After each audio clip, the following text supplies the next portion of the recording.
Skipping. Urgent message. Eisenstein, Porcupine. I guess you're not up and at 'em yet. This is me. You may call me with the message. Alright? Thanks. Bye. Skipping. Urgent message. Trying to get a line to call you. It's been, so problematic for some reason tonight. I can't get a dial tone to call you. So this is my 4th location, and the phone went through. I couldn't talk earlier because it was right there, so if you haven't gone to sleep, call me back. Thanks, bye. Just wanted to say goodnight anyway. Alright,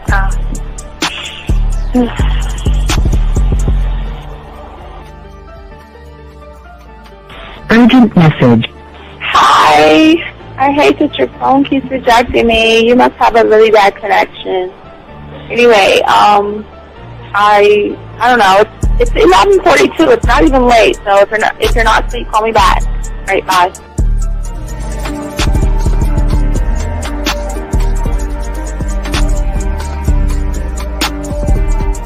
Skipping. Urgent message. This is B. Please give me a call when you get this message. It's just not even about being negative right now. It's about sorting out some very serious feelings that I had for you, and not being able to reach out and touch you and talk to you when I think it's necessary, when I deem it, emotionally necessary to talk. Not being able to do those things, I was not ready to subject myself to that type of, and I was not able to endure it. And I think the way you're responding is just making it even worse for me. So I need to talk to you with regards to that, and just, maybe the talk you suppose that we should be having, that needs to take place then, obviously. I don't know. Your reaction to everything is really disappointing. And I need to talk to you. So call me and don't be acting like that towards me. That's probably the situation, how you normally deal with it, but that's just not gonna work. So formulate your thoughts, processing and all that, whatever you need to do, and call me because I want to talk to you. I'm so falling in love, and it's not a good thing because I know that this is ultimately not going to end. It's not going to happen. So I need to talk that through with you. I need to express that to you, okay? And if I haven't said enough already, that's just where I am, so that you know. Bye. To say thank you for letting me have a couple of days to actually think about what freaking happened the other night. Anyway, it was so funny how I had my whole mind made up on, when you leave your ass alone, I just felt like you was trouble. And it's so interesting how vibe is, because I was right, I ain't gonna lie, I do have questions. I'm like, how do you do that? Who taught you that? Are you a goddamn professional? So on a real note, that was amazing. It was totally, perfect. If I were to vision what I want my man to be sexually, you would be that person, hands down. Am I mad at you? Hell yeah, because you know that you got those skills. So for you to do that to me, that was not nice at all. Because I was getting to know you in a whole different way, and it was cool too. That other way was also nice, So I don't know. It makes me more curious about who you are and what you're really about. I won't lie, But again, I keep feeling that vibe of how you gonna do me like that? That is not nice. So you definitely, at some point, will have to give me that explanation, because I'm just real curious. But that's it. I'm not, in any way meaning anything else. I think I'm okay. I'm staying away from you. I'm still gonna stick to that one. But I definitely want to know. I'm dude, are you on TV? Robert Frank and you're listening to the manmindset.com dating help for men with your host, Steve the Dean Williams. I'm Tyrone, and you're listening to the manmindset.com dating help for men with your host, Steve Dean Williams. So get on board, long dick style. This is Debo. Steve the Dean Williams. Give me your chain, punk. Yeah, sleep with your lights on. I still got the bicycle. Much love, Steve. Do what you do. God bless. Yo, Cupcakes. This is C.T. Fletcher, and you're listening to the Man Mindset Dating Show for men with your host, Steve the Dean Williams. The following program is rated MAN. It contains real game, learning your value as a man, original ways to have her face in the pillow and her ass up in the air. I'm talking her knees pushed so far back, it's touching her shoulders. Touching her without touching her. Having a woman respecting your every move. Buying you gifts. Cooking and cleaning with a smile. And knowing her place at the table. So, for all you human males, cupcakes, surface dwellers, and grass-eating lions, viewer discretion is advised. Meaning, if you don't like the truth, then go find a show that helps you cuddle, complain, and cry about women. Just get the fuck out of here. I got the man mindset, I got the man mindset, got so many girls on deck, cause I got the man mindset, let's go. When it come to dating, ain't nobody better, giving you the insight, being hella honest, teaching you the game, just like that, time to connect with the man mindset. Have fun, gotta come and learn with a real one. Hosted by Steve the Dean Williams. Get everybody talking when you step in the building, showing men how to pull women, go get them like it's really no situation you can't handle. Believe Steve giving you all the answers. When it come to dating, talking and texting, keep the conversation hella interesting. And it don't matter if you're married or single, he's showing you the game, giving you the insight. You gotta be smooth, keep it cool, that's right. So the next date, you sure to have a good night. Ain't no hesitating, time to level up. You think you a player, well it's time to be a better one. Need to check Steve, that is who you need. Got you pulling ladies so fast you wouldn't believe, that's right. So tell me if you ready, we gon' get it poppin', ain't no doubt about it. You be dating with so many options cause you know you got it. So fly, so fresh, yes, this is the man mindset. It is game. Well, wait a minute. I don't think you motherfuckers are listening. I said it is game time.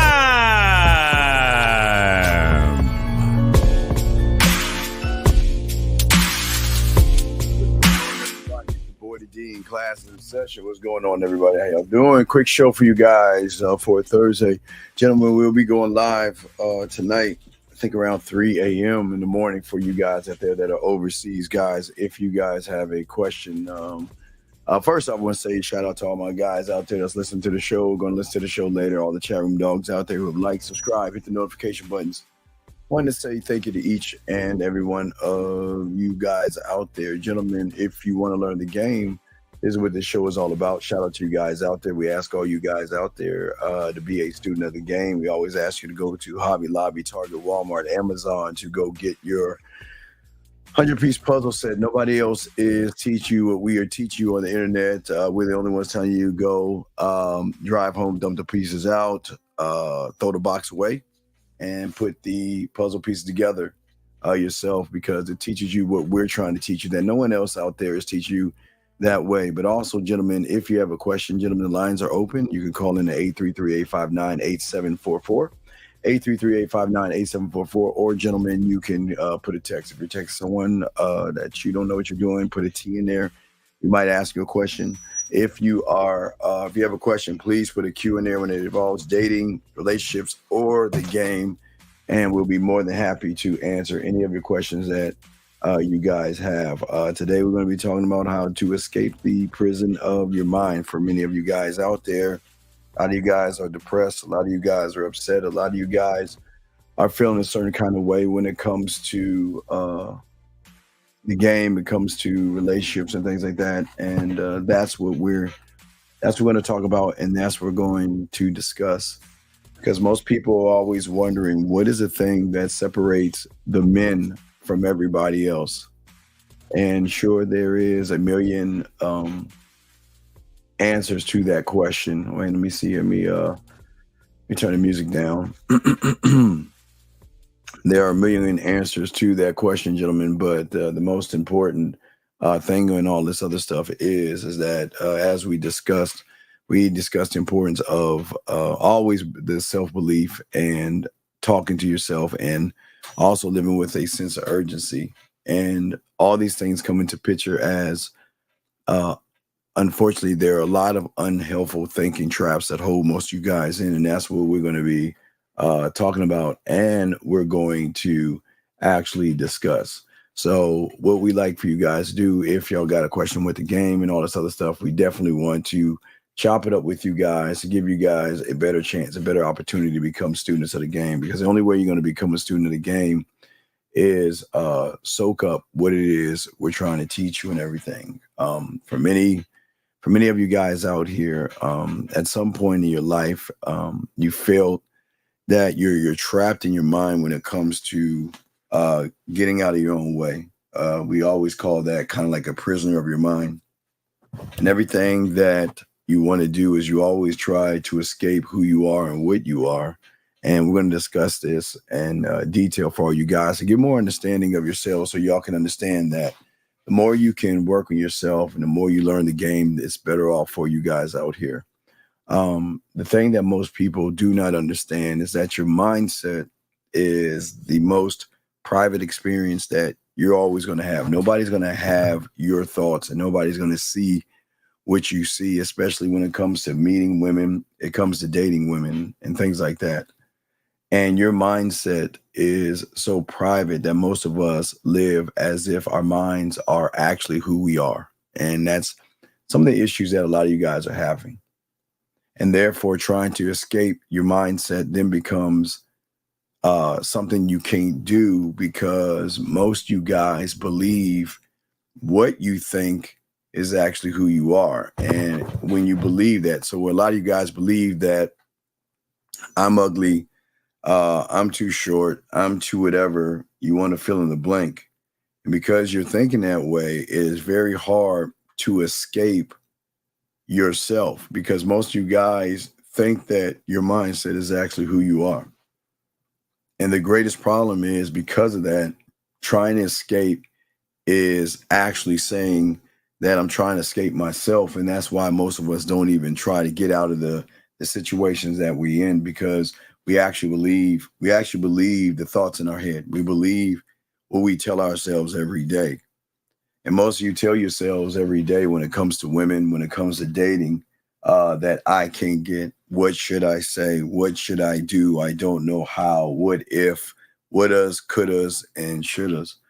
And when we are thinking that way, and shout out all ladies. I always shout out to guys. I see one lady, shout out to lady in here, a Curry girl, shout out. But anyway, what I say to y'all out here, for all you guys out here, that the way that you live inside of your mind is hard to escape from, because you feel like that is your reality. And whatever your reality is in your mind, there's no way. This is why most people can never grow. This is why growth doesn't happen. This is why a lot of you guys are stagnant. This is why a lot of you guys are not actually becoming the men that I know that you can be. You can't be what you think you are.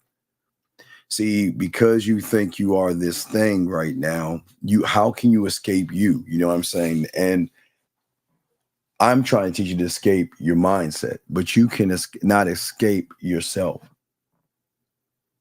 When you want to escape who you are, we have to stop assuming things. And that's one thing that we do sometimes that does a lot of damage to us. We're always assuming, okay?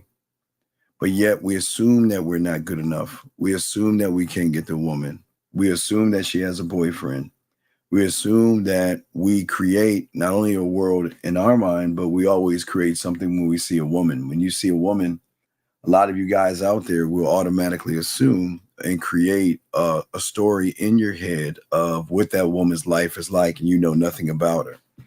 And then when you begin to assume that thing that you assume, and you do it so much, you then start to believe whatever it is you assume in that woman. Okay. And the thing is trying to escape your mind. Okay. It becomes a endeavor that it is hard to do without learning this game. Okay.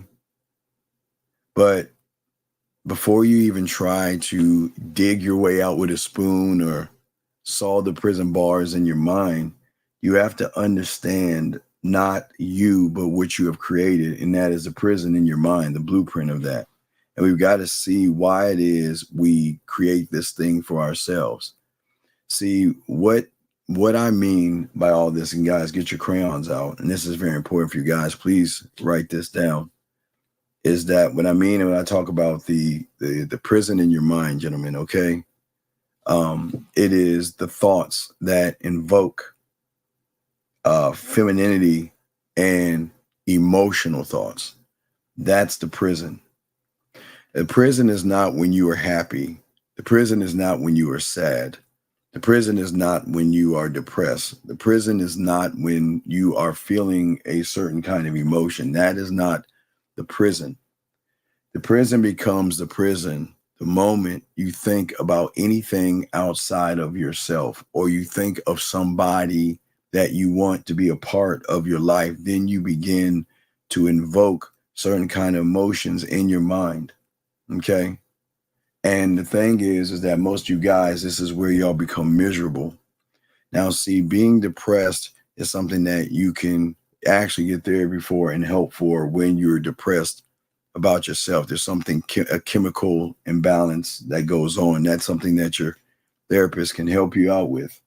But when you are depressed because of somebody, when there's a woman that is disrespecting you, you still want to be with her. When you guys are missing women, you guys are thinking about women, and you guys are doing everything you can to make things right or set things right with women, this is where the prison comes in at. Let me answer this question right here. Question data says, is the hooded guy and the prison in your mind coexist among, is a hooded guy and the prison in your mind coexists amongst each other? Yes, absolutely. They're one and the same if you think about it. Yes, they're one and the same if you think about it. Okay. See, the thing about your emotions are fine. It's when you become emotional is when you create the prison.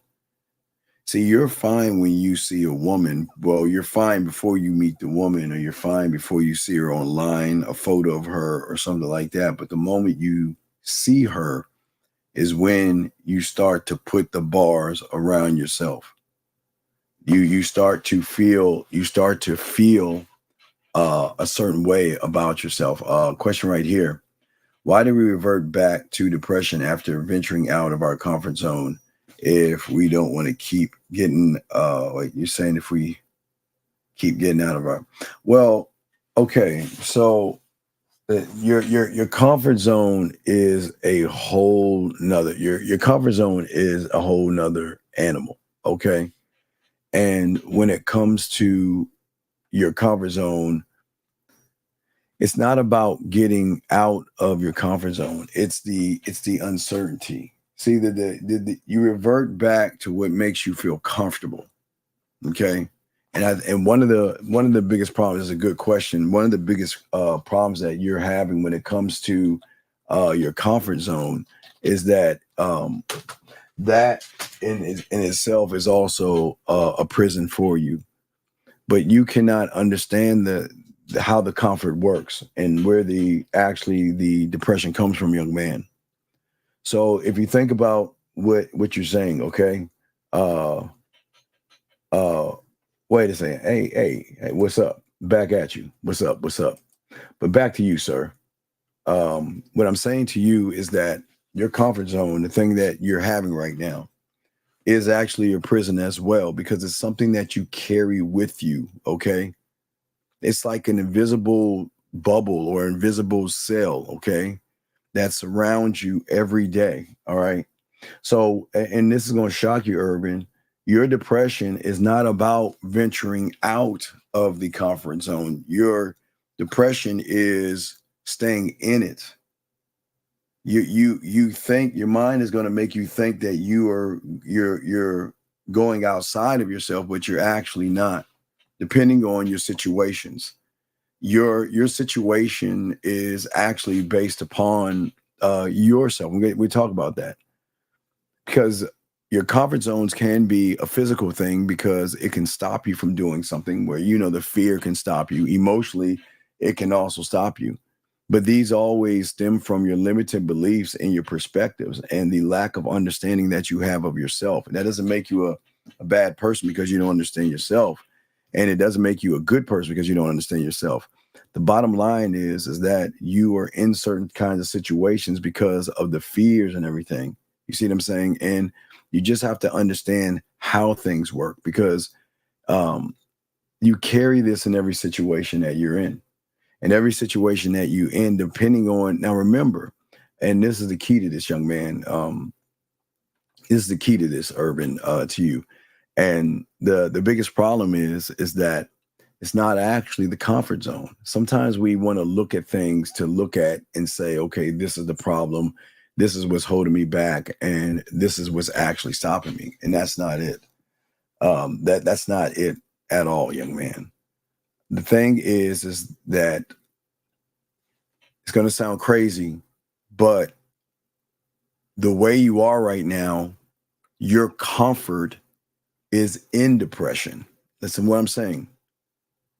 You're not depressed. Your comfort is in feeling uncomfortable and not feeling safe. And you find comfort in that. See, and that's what I'm saying. You haven't really actually left your comfort zone. You just, in your mind, because there's something that's going on with the way you think about yourself, you find comfort in depression. Some guys find comfort in beating themselves up. You know what I mean? I'm ugly. I'm short. I'm not good enough. I can't get the woman.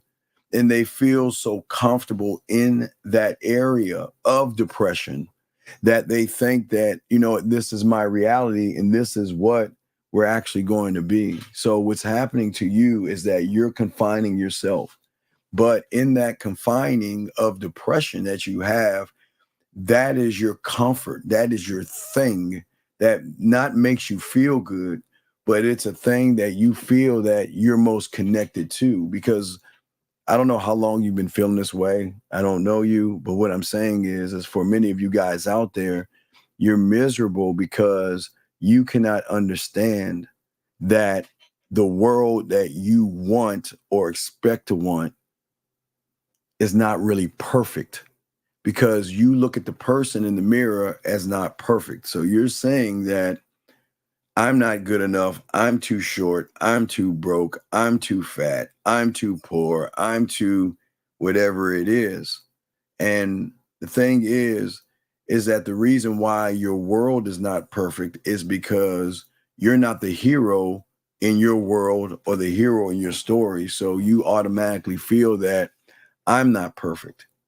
Your world is a result of how you feel about yourself. And this is what actually locks you in. So what's going on with you, young man, is that you are confining yourself to the comfort of talking down to yourself because no one's ever told you that. See, you can't, listen to what I'm saying real quick. I got another question, but listen to remember what I said early on. You have to remember this. The number one reason why you can never change from the discomfort is because in your mind, you live by your thoughts and you think what you think is actually your reality, the reality, right? It's not a reality. It should be a reality, but you look at it as the reality, as your truth. It's not your truth, but because it's your truth, the problem is you cannot escape what you feel is actually real. And that's not actually real. And that's why you're feeling the way you are. But hopefully I gave you more understanding on that. And that's why you're not reverting back to depression.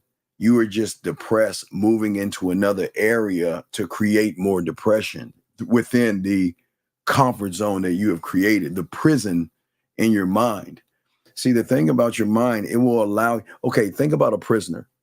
Even though a prisoner is in prison, he still gets to go outside to feel a sense of freedom outside of the bars, even though he's surrounded by a bigger wall, right? He's in his cell, but then he gets to go outside.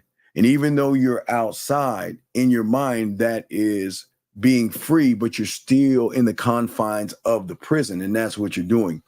You're just leaving your prison cell to go outside to another part of your mind to then create the same depression and the same thought processes. So you think that you're reverting back. You just are. You're not reverting back. You're just creating more of the depression, big dog. Let's keep going. Well, what it relates to the unknown is because a lot of people are afraid of what's around the corner. They're afraid of, they don't know what and how to actually interpret the world that they don't know. They don't know what's around the corner, meaning that if you meet a woman, you don't know what to say, what to do, and how to think. That is an unknown because you've never met her before. So it's brand new, and it can be very intimidating for a lot of guys out here. So in order to get out of the comfort zone, one must go to the unknown. Well, you don't know what the unknown is until you actually know what you are, okay? If that's the case, okay? That's the whole case and all of this other stuff. And for many of you guys out here, this is why when it comes to the game, it comes to women, it comes to all this stuff, many of you guys are having a lot of problems because you are miserable right now. And because you're miserable, it's like, okay, in order to advance your mindset, one must learn. But a lot of people, you'll realize, don't want to learn anything. They want to stay where they are. Like I say, misery loves company. Give you a case in point.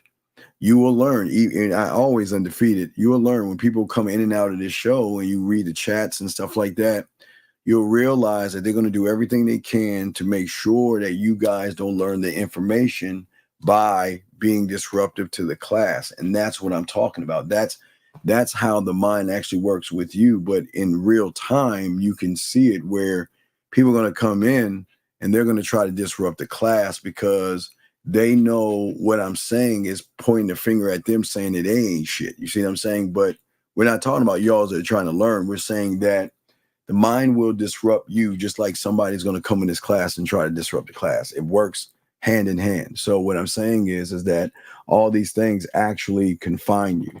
So what we're saying to you is that it is okay to step into the unknown and the unpredictable, okay?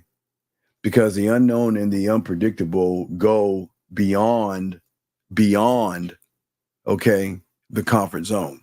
And that's where the game comes from.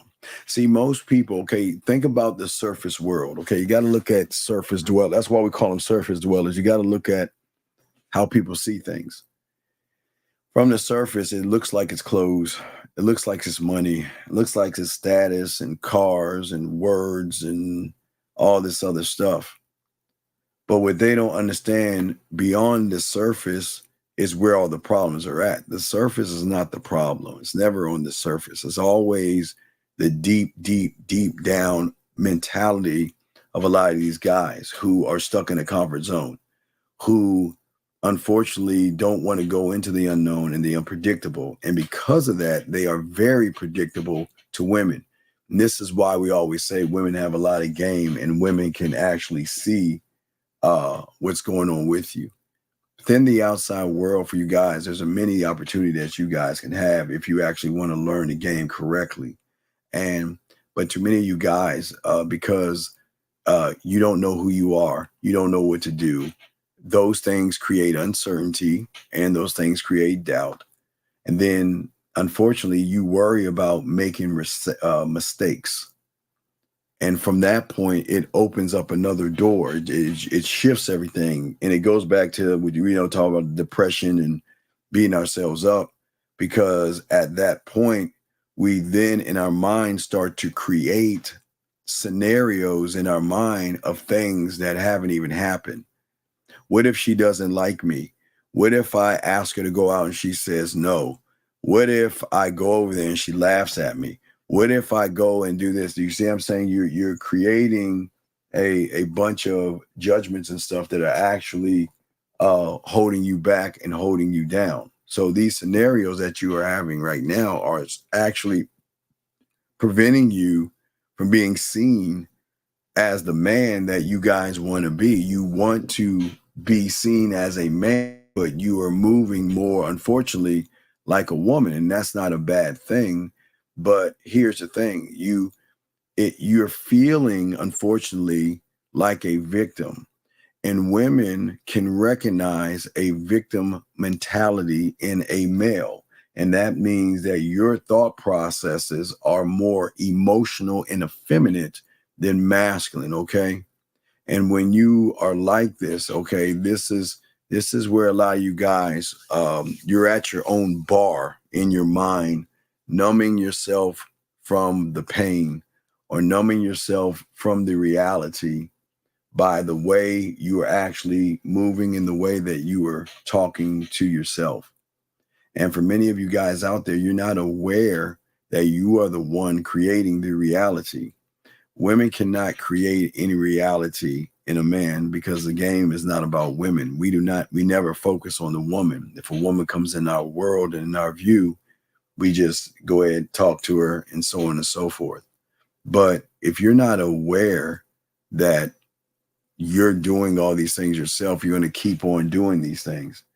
And even if you are aware that you're doing it, it's not a thing that you can just turn it off, because you have created this world and which you live in, and you actually think this world is a real reality. It is a reality because you're seeing it totally different. See, most of the times what people begin to do that really adds more bars and more bricks to keep you in your prison is that your mind then moves to a shift. It's always a shift, and y'all don't realize this, but it's a shift of looking at other men, not in a homosexual way. But the shift is that you're always not only comparing yourself to a woman, but then you start to compare yourself to other men. The moment you see a woman online, it's either your first or second thought that you're saying or thinking about other men, not in a homosexual way, but you're thinking about other men, comparing yourself in your mind, creating a scenario in your mind to say, okay, I see this woman online on Instagram, right? And she has 40,000 followers. I can't get this woman. I can't compete with that. You see how that sounds? I can't compete with someone like that. There's no way I can get a woman like that. You see what I'm saying?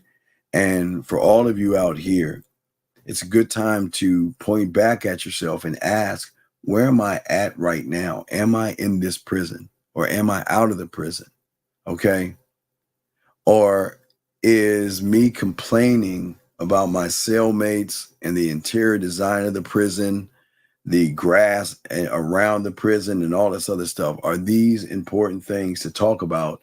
Are these important things to discuss? And this is where most of you guys are actually doing that.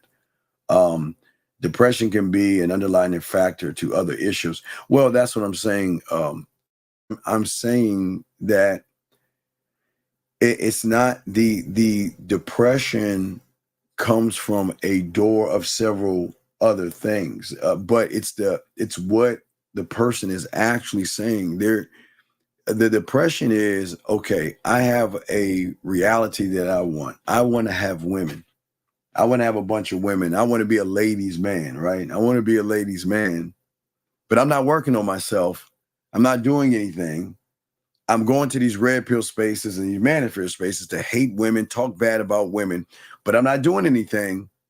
But then when I see a woman, I get mad at the woman because I don't know what to say to her.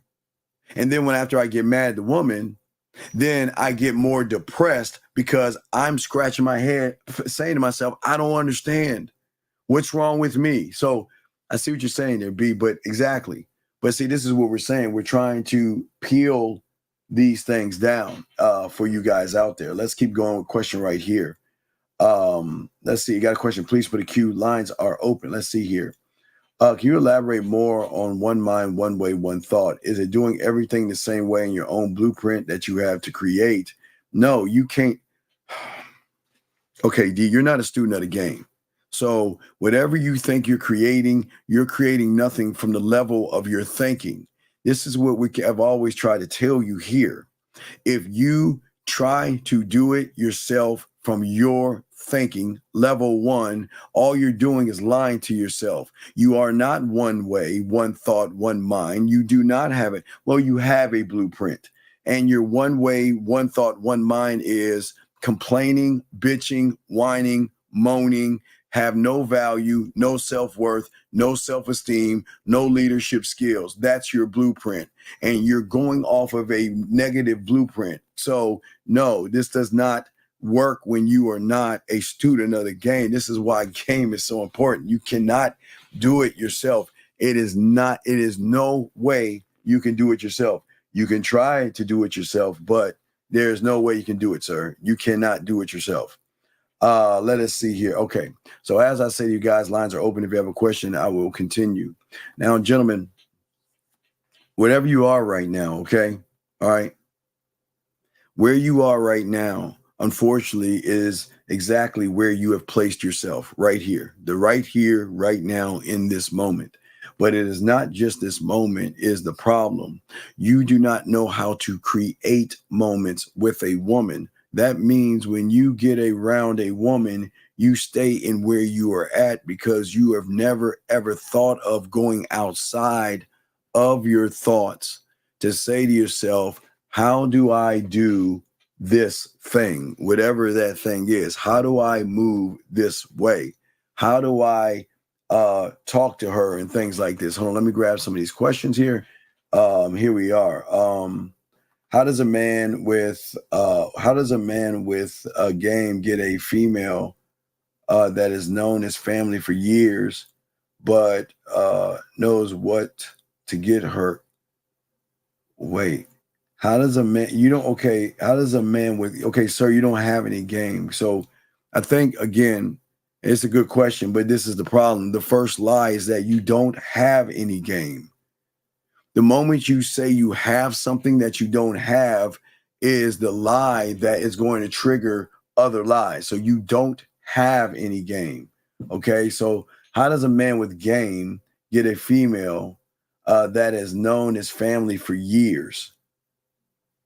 Who gives a okay, let me ask you a question. Are you in fucking high school? And why do you give a flying fuck? Who cares about her family? No, this is what I'm saying to y'all guys, man. There is something really broken in you guys. What does that even fucking mean, Z? What does that even mean? What does that mean? How old are you? What to make that make sense? What does that mean? You can't get any female because you can't get yourself. So whether it is a female from another family or a woman outside your door, you are not gamed up because you are not making any fucking sense here. And you're looking at possibilities. See that? What I told you earlier, scenarios, you're looking at possibilities. What does that even mean? How old are you, young man? Because it sounds like you're a 16-year-old kid, and if you're that, you got to get the fuck out of here. What does this even mean? Who gives a fuck if you know her family? So what? What does that mean? Dude, make sense of it, or I got to let you out this room, dog. You ain't making any sense of this shit. If you have to know yourself, but your life is defined from how you were raised, no, you choose to allow your life to be defined by how you were raised. Gentlemen, the moment you leave your parents' house, you are your own man. So that's a lie right there. That doesn't make any sense. How can one develop new habits by destroying the old habits? If you are for all the habits that you have, you just got to flip it and do the opposite, which is not easy to do. Meanwhile, trapped in this bad spike of you. But wait a second, sir, Desmond, you choose to be effeminate. You choose to be emotional. You choose to be passive. You choose to be soft. So why are we talking about a spike of all these emotions and stuff when you're very emotional, my friend? You see what I'm saying? And that's not a bad thing. But you don't know yourself. You only know what you're told to know versus actually learn yourself. And that's part of the problem, sir. Let's see here. Let's keep going. Okay, so what does it matter?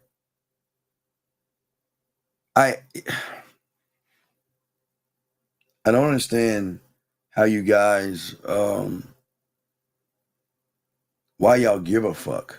Like, what does your African culture have to do with you wanting to talk to a woman in the culture?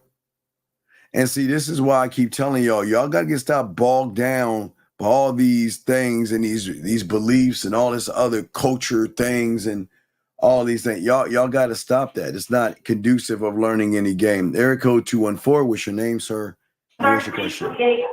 Okay, can't hear you, too loud. Anyway, but as I was saying before to you, big guy, you have got to actually, in all of this is very important for you.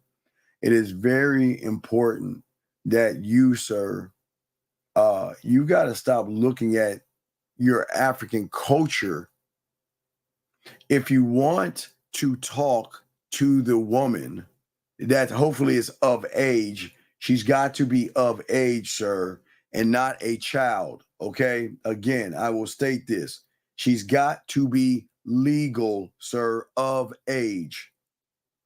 What is wrong with you talking to a woman of age, regardless of your family knowing each other? What is the problem? But this is what I don't give a fuck if she's older than. What is wrong? I'm asking you the question. This is a simple question. What is wrong with going up and talking to somebody that you are interested in? Why are you using families as an excuse, sir? Well, I'm asking you, why are you doing that? That doesn't make any sense. Why is it that you are so caught up in the family? Who gives a fuck about her family? You shouldn't care. I don't know why y'all care so much about y'all want to meet a woman. You think you got to please her family and all this shit and kiss their asses and do things to get their approval. Fuck their approval. And I'm not being mean here. Nobody should tell you, or you should never try to prove yourself. You should just say, if your daughter accepts me, you should accept me. But not all good things are good. And yes, parents do care. Now, if you're weird and shit, of course they should be concerned. But as a man, you should know you got your shit together. See, the thing is, like I've always told you, and in 1950, I always said it, if the world was full of men, we would not have any problems today. So if you are a man and you're grounding yourself, they have nothing to worry about at all. What do you think of the following statement? Dog, will you shut the fuck up? Please, this is no law of attraction. Can you please, I beg you, please, and I beg you, please do not bring that law of attraction bullshit in this room. Do not bring that here. Do not say that again or bring that up. And this is why you're fucking losing, dog.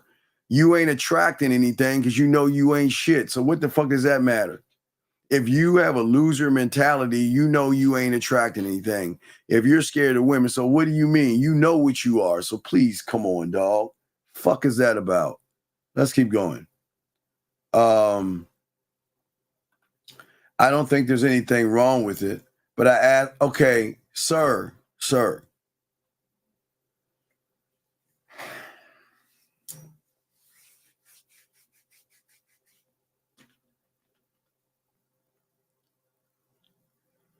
Can you just once put on your big boy pants?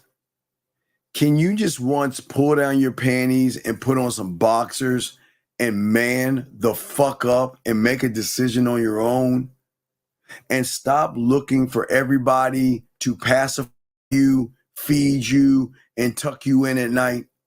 Can you please just do that once in your life? Can you just, for one time in your life, just try it one time? I know it's going to be a weird feeling to be a man. Can you just man the fuck up? I'm not being a dick here. Can you just do it one time, please? Please. Can you stop asking the world to answer your questions for you and just go and talk to the woman you're interested in? Can you just do that and see what happens? Why complicate this, brother? You're complicating this, dude. Come on, man. Come on, you're complicating this, dog. Come on, man. Come on, you gotta be better than this, dude. You gotta be better. Come on, man. You must think for yourself.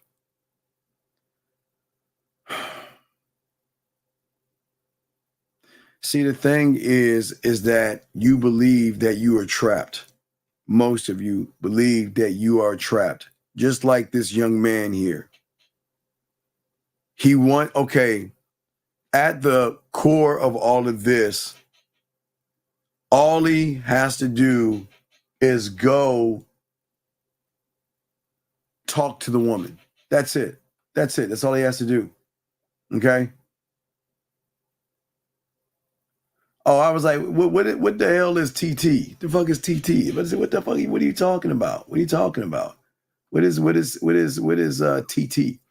Okay, so you're saying going hard for what you want in life. What does that mean? Hard. Going hard. What does that mean? Going hard for what I want in life. People saying I need to stop acting hard. There are these type of people hinder. What do you mean by hard? What does that even mean, sir? What does that even mean? Going hard. Oh, okay, thank you. Oh, she's shouting out Trini people. Okay, I didn't know that shit. Okay. All right, I didn't know what that means. I don't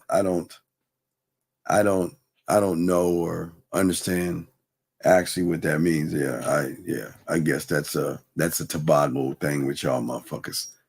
But for many of you guys out here that you guys cannot escape actually what you don't want to be. You see what I'm saying? You don't want to escape what you are. And most of you out here are always wondering why it is I can't escape who I am, when all you're doing is creating this thing. I'm going to use this young man, this Z4 young man, 19 years old, okay? He wants to talk to an older woman, okay? Now let's just look at it, simple mathematics. I want to talk to the woman, go fucking talk to her, the end. But because he is a prisoner in his mind, he's bringing in the family. He's bringing in how old she is.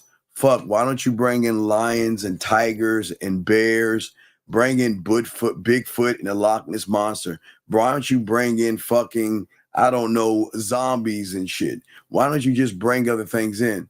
Because you are creating what you are instead of just doing the thing that you say you want to do.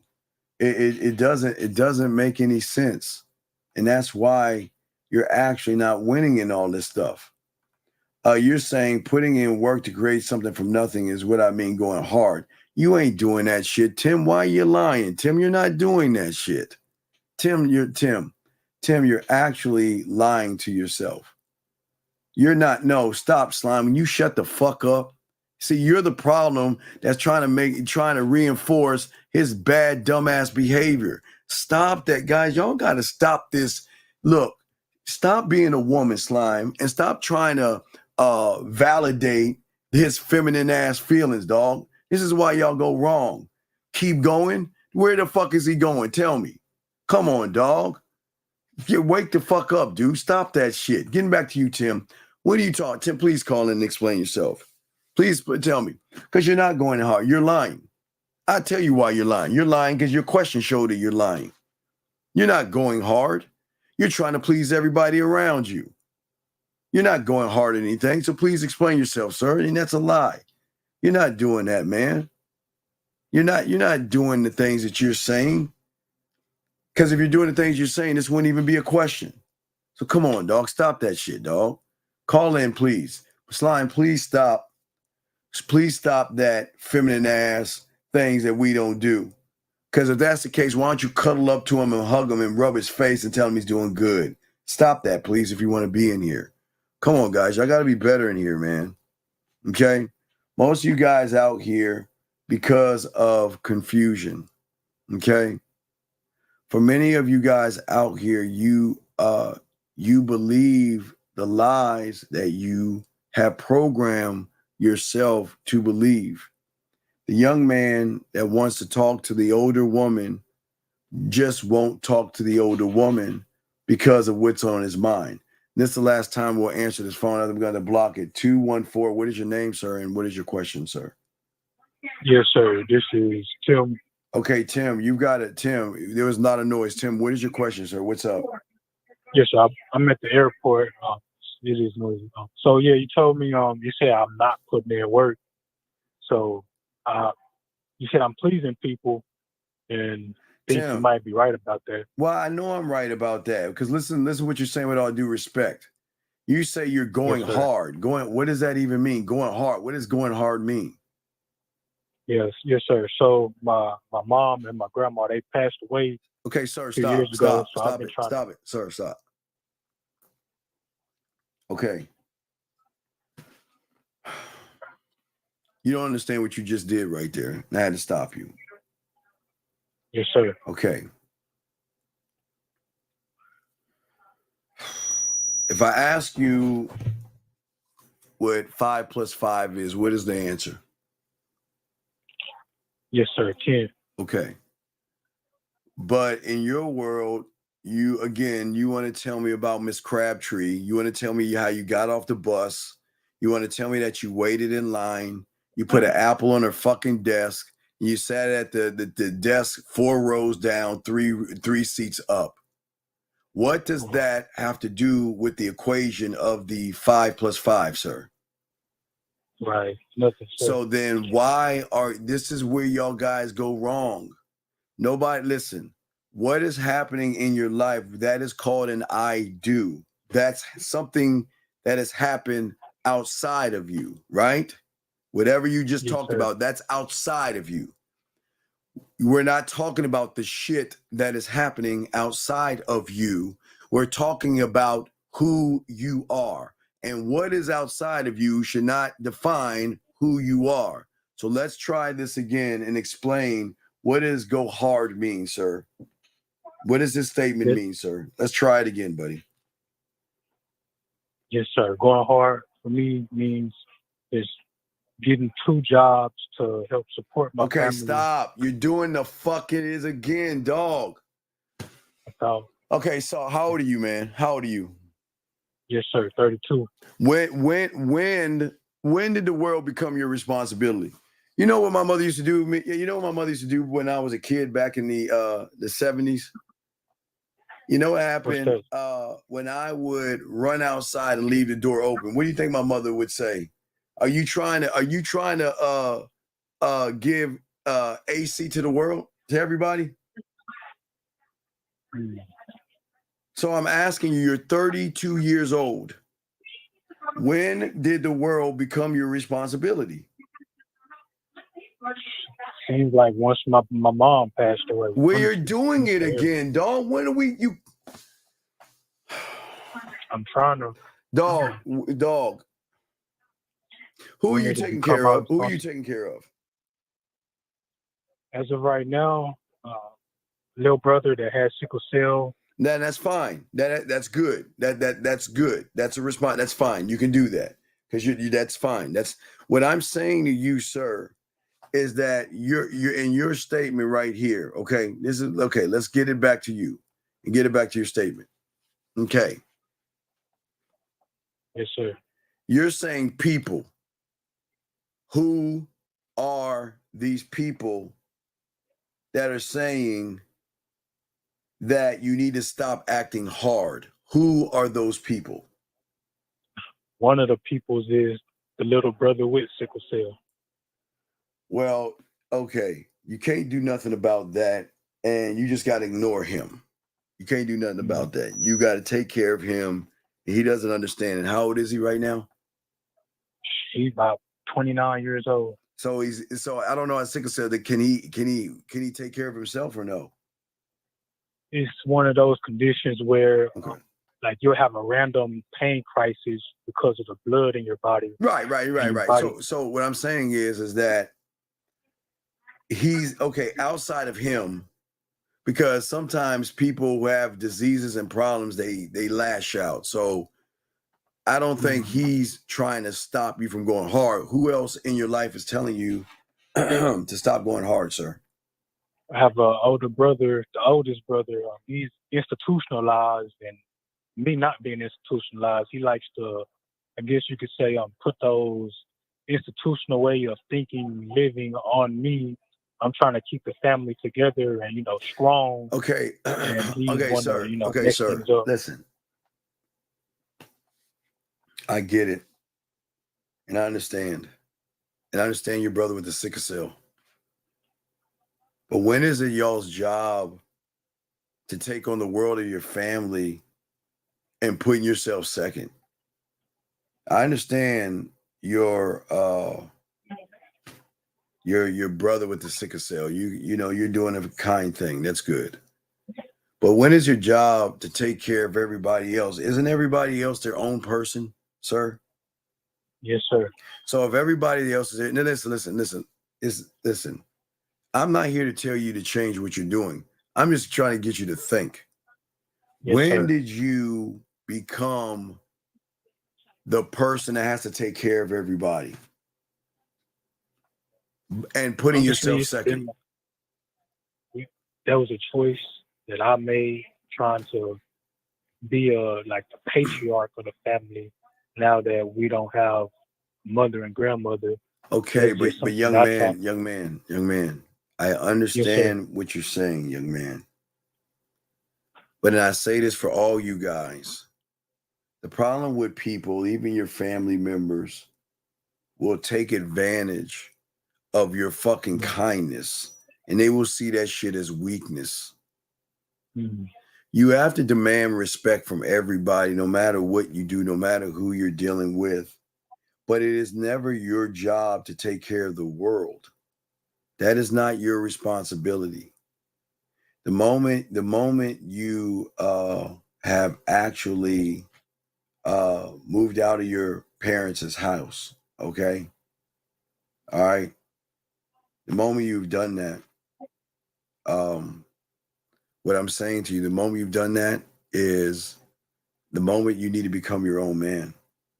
Listen, it's fine to take care and help your brother out with sickle cell. But outside of that, why are you being a rug for everybody? Why am I doing it? That's a choice that I made, just trying to keep my family. But what about your family in your mind? What about you? What about you? I don't understand all this kumbaya, you humans, and all this kumbaya shit. I do not understand this, man. I do not, y'all. I know it's cool. I just don't understand. What do you get out of giving to people who just don't give a fuck about you? What do you get out of that shit, dog? What do you get out this, man? So like the way that I was raised. No, I don't give a fuck how you raised. I'm your mother. I'm not going to talk bad about your mother and how she raised you. You were raised the way you were raised. But at the end of the day, when are you all going to start putting yourselves first? This is part of your problem. Y'all feel like it's a bad thing being number one in your fucking life. And it's a bad thing because everybody wants to guilt you. See, that's why I keep telling you. It's either your pastor, a teacher, or a family member, or a friend that is going to use your kindness on you, or use your weakness against you. And that's not cool. That's not cool. And it's not, listen, I'm not saying, like I said, take care of your brother with the sickle cell. He's just lashing out. He's upset. He's mad at the world. And he's going through shit. So he's excluded from this. But I'm talking about everybody else. You got people that borrow money from you and they don't pay you back, who keep borrowing money. You got some of you guys have your mom or your dad taking money from you and then using that. Well, I raised you and I gave you food and I gave you clothes and I was there and put a roof over your head and all that bullshit. Let me get money to him when they all fucked up and they choose to fuck up their life, but then they want to tap into your resources. Why do y'all guys allow people to do this shit? Why do y'all hate yourselves so much where you allow the world to just walk all over you? Then at the end of the day, when you need help, they're going to turn their back on you. And I'm not saying everybody, but I'm saying I don't understand that it is not your job to save the world, young man. Your job is to be a beacon and an idea where people watch how you move, to say, okay, I can see how he's moving and I need to know how to move that way. But I understand you. I guess you come from the South. Am I correct, sir? Yes. Yeah, yes, and it's understand. I get it. So from the South, I get it. I know a lot of y'all feel, and it's not just the South, it's certain families, Middle Eastern families and all kind of families. They're always built on this family first type bullshit thing. Matter of fact, it was like I was watching I'm just gonna follow me on this. I was watching a zombie movie at 4 a.m. from India. There was this Indian zombie movie. I don't know how the fuck it was on TV, but I'm into zombies and shit. So I'm watching this Indian zombie movie, just watching this shit. The American fucks the girl, she's of age, gets her pregnant, right? And then what is it? And then she's all worried about her father and all this other shit. And then the father wants to disown her and all this other shit. And she's worried. See, that's what I'm saying, man. It pisses me off when people use the family, races, religion, and all other stuff to put a chokehold on an individual who feels like I'm going to lose the love of my parents or the love of my friend or the love of my family if I don't do what the fuck they say I'm going to do. What kind of bullshit is that? You see what I'm saying? Yes, sir. That's what I'm saying, man. It's like a chokehold. It's like a prison. You see what I'm saying? Yeah. You're in a prison, young man. You see what I'm saying? Because you feel like if I don't pick up the mantle and I don't help lazy people who make the choice to be lazy, a brother who made the choice to get incarcerated. Now, sickle cell is not a choice. We can't. That's why your younger brother gets a pass here. But outside your younger brother, when is it your job to take care of the whole entire world, sir? It's not. But then why are you doing it? Why are you guilt to do it? Why do you feel so bad allowing people to talk down to you, belittle you, and walk all over you? And that's not how men operate. You no one should be talking to you like that. That's disrespectful, young man, especially if you're helping somebody. Now, for your brother, peep this out. For your brother, you tell him I love you, and I'm going to do everything I can to make your world the best way it can be. But I'm going to have a powwow with you. I'm doing this because I love you. And if you don't like what I'm doing, then we can put you in a facility where you can find somebody else to take care of you, because I'm not going to let you talk down to me when I'm trying to help you. See, that's what I'm saying. Even your brother. And I'm not even saying be mean to him, but that's not fair for you to help somebody and they're talking shit to you. That's not fair to you. And you're not a fucking punching bag. And all you guys do this all day, every day, not with just women, but also family members. Y'all are just a fucking punching bag. When is enough going to be enough, big dog? Shit, I'm tired of it. No, you're not tired of it because you continue to allow it to happen.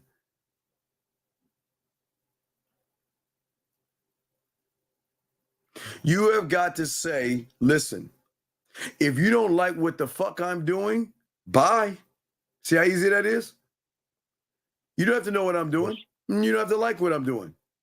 Man, I don't give a fuck what you think. Fuck what you think. And that's not being mean. Please understand that's not being mean.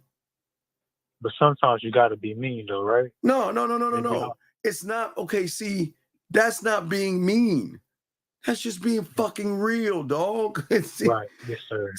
See, y'all guys think, because y'all are so effeminate and emotional, that it's mean to say to somebody, no, stop, or goodbye. You see what I'm saying? Yes, sir. I'm saying that your job is not to save the world. Young man, you're 32 years old. You've got bills. You got retirement coming around that corner real fast. You got to save up for your life, your retirement, and for your life to go fishing or whatever the fuck it is you like to do and enjoy the rest of your life until you are no longer on this planet. But how are you going to enjoy that when all you're doing is trying to help everybody because they got their hand out? Listen, I can understand if these people are children, but if these are grown-ass people, they're not your fucking responsibility. Now, with that being said, it's one thing to take care of your parents. I didn't say live with your parents. But if your parents, and I really find that the most fucked up thing. How can a person put your parents in a home? That is so fucked up. People are fucked up, but that's here nor there. But if your parents are going through some shit, don't put them in a home. Take care of your parents, because that's a good thing. But I'm just saying. But what I'm saying to you is that why are you allowing people to talk to you that way, sir?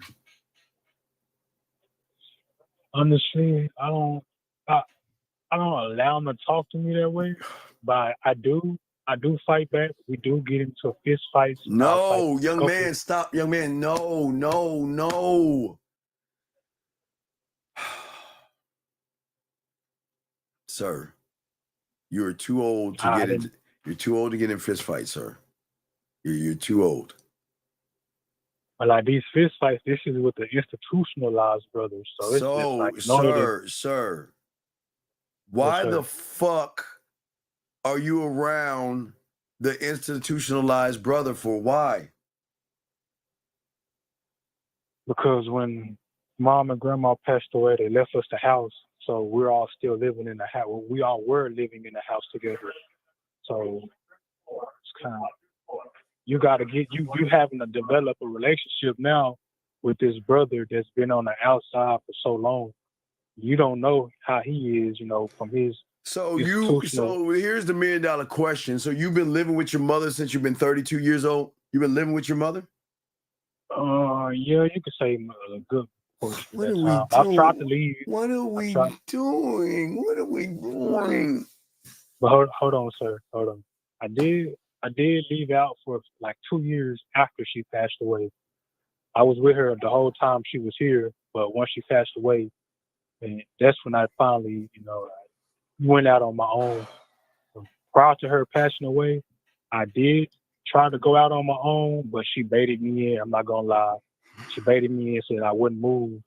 So I just been with my mom, grandma, and family, just trying to be that family man that whole time. So I'm gonna just be honest with you on that one. That's fine, and I respect the honesty, but this is where all you guys are the prisoners, okay? This is why you are prisoners in your mind. You saying? Yes, sir. So to break out of that prison of the mind, I know it's gonna be a process, and I'm willing to go through that process, even if I have to go through hell, because I'm already, mentally prison. So all right. Anyway, I gotta continue the show. You got your pathway. You know what to do. Do it, okay? But okay, yes, sir. I appreciate that, sir. But what I'm saying to you, young man, is that unfortunately your mother fucked you. Yes, sir. I came to that conclusion as well. No, she loved you. I didn't say she okay. I know what you're saying. She Like, kind of loved like you. she set me up for She failure in a you way. know okay, no, because we're not going to talk bad about mom. Oh, She didn't set you up for failure.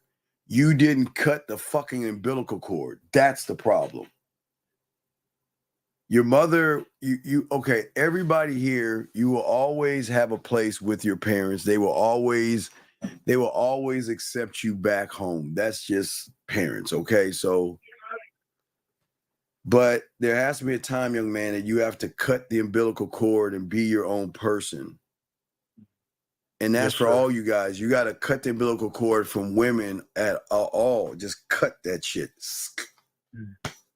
And you got to learn how to be your own man. Because without learning how to be your own man, you're actually going to be in prison in your mind. And you're going to be 32 years old right now, fighting with your brother, living under the roof of your mother, which you shouldn't have been there. So, oh man, you got a lot of work, dog. We got to do a lot of work. But okay, but you have any other questions, my friend? Yes, sir. No, I appreciate your show. I tune in all the time, and I appreciate your feedback. Yeah, and listen. I do want to say this. It's not me being hard on you. You're okay. This is not something that is set in stone, young man. Okay.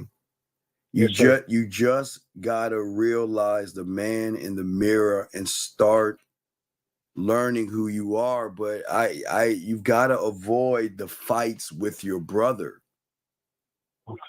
I do a better job. Do a better job. You got to avoid that. If that means avoiding him, y'all are all under this one roof, which is a problem.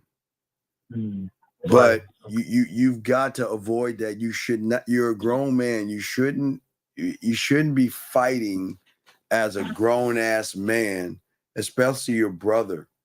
Okay. Yes, sir. I understand. All right. Well, I'll throw you back in, but I appreciate the call, sir. Okay. Yes, sir. Stay up, man. I will always. Thank you too, young man. Proud of you. Okay. You got this. Okay, buddy. I respect to you. Guys, lines are open. Guys, got a question? Please put a Q. And we'll be happy to answer any of your questions. Wait. I may answer a few questions here. Hold on a second. He asked a question right here. So focusing on possibilities and scenarios can help. Yes. Well, young man, when you see a woman, what do you focus on? See, you see a woman, you say, I want to fuck her. I get that.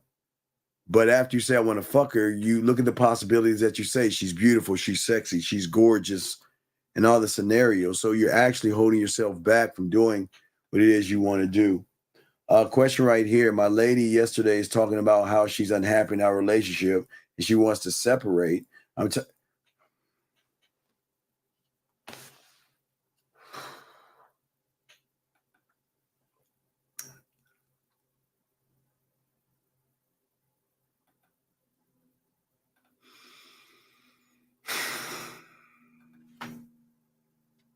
Give me a second. Please. Give me a second. From the book Grassology. Keep eating grass, you weak bitch, while we eat meat. Grassology Rule 1. A woman isn't gonna fuck with a man whose pussy is tighter than hers. Guys, this means if you're wimpy, scared, have no confidence, or you just can't lead her, she's going to make you her bitch. Why? Because a woman doesn't want to date herself. Are we serious, motherfucker? No, boy, you saved by this call, hopefully. Hold on a second. 469, what's your name, sir, and what's your question? Okay, they hung up. So,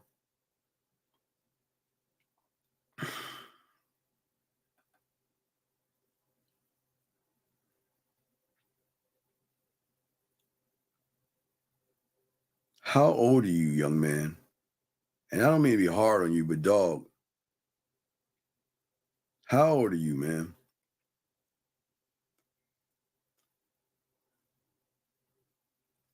How old are you, young man?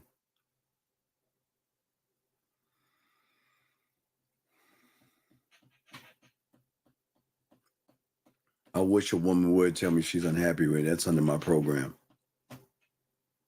I wish one would. How old are you, young man? I'd like to know. How old are you?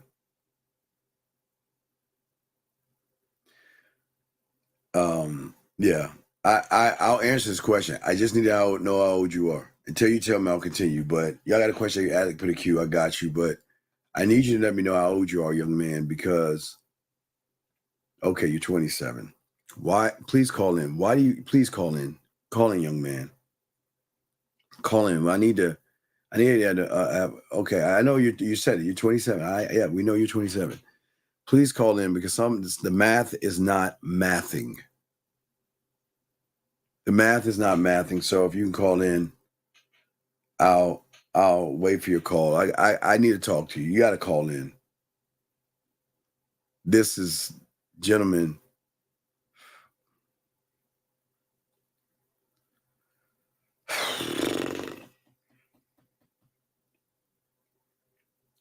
This is what. Wait, hold on. Wait a second. Hold on. Big Z. Look, buddy. Listen. Relax, okay? I saw that. Stop getting excited, okay? Relax. It's okay. All right, you said that 4 fucking times just about. Relax. It's okay. But now that you are up, let me bring your ass back down to reality. The problem is because you don't have structure, a mouthpiece, and don't know what you're doing, you're going to have a problem. Let me hold on a second. Area 310, what's your name, sir? And what's your question? Yo, what's up, Dean? I'm 60. 60, what's going on, buddy? Talk to me. So why do you hate yourself, buddy? So check this out. Actually, I like to think I love myself. So I'm in some crazy, complicated shit. No, there is no, sir, hold up. When you're a man, there is no complications. What is this feminine ass crazy complication thing that we're talking about? You're right. This complication is I have like legal trouble. And, sir, I don't care if you have legal trouble. What does that got to do with her?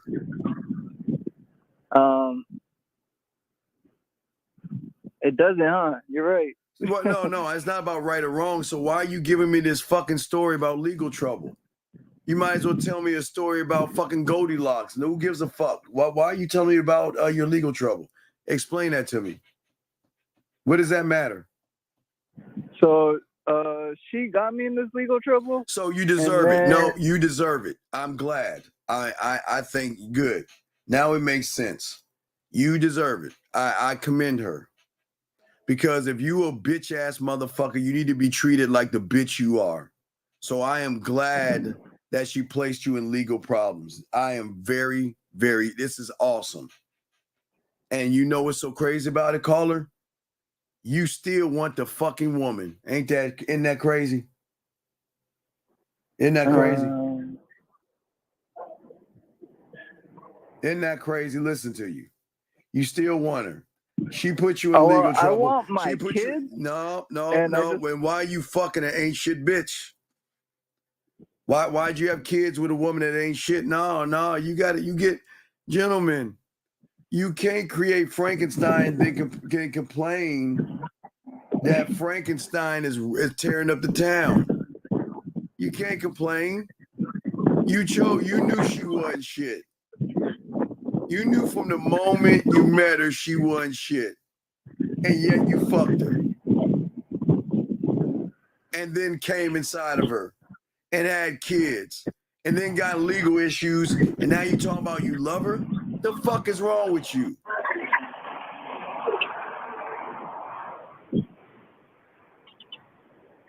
Hello? Yeah, you're right. No, it's not about right or wrong. No. This ain't about right or wrong. This is what it is. What is wrong with you? Do you have a mental disability or a handicap? No, I don't. So then why are you so fucked up? I guess my brain wasn't thinking right, and I thought keeping her around would keep my kids Dog, around. she put you in legal issues, yes? Correct. And you still want to keep her? To get my kids, because she's like petty and like doesn't think correctly, and she'll take my kids and she don't even have nowhere to go, so she'll take my kids to live in someone's living room and shit. Sir, unfortunately, that comes with the territory. How old are your kids? 4 and 5. Are you paying child support with this woman? Say no. Not officially. Okay. Like, I give her money to take care of the kids. I don't get. All right, I'm gonna give you a story. I knew somebody that was with a woman that had a child by her. He bought formula, he bought diapers, bought a crib, and gave her money, right? Yeah. And when she took his ass to court, and he went to the court and said, "Here are the receipts. I gave her diapers, formula, money, and crib." You want to know what the family court said? What they said? So fucking what? That's none of our concern. You did not follow the child support thing that you should have created. That means you have back child support of 5 years, motherfucker. Do you not see that? Do you not understand? Yeah. Just because you're living with someone and taking care of them, you have got, that is not, you got to pay child support. Those are your kids and you're doing something, but you got to go to family court. You gotta make this a legal thing, dog. For sure. For sure, nothing. You don't.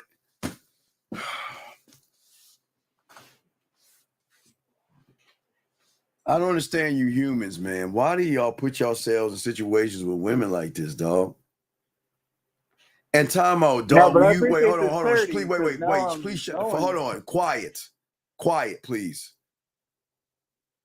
P.S. I say this with all kindness because you're new here. Wait. Mute yourself, caller. Mute yourself, please. P.S. I say this with all kindness. Please shut the fuck up, which you don't know. Please shut the fuck up with this red pill manosphere shit. When it is you bitch ass motherfuckers who have no self-worth, no self-esteem, and then you decide to get with a woman that isn't shit. You decide to date her, you decide to sleep with her, you decide to marry her, you decide to live with her, you decide to put up with her bitch ass behavior, and then you want to act like a fucking victim. Shut the fuck up, please, okay? You're in a man space right now. And as men, we don't blame women for anything because it's you motherfuckers that choose who you choose, like this dumbass on the phone right here. So don't sit here and say women gaining capital. She knew you were a sucker, you as well as him. So please stop blaming women for all yourselves out here. Y'all got to stop this. Y'all got to stop this feminine ass. It's the woman's fault. As a man, you make the decisions. You give her your name. You ask her out. You get in a relationship, but then you want to cry when she doesn't want to be with your pussy ass anymore? Fuck out of here. Now back to you, caller.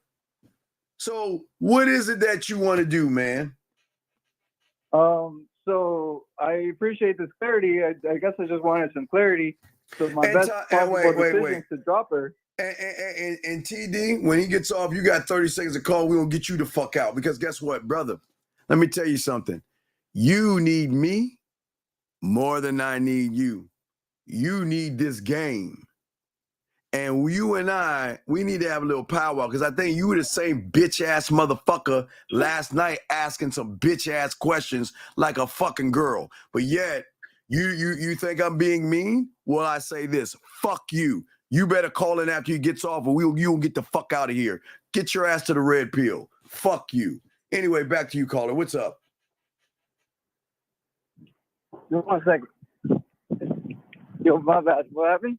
I'm asking you, what is it that you want, man? What's up? What's your question? You are what you are. I guess I wanted to get this question. My best possible move. There is no best possible move when you can't make moves, dog. You ain't making any moves. What moves are you making? You're a rug. So let's say this hypothetical situation where I can make moves. The best move would be to drop her, correct? No, you can't. Okay, sir. You can't drop her because I don't know. Do you understand what squatting rights are and stuff like that? You can't just kick somebody out depending on where you are. You think you can just kick her out? No, but like give her an eviction notice or something. Well, that's what I'm saying. Look at you. You think everything is funny, man. Oh, and listen. Hey, I'm laughing with you. I'm not the one in legal problems like you are with a woman. I'm not the one who has to pay, who is not a good father and doesn't do things the correct way and paying child support for his fucking ass kids. I'm not that person. You are. I'm not a rug. You are. I'm not the one who hates himself. You are. Hold on. I'm not the one who has no self-image. You are. I'm not the one who has no self-concept. You are. You are the no, dog. You are the bitch ass in this motherfucker. So you want to laugh at this shit? Go right ahead. I'm fine. But you think everything's funny. This shit ain't funny. You going to grow the fuck up, dog. You have to learn how to grow up, young man. That's all to it. That's all to it.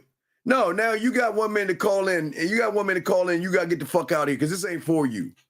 This ain't for you. I don't want to hear no learn to disagree anything, motherfucker, because I'm having a conversation with somebody else that has nothing to do with your bitch ass, and yet you want to sit here and judge me, the person that's trying to help your fucking ass learn how to be a man? We're not doing this here. We're not doing this here. So you got 30 seconds to call in, but caller, this ain't for you. So we'll escort you out.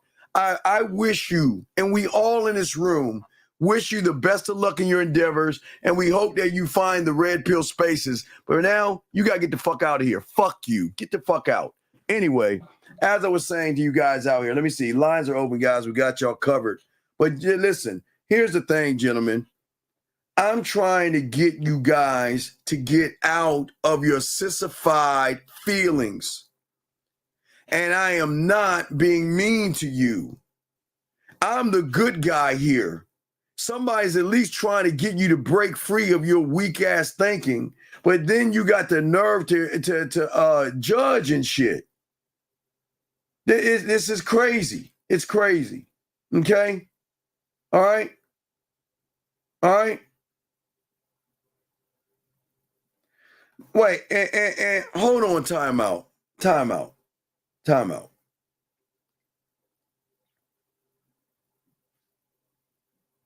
Who the fuck said anything about obtaining? What the fuck is this?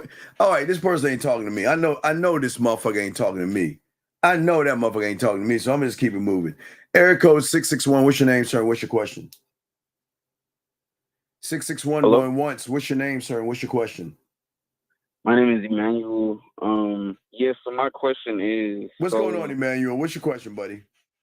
Yeah, so the mental prison, once we start to, communicate with you, whether it's calling in, coaching, that's when we'll start to see that only you, someone who's free, can help us break out. Am I right on that? Wait, what did you say again, sir? I'm sorry. What was that again?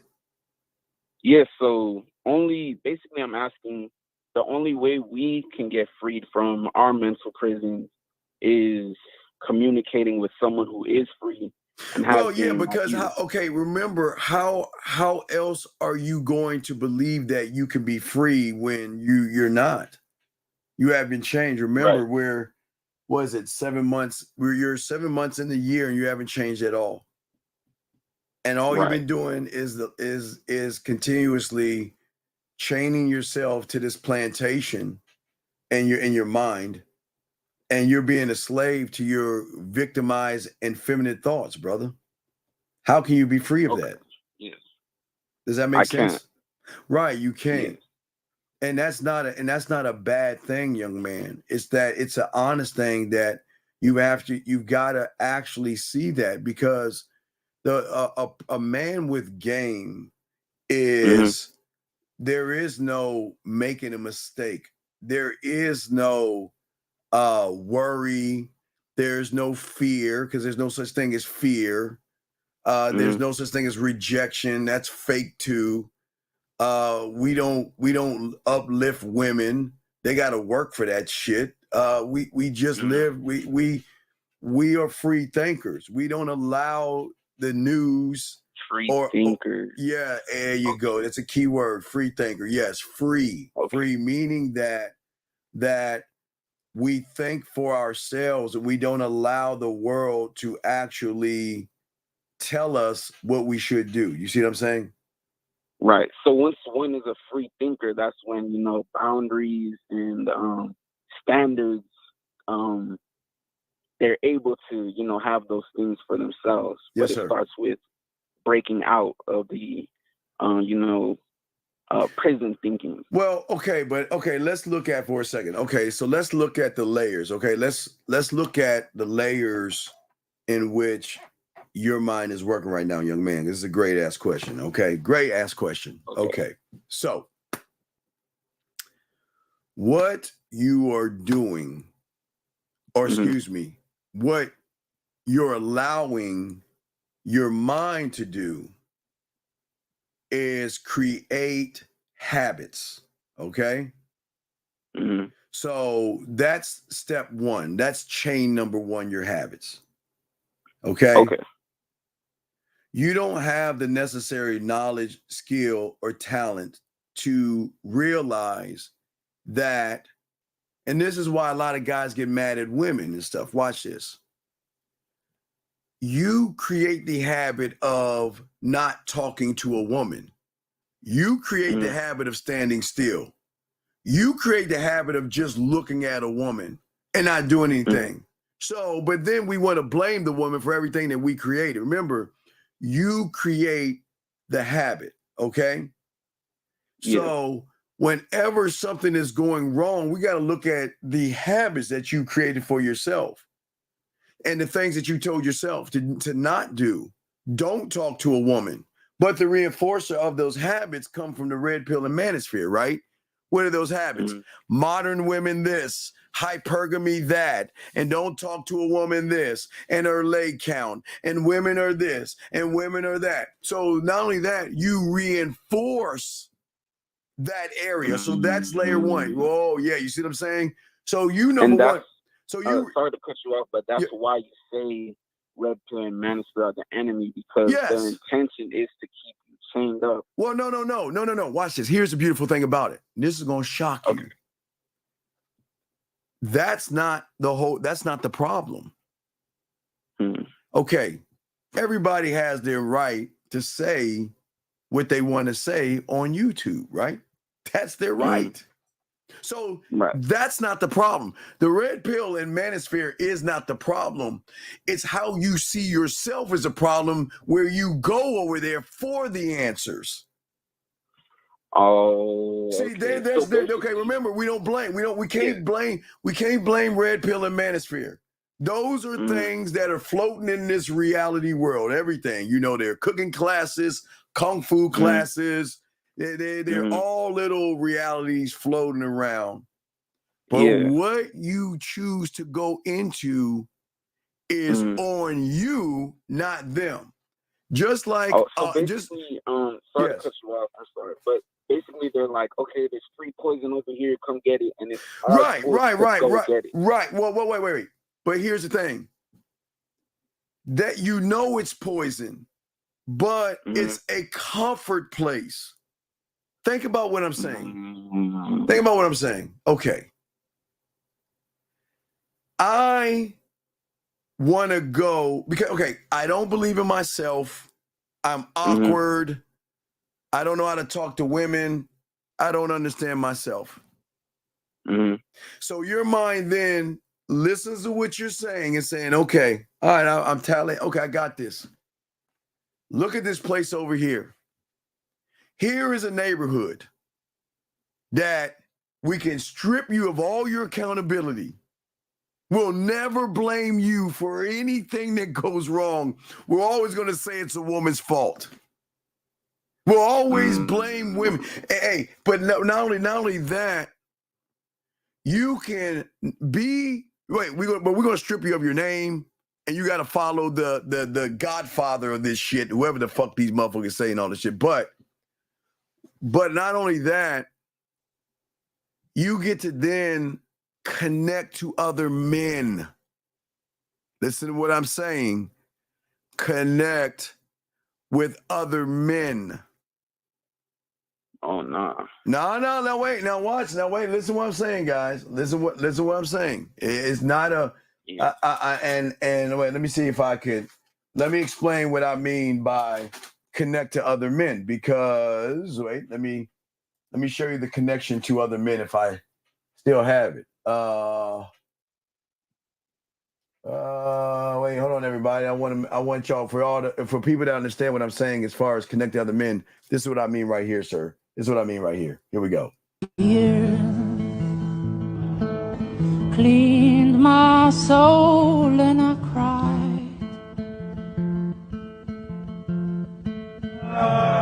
Took a cup, filled it up with you, with all the joy and the sorrow and the fear.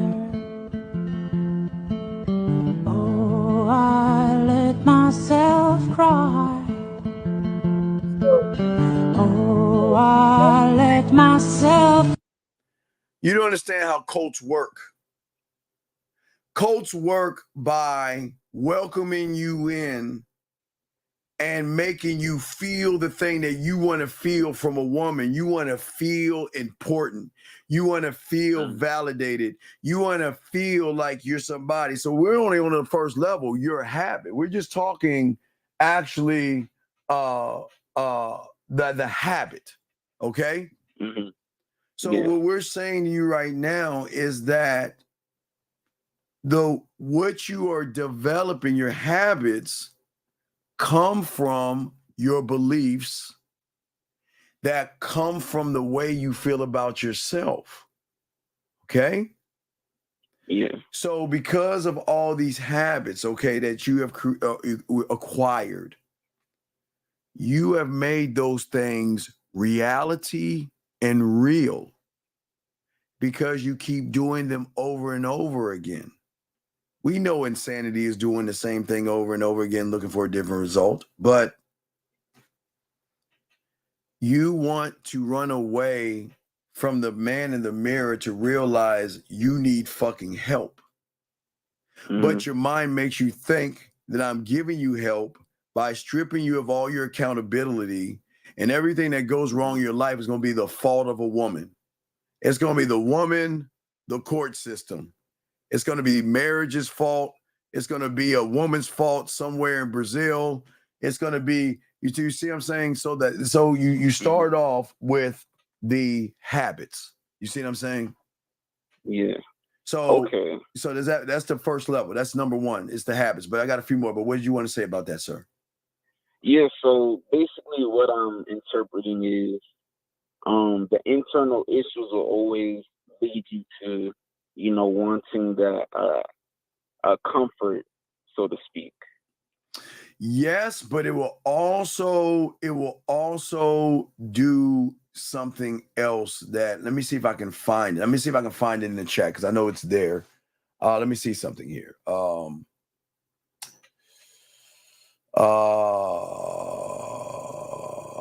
Okay, here you go. Let me give you an example. All right, prime example. Okay, I want you to read this. Okay. All right, so I don't know if you read, I read to you. So the person's name is Oliver, okay? All right? Okay. So let me tell you Oliver's story. Oliver, since his name is Oliver, his parents fucked him up with his fucking name, Oliver, has been picked on, bullied, ridiculed, walked on over, and stomped on all of his life. Oliver could not get a girlfriend, even if his mother begged some of the other parents in the neighborhood for their child to go on a date with him. Oliver has always been awkward. Oliver has always been had turned himself into a person that was just always at home because no one wanted to hang out with Oliver. Oliver's parents probably bought him a bunch of toys, footballs, basketballs, and baseballs, so the kids would play with him because there were new toys and stuff. So all Oliver's life, he can never get any pussy. And all Oliver's life, he's mad, upset, and mad at the world. He hates the world, and he also hates women because Oliver's always felt like he should get pussy, right? Follow what I'm saying, okay? Follow what I'm saying, okay? This is very important, okay? So at the end of the day, Oliver popped up on here, right? Right?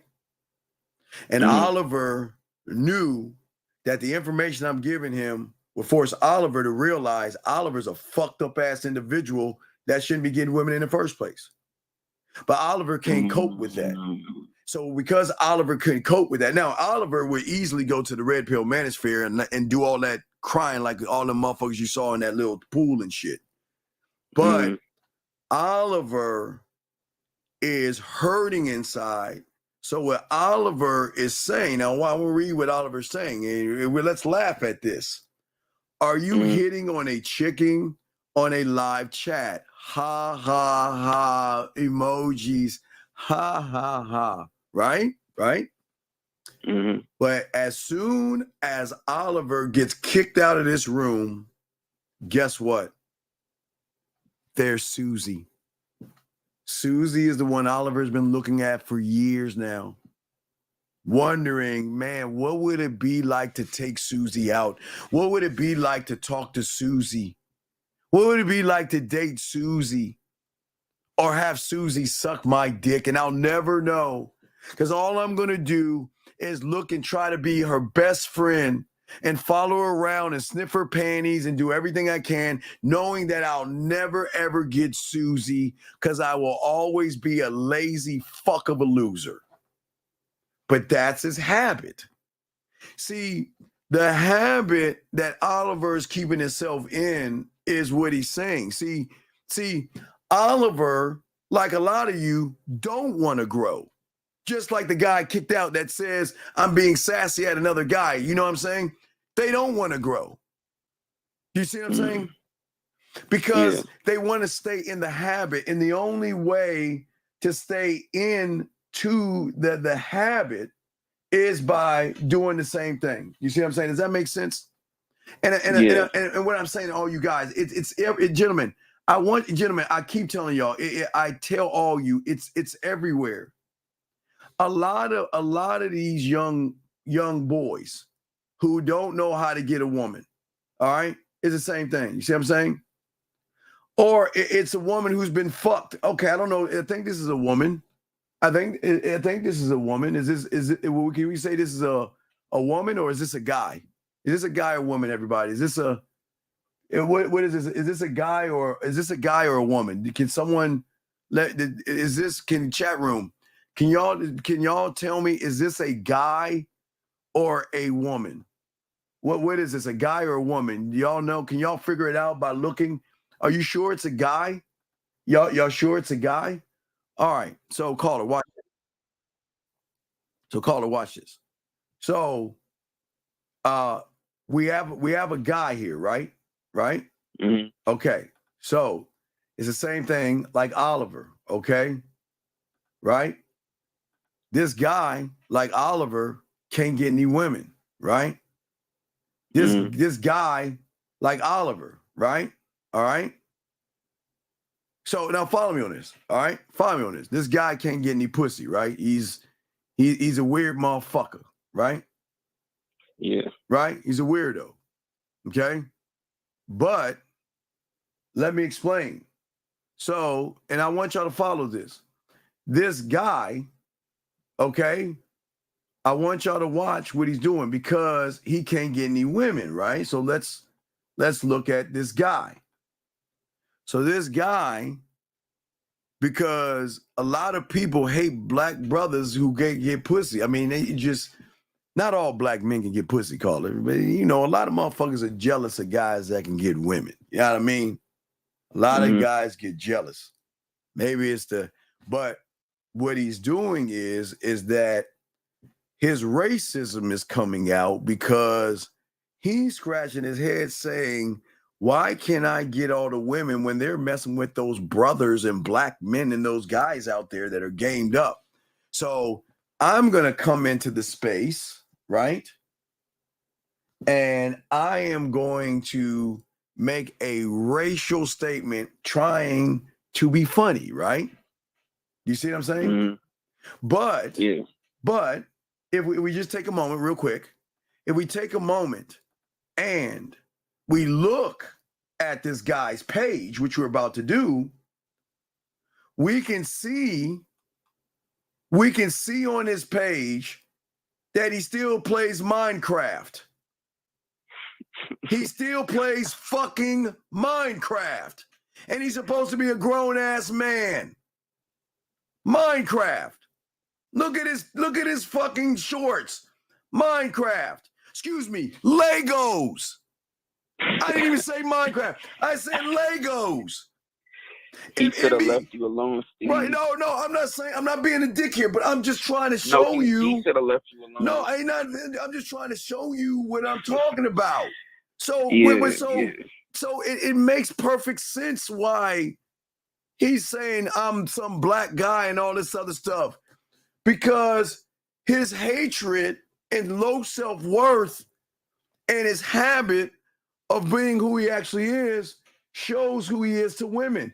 So him being mean to me, or him thinking he's mean to me, isn't doing anything to me, because at the end of the day, like I said, he needs me more than I need him. Does that make any sense? Yeah. But go ahead. I'm listening. Go ahead, sir. Yeah, so basically what I'm getting from all this is having the habit is kind of like having spilled milk, and basically going to hate on you is leaving your milk to go worry about someone who doesn't have spills or is clean, and like hating on someone who's clean rather than just cleaning your milk, I guess.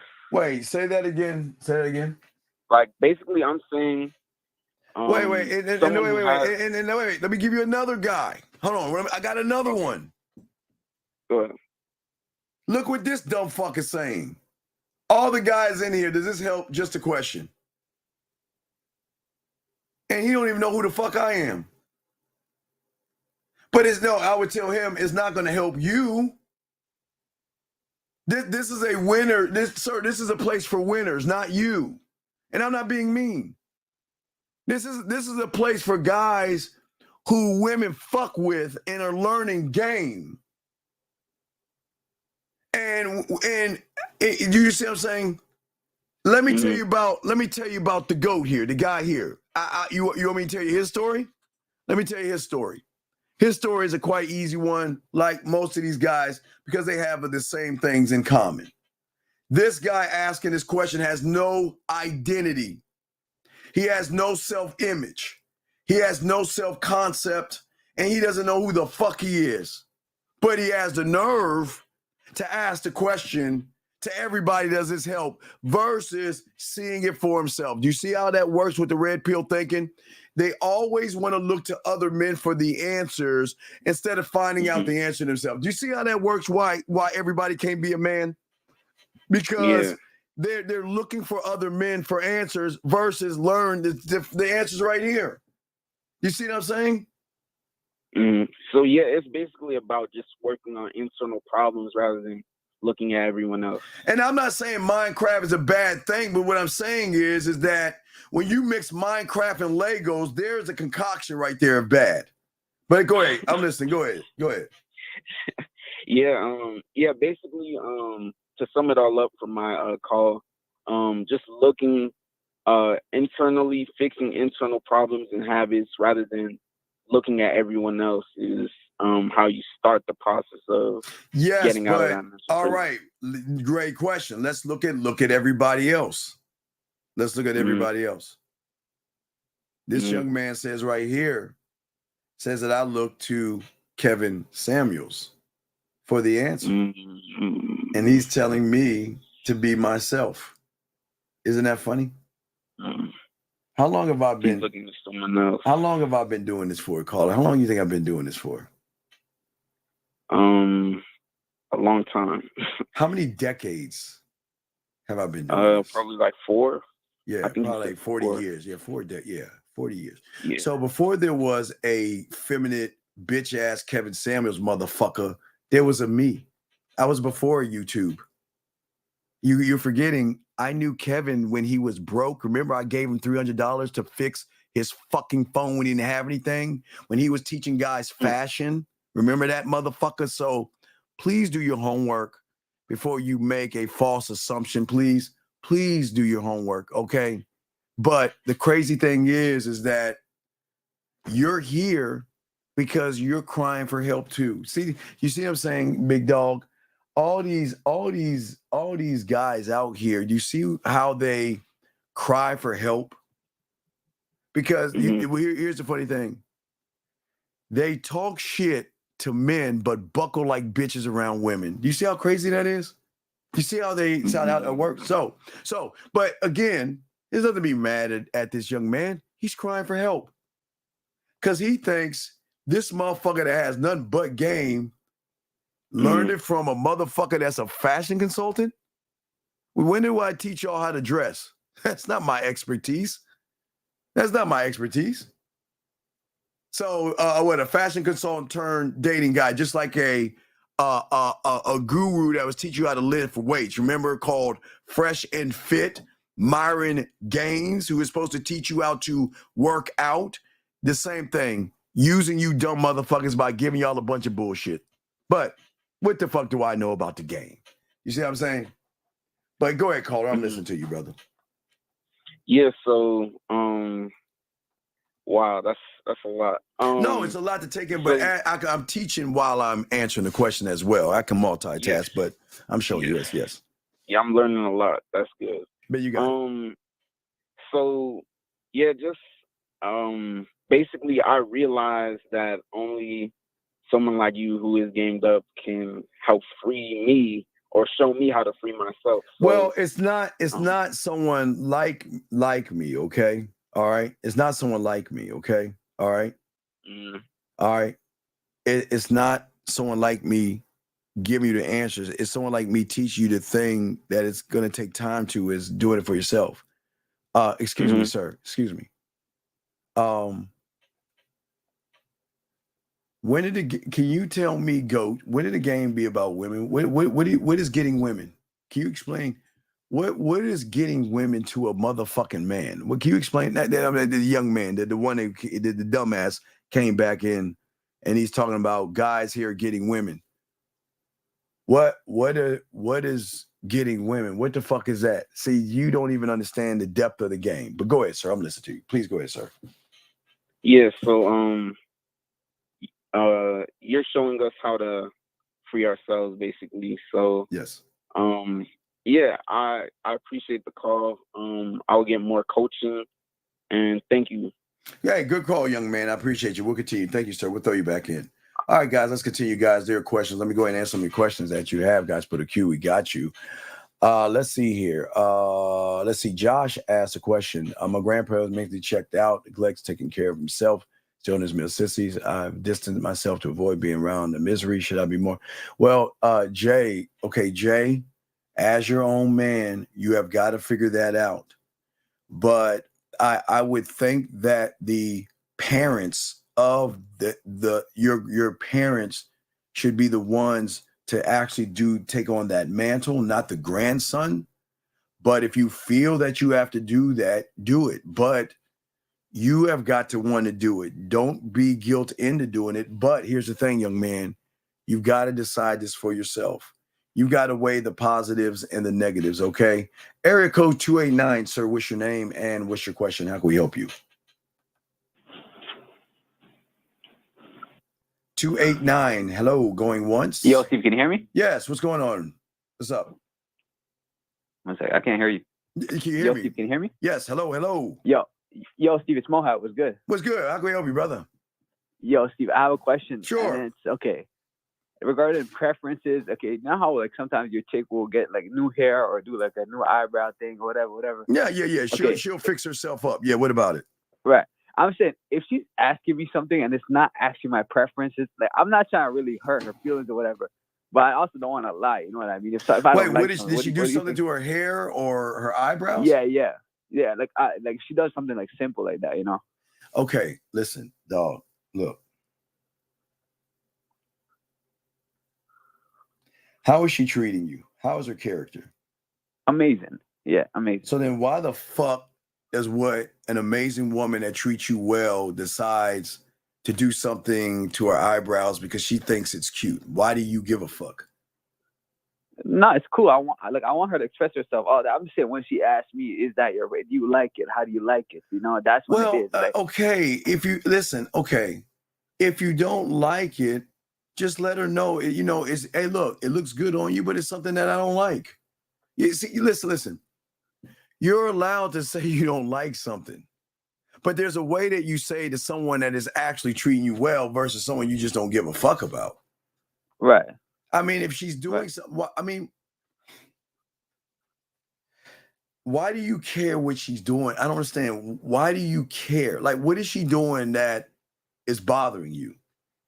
No, it's not even, Steve, like, because on one side, it's like, okay, if she does like a little eyebrow thing, I don't really like it. It's cool. But like you said, Steve, I fuck with her character. Like, she could wear a I know. So, okay. And if a woman wants to wear something, okay. Right. Let her have it. That's her. Okay. Your reality is yours. Yes. Right. And her reality is hers. Yes. True. Yeah. Yes. Yeah. Okay.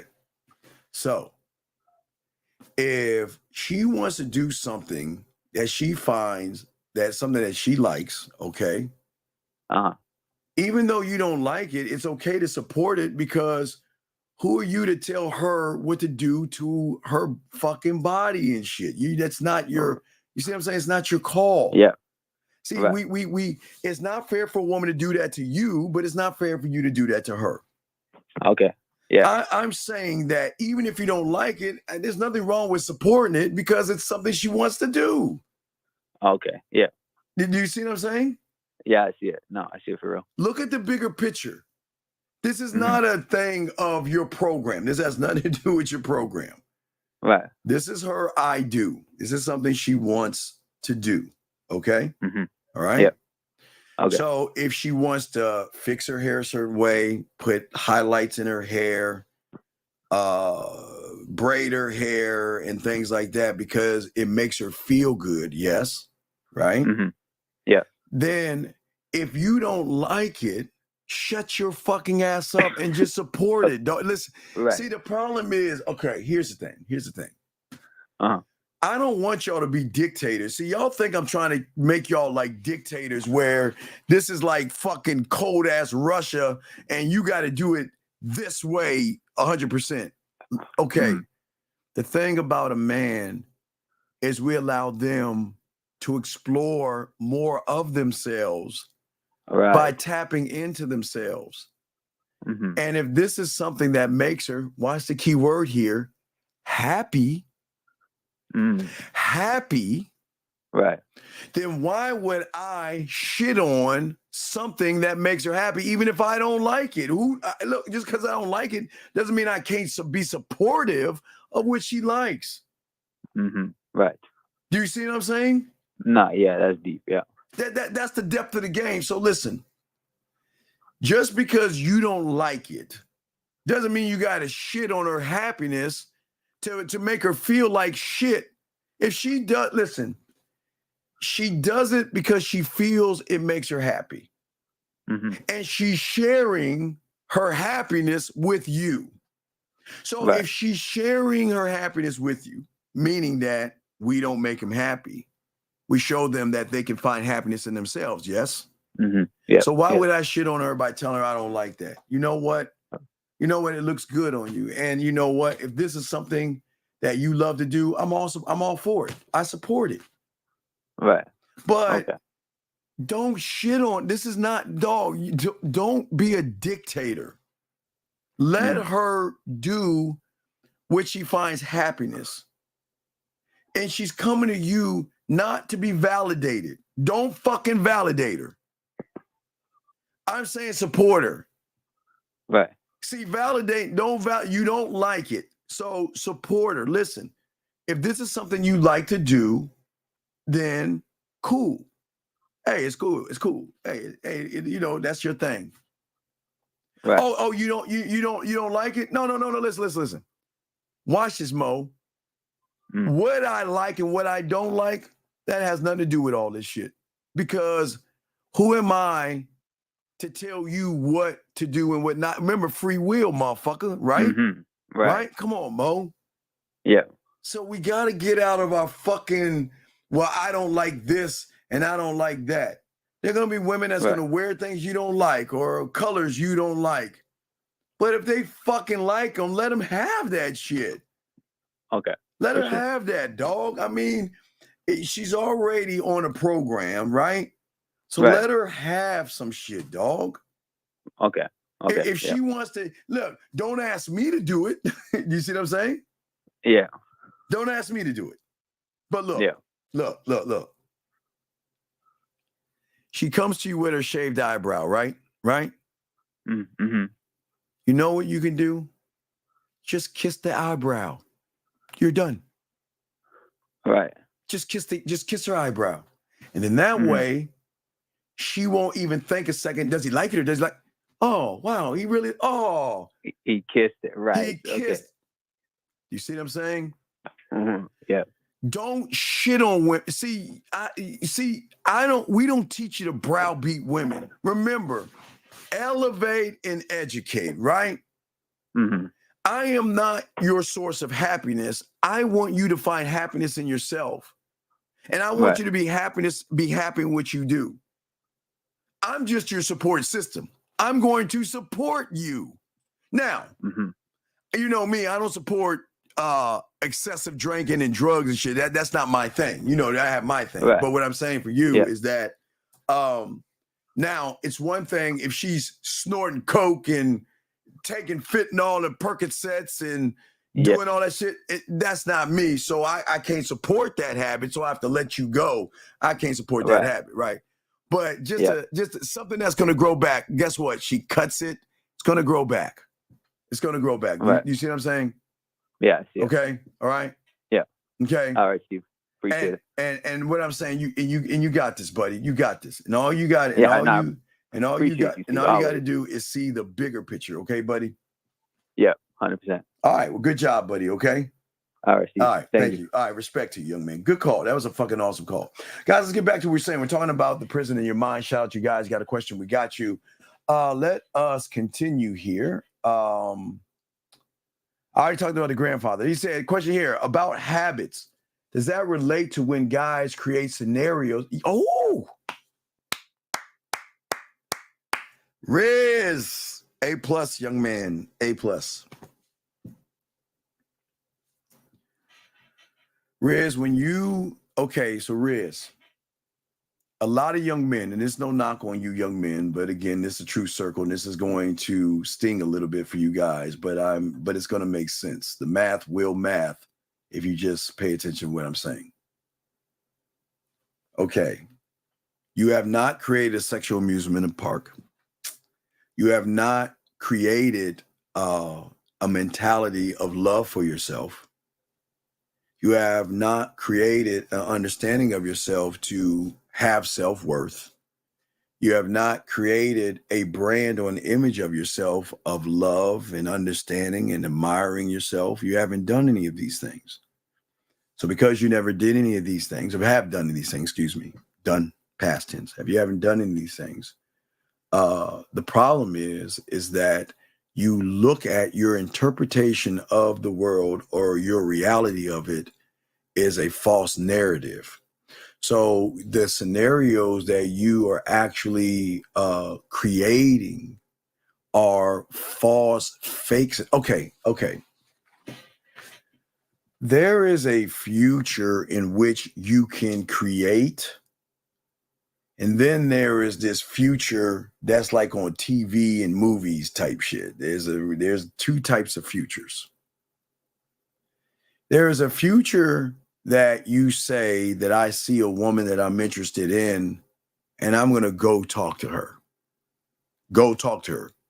Present. So you can go into that future because at that point, you're just leaving it at that point of, I'm just going to go talk to that woman. And what happens at that point is based upon, again, the knowledge of self, the knowledge of women, the knowledge of dating, the knowledge of sex, the knowledge of flirting, the knowledge of making her smile, the knowledge of leadership, the knowledge of authenticity, the knowledge of being smooth, the knowledge of being romantic, the knowledge of being sensual, the knowledge of being sexual, the knowledge of being sensual, the knowledge of being seductive, the knowledge of being all these things I'm saying, okay? All that plays a role. Now, when you don't have any of that, you go into this other lane of a future.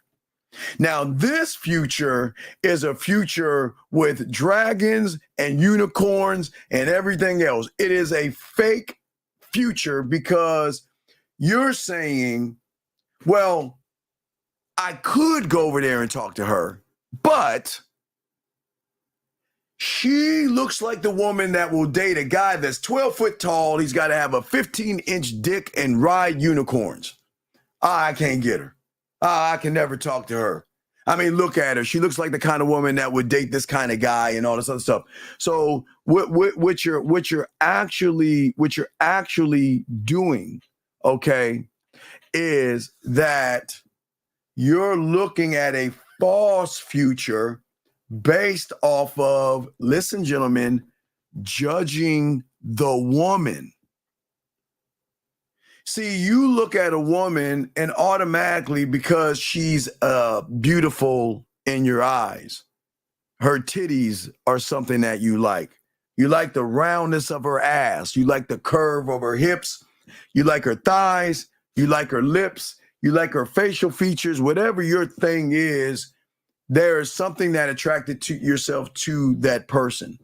But because those things that attract you, when you're not rooted and grounded in yourself, okay, you then create a scenario in your mind that that woman is too good, too perfect, or the perfect one for you. So that means that because I'm not perfect and she is perfect in my eyes, then I can never get anyone like that. I can never talk to that woman and she'll never like me or she'll never want to be with me type thing. That's wherever all this is coming from. So the scenario has nothing, because remember, the woman is minding her own business. All she's doing is what women do, and that is go from A to B. She's going to the store, she's jogging, she's walking her pet, or going to work, or whatever she wants to do. That's her right to do whatever it is she wants to do, and she's going to do it. And because whatever it is she wants to do, because she's doing it, gentlemen, that you then create a false story based off. Now, remember, now we want to talk about not your comfort zone, because your comfort zone is actually not comfort. If you think about it, gentlemen, your comfort zone is actually discomfort. So you're in your discomfort zone. You're not in your comfort zone. You are living in a world of discomfort because you just don't believe in yourself and you think yourself sucks. Okay, next question. But good question, big dog.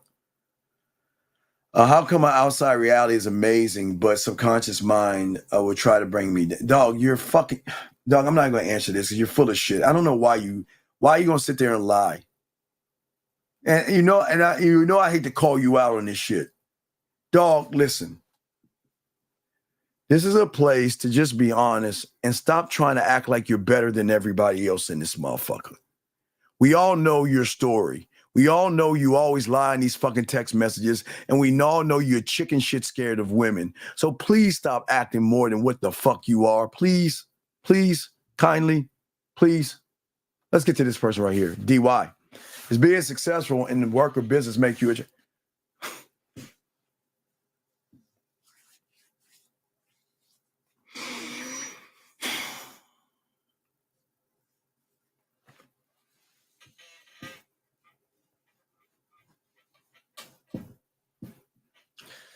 All right, you're new here, so I'm not going to be too hard on you. No Diddy. You're new here. Young man, I just want you to think. That's all I want you to do, okay? I just want you to think for a second. Can your business speak for you? No, it can't when it comes to women. Sir, I am glad that you are successful in business, but you ain't shit when it comes to women. And because you ain't shit when it comes to women, I say this with all due respect, you do what guys like you do and cover up the fact that you are terrible in bed with women. You don't know how to fuck. You don't know how to eat pussy. You can't make her or turn a woman on even if she gave you a light switch. You know this, and this is no knock on you. You know this. And this is why you are saying what you're saying. Because you think because whatever your skill is in business, you think because you are skillful in something that you do, you think that trickles down to being skillful here. Doesn't work that way, sir. It doesn't, nor will it ever work that way. The game is not about women. And until you become a student of that, you will never understand what I'm saying. You will always feel like you have got to flash your money, flash your cars, and tell women that you meet, I have my own business, because you want to impress them versus being a man with nothing who is impressive. See, you don't have to have anything to get women in this game. You don't have to have successful businesses and things like that. The impressive man knows how to communicate himself, being clear, concise, and transparent. He is assertive. He's decisive. He can do these things, okay, without leaning on what he does. I think it's awesome what you do, sir. And please, please, all you guys listen to me. This is no knock on what you're doing. I think what you do is a great thing, and that's not what I'm knocking you on. But a motherfucker with game who can stay with his mother, have a shitty job, raggedy clothes, and ride a bus to go to work can have more influence on a person like you who has a successful business, nice clothes, and a nice style of living. You want to know why? Because you don't understand women. And to understand women is women don't look at that shit. Women don't look at what you think they look at. Listen, gentlemen, get your crayons out. We as men think that women see the world the way we do. And unfortunately, as a human, you think your success is in your wealth and your money and your status. So in your mind, you think a woman sees the world that we do. But watch, I'm going to do devil's advocate. Watch this, caller. But Steve, what about all these women out here that make all these demands that they want all this money and status? Watch this magical trick, guys. I keep telling you, every woman you run into is the subtotal of you motherfuckers. So what do they run into all the time? Look at my money. Look at my car. Look at my status. Look at my money. Look at my car. Look at my muscles. Look at my money. Look at my car. Look at my muscles. That is all you push on these women because you think that that is impressive to a woman, and that shit is not impressive because here you go. It would be impressive if you were the only one doing it, but you're not the only one doing it. There are several people doing the exact same thing that you're doing. So that means you're null and void at this point. So watch this. So that means women clear out all your money, your clothes, and your status. All that you wiped all that out. So watch this. It's funny. Gentlemen, women are not looking at you. They're actually looking at you, your characteristics. your character. That you see, you guys think because, see, watch this, ladies, and trust me on this. They don't look at your character. They define you off of your ass and your titties because that's as far as their reality goes, ass and titties. So they assume that you women think the same way, that you look at guys based off of their body and what they're wearing on their fucking body. And that's where everybody goes wrong and all this stuff. See, gentlemen, listen to what I'm saying. You're actually following a narrative that you think women should follow because you're following it. See, because you're defining women off of their ass and titties. That's what you guys are doing. So you expect in your reality for her to look at you the way you're looking at her. But didn't I tell you these women are game the fuck up? Do I not? And this is not me even blowing these motherfucking women up. I'm just keeping it a buck. You're looking at an opponent that has so much motherfucking game. She doesn't give a fuck about your status. She doesn't give a, she's looking at how you move, your character, how you move. And you can't, and you think movement is my clothes, money, and status. That's all and my business to get me by.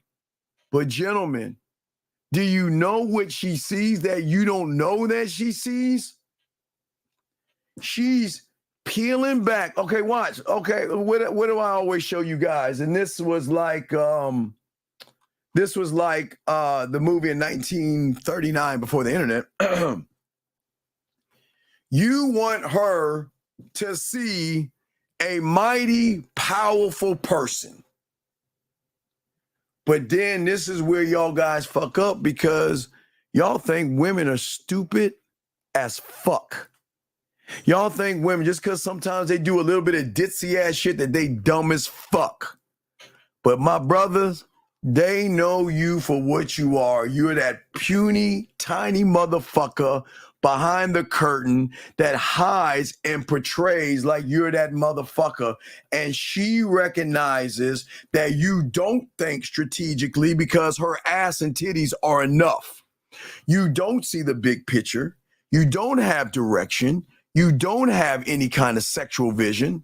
You can't think for yourself. You can't even speak up for yourself. You can't even send a clear, concise message to a woman. You are always focused on just getting pussy. That's all you are. You're pussy driven, which tells her that you are thirsty, needy, desperate, and it's telling her, man, you must not be getting a lot of pussy to want pussy this bad. You can't drive results. You can't get things done because you're so passive. She knows you're not decisive. She knows that you don't have a high standard. Wait.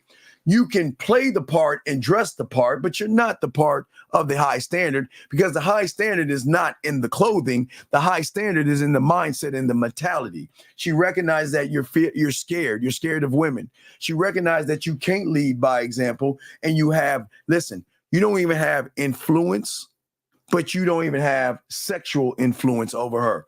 And these are the things that she recognizes. You don't sin or cannot set clear, concise expectations.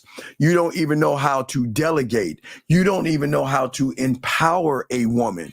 You don't even know how to bring out things in her. Smiles, laughs, blushes, flirting, daydreams, wet dreams, fantasies, bring out of her. So what I'm saying to you, young man, is that I understand what you're asking or what you were asking about your businesses and stuff, but you have to open your eyes to the reality that women don't think like us. And the only reason if they do think like us is because that is all they have seen all their life is guys just going around giving women things. Let me take you out to dinner.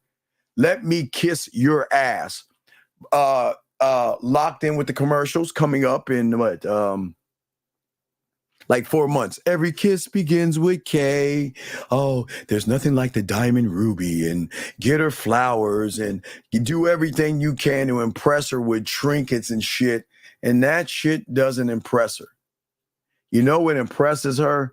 A fucking asshole. That's what impresses her. An asshole. That means a person, right? That has certain kind of traits. That means a person that doesn't give a fuck what she thinks. And this is no knock on women because we don't tear women down.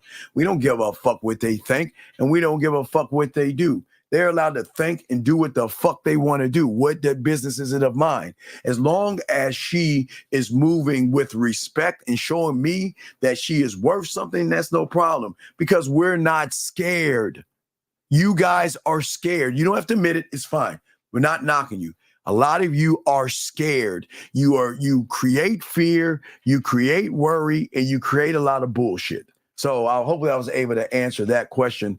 Let me continue, guys. Lines open. If you have a question, please put a Q. We'll answer questions. And we're talking about the prisoner in your mind. Let us grab the next question here. Okay,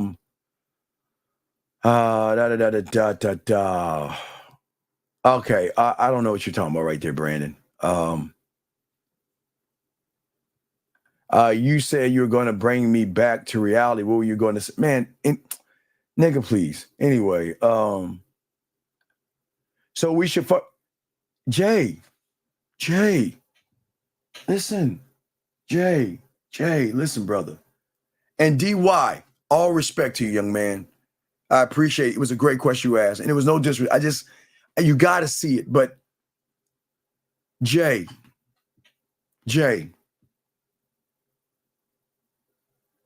listen, Jay.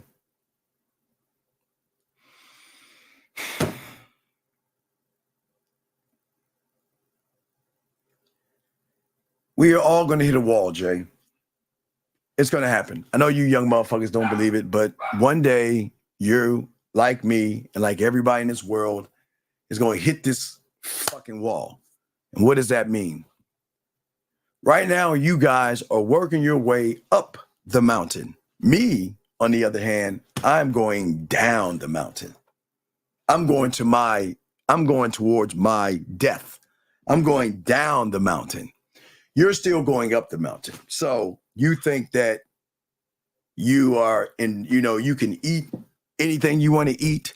You can drink as much as you want to drink, and you can smoke as much as you want to smoke, right? I'll get you 1 second. Let me grab this call. I'll explain this. 417, what's your name, sir, and what's your question? 417 going once, 417 going twice. Oh, hey, it's Brandon Alexander. Brandon, what's your question, brother? How can I help you, sir? Hey, Steve. So I was just jumping on. I wanted to ask a question about the mind, about escaping the prison of your mind. Yes, sir. What's the question, buddy? What's up? Is that so? My question is, is it you fighting against your mind, or actually, how do you? Or is it like training your mind to work for you instead of against you? It's deeper than that. It's not that simple, because you don't understand what is called the habit zone. Mm-hmm. And I talked about that to the other person. You can't change or do anything until you change your habits. You see what I'm saying? Okay.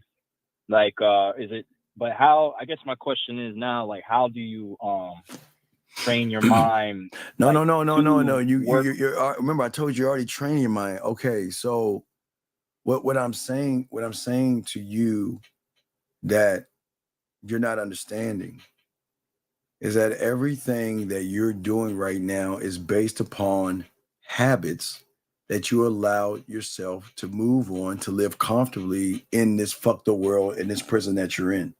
Does that make any sense? Oh yeah, like a lot of the stuff you do that keeps you like feeling comfortable versus every facing place that you're in requires something of you. Yes. So say that again one more time. I said everything that you're in requires something of you. Oh yeah, Right. yeah. With everything you're doing. So what are you giving your yourself? responsibilities, everything like that. Yeah, but what are you giving yourself? See, here's the problem. You're a master, and you don't even realize it. And that's the problem. You're a master. You are a bona fide master. And what do you think I mean by that? Like a master of doing things that like that are holding you down and keeping you down. See, this is what I'm talking about. Your habits have created, you are a master of why you are in the prison. You are a master of excuses. You're a master of being lazy. You are a master of making pointing the finger at everybody. You are the master of doing things when you want to do it. You are the master of self-doubt. You are the master of limitations. You are the master of excuses. You are the master of fear. You are the master of all those things. You are the master. So don't get it wrong. You have mastered your world. And this is why you don't want to leave it. Because you already have mastered fear and you have mastered rejection. You have mastered judging women. You have mastered judging men, and you have mastered judging yourself. So you are a master. Thus, these are those habits that you have mastered have made you a master. You are a master. Does that make sense? Yeah, no, that makes sense, man. So you are the master. Okay. So whenever things go wrong, meaning I see a woman and I don't know what to say to her, right? You already know what to do and know what to respond. I'm just gonna sit here and look at her, or I'm gonna sit there and ask her a bunch of dumbass questions. I'm gonna beat around the bush. I'm gonna walk on the eggshells. I'm going to be this nice guy doing all these little circus tricks and all this other stuff. I've mastered going to the gym for her. I've mastered getting clothes for her. I've mastered getting degrees and cars for her because my self-worth is tied into what she defines me as. I have mastered myself. And that's what I'm saying. You're in the prison. All you guys have actually mastered yourselves. You have mastered that. So how can you escape that reality? So watch this. Okay, so you have mastered it, because right? my problem that I'll admit too is like it's sometimes where I'm just out there and it's like, oh yeah, I'm 100% free.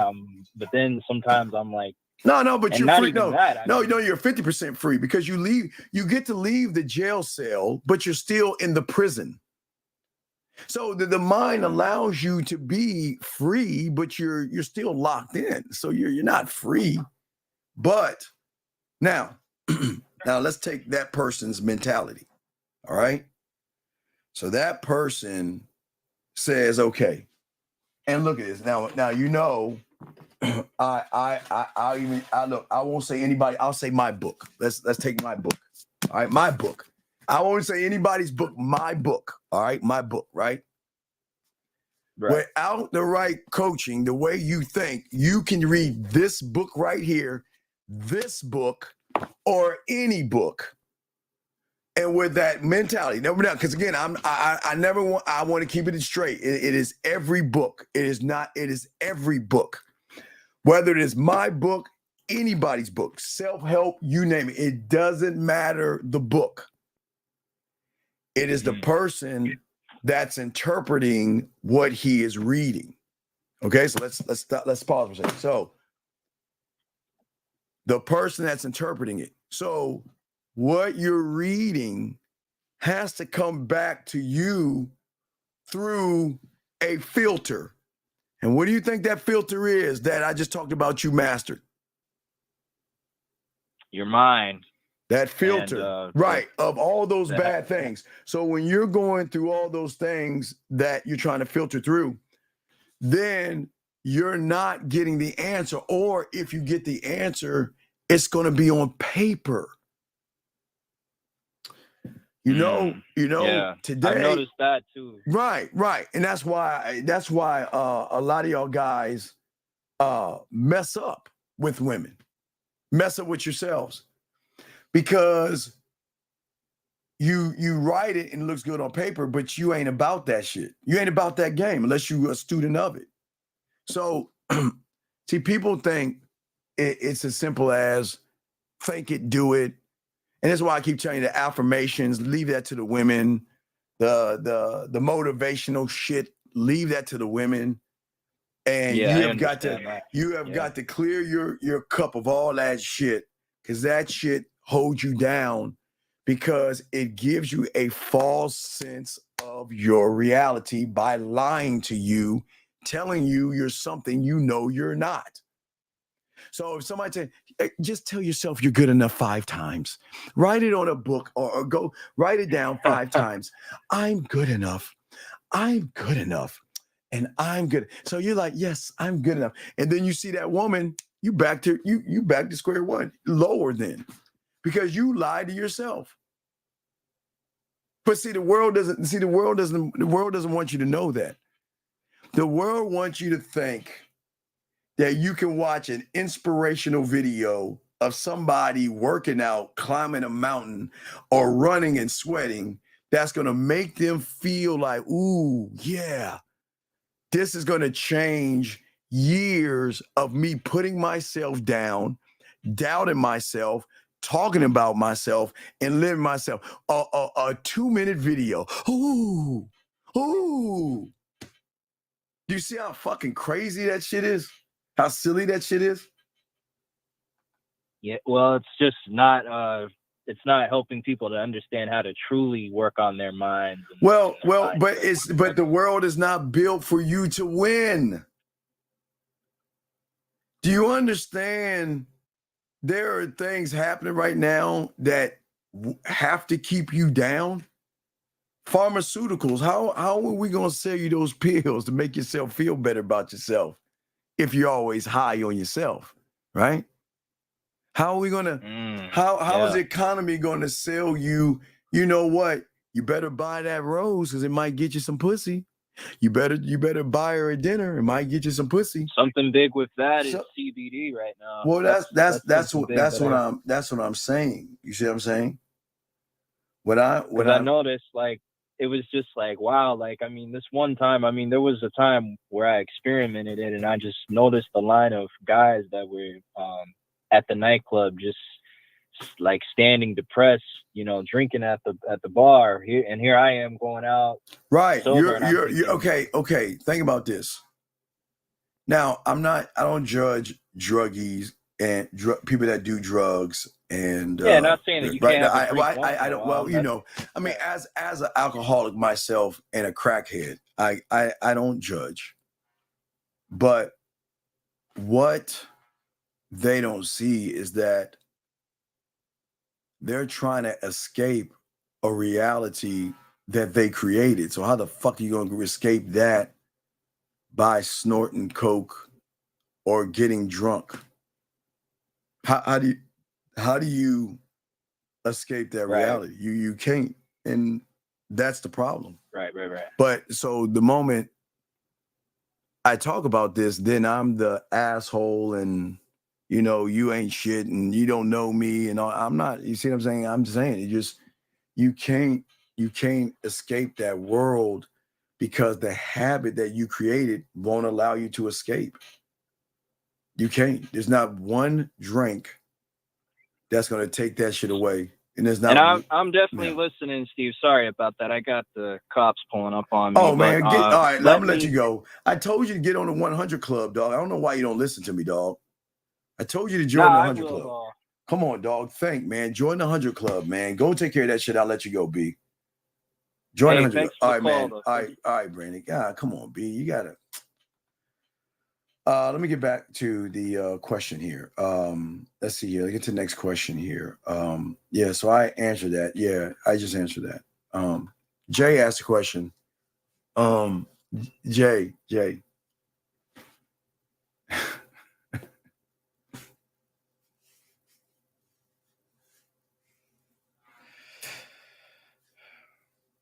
Whatever you put above you, sir, you will always fear and worship. Just remember that, Jay. Okay? Whatever you place above yourself, you always fear and worship. And that's not actually going to work for you, sir. It's never going to put you in the perfect situation. So what we want you to understand when it comes to your fears are based off of the false narrative. Can we stop using the F word that doesn't exist? If you stop using the F word that doesn't exist, then the question won't exist at all. Okay? You've got to do that. No, that's just something for I tell young black men to have so they can get profiled the right way versus the wrong profile. So it's just a loophole that those that have game learn about that people don't understand. So that's just game right there. But anyway, so what I'm saying to you is that you're talking about fear, and if there's no such thing as fear, how can there be a false narrative of something around you? That's all. I'm just trying to get you to think. And I always would tell you, don't believe me. Just go knock on fear's door. And if you give us our address, we'll go kick his ass. We'll have some curry cookies for him at the door. He'll open it up and we'll kick his ass. Just let me know where he lives, okay? Since I'm a master of those things, that's why I have to empty my cup and switch back to the student of the game. Yeah, absolutely. You have to absolutely do that. You can't, the way you're okay, but let's talk about comfort. The life that you desire to have, okay? The desire to have it, which means the life of getting some pussy, the life of women, the life of living a certain kind of world is at your reach. It's at your reach. Let me grab this question. 916, what's your name? What's your question, sir? Oh, wait, it's a stalker. Sorry, let him go. It's a stalker. Sorry, I'm sorry, it's a stalker. But anyway, as I said before, slides beyond your reach, okay? And what is above and beyond your reach are opportunities. That's all it is. It's opportunities to grow. It's opportunities to date. It's opportunities to have sex. It's opportunities to meet people. It's opportunities to gain knowledge. It's opportunities to acquire things that you want in life. But here's the problem between that thing that you're in and reaching that thing that you desire is all based upon that person. If you go in the bathroom and look in the mirror, that's the person that is stopping you from actually having those things. You're actually holding yourself back from those things. I'm not saying you're going to get those things. So please understand, this is not one of those you can get it if you think it type, whatever the fuck they say. No.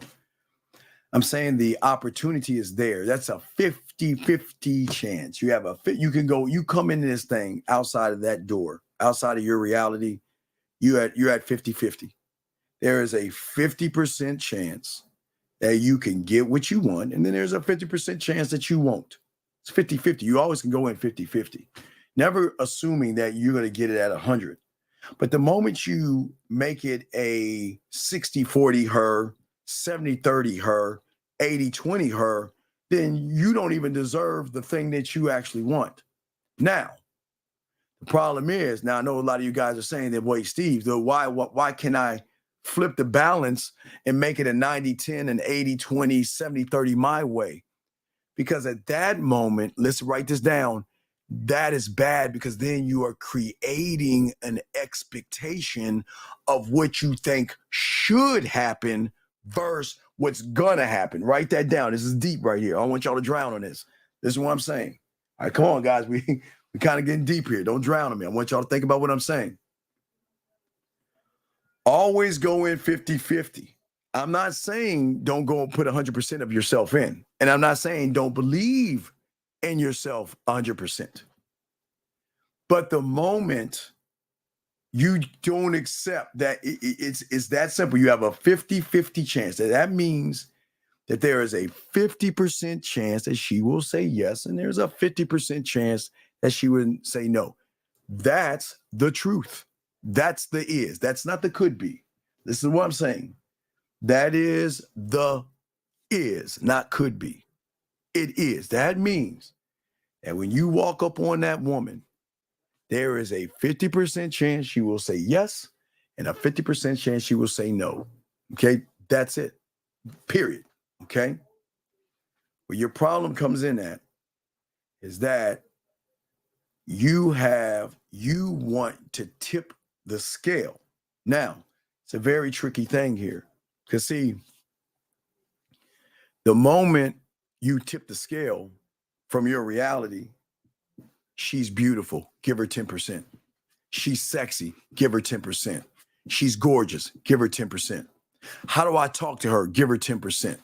What do I say to do her right now? Give her 10%. How do I ask her for a date? Give her 10%. So think about what I'm saying. So you're already tipped the scales, because from 50-50, you have already ripped out your 50, and you damn near gave it to her automatically, and you know nothing about her at all. Nothing about her. So then you go into this situation where what pimps will say, you're the bottom bitch. She's got the high ground. And whoever's got the high ground is going to win the game. She's got the high ground because you have already knocked, and because you're habit of being a master of this stuff, you've already took yourself out of the game before you actually stepped in the game. Okay? Now, with that as well, now let's show you how it, now this is why I always tell you this is a tricky thing. This is why I hope y'all are taking notes on this.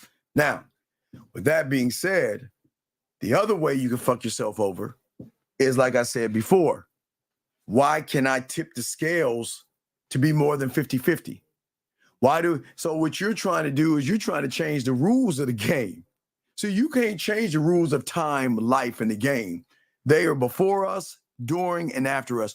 You can't change the rules. Rule of the game is it's this simple, 50-50. You've got a 50-50 shot. The moment you speak to her, that's it. 50-50. It's either going to be a yes or it's going to be a fucking no. And if she says, I don't know, that means it's actually a no. So it just is. It's no in between. Okay, 50-50. But this is, now I showed you where you go wrong in step one by when you say she's beautiful, minus 50 from you. She's sexy, take away 50. I don't know what to say, take away 50. Worried about rejection, take away 50. Worried about I don't have enough confidence, take away 50. So then you go into this thing again, giving her the high ground because you're giving her all your points away. Okay. Now, let me show you how the points then can fuck you over from the other side. Now, like I said before, for some of you guys, the moment you go past 50%, the 50-50, that is called, gentlemen, an expectation. Come on, write that down. Write that down, okay? Write that down, gentlemen, please. Please write that down, please. Okay? Please write that down. Very important. Very important, okay?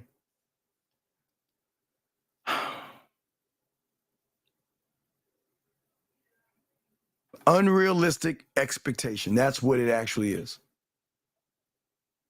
Because every day you hold, okay, so the moment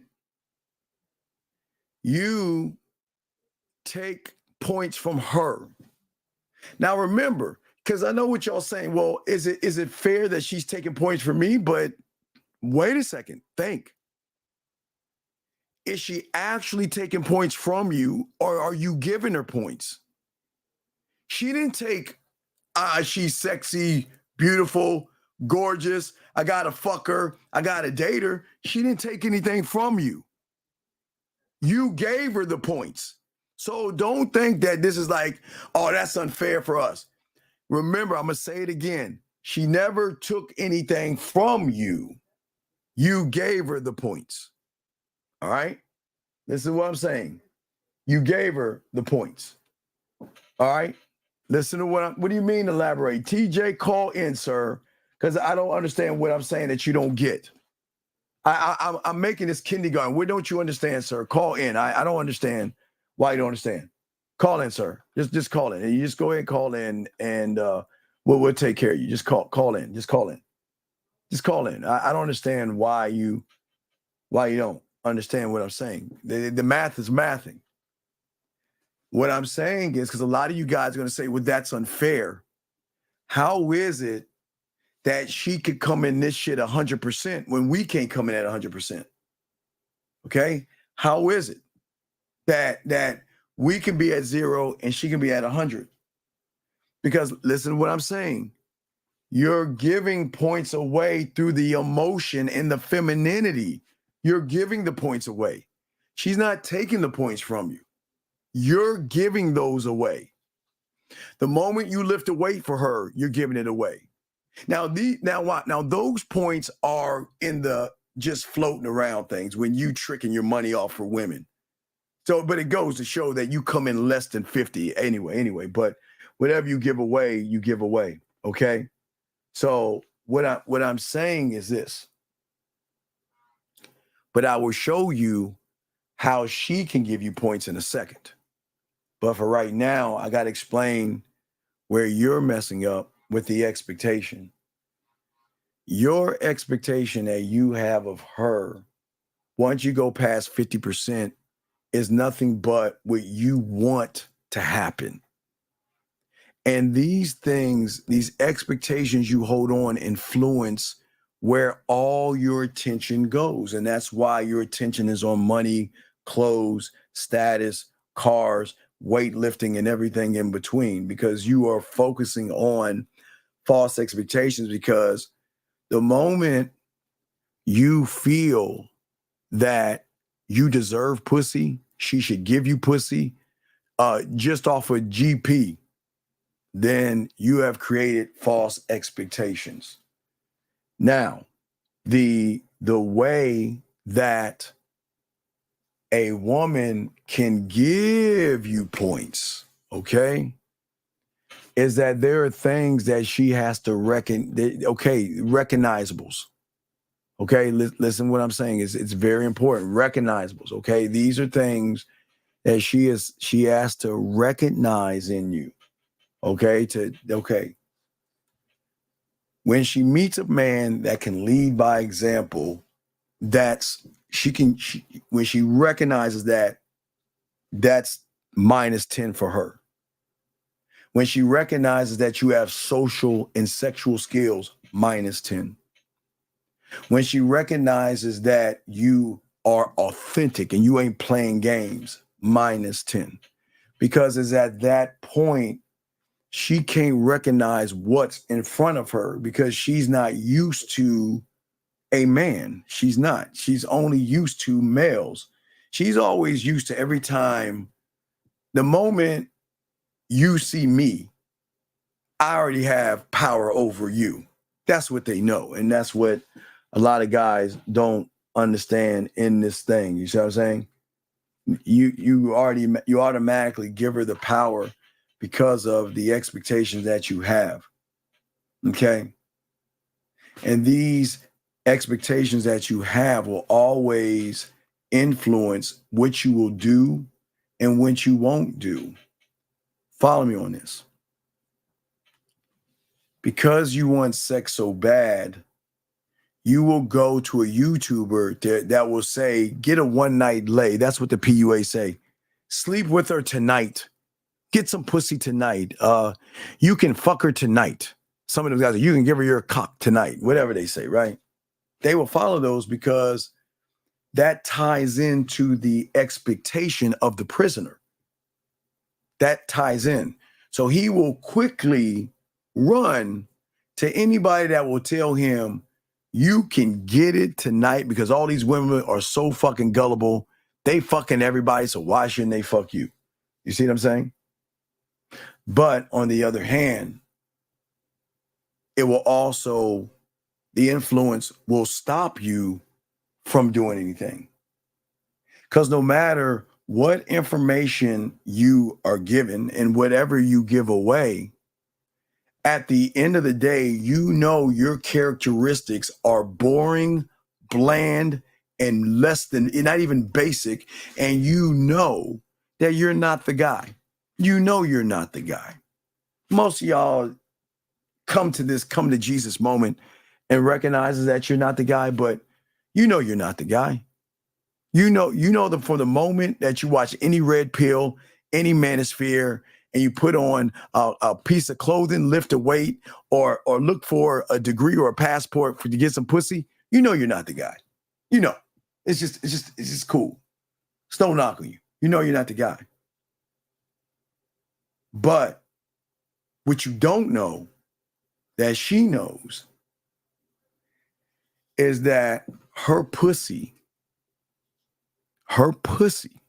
not even the person, what she's walking with, influences your attitude, your behavior, your decisions, your perspectives, and how you think, move, and behave, because you have never, ever rooted yourself in who you are as a man, which is always, so follow me on this.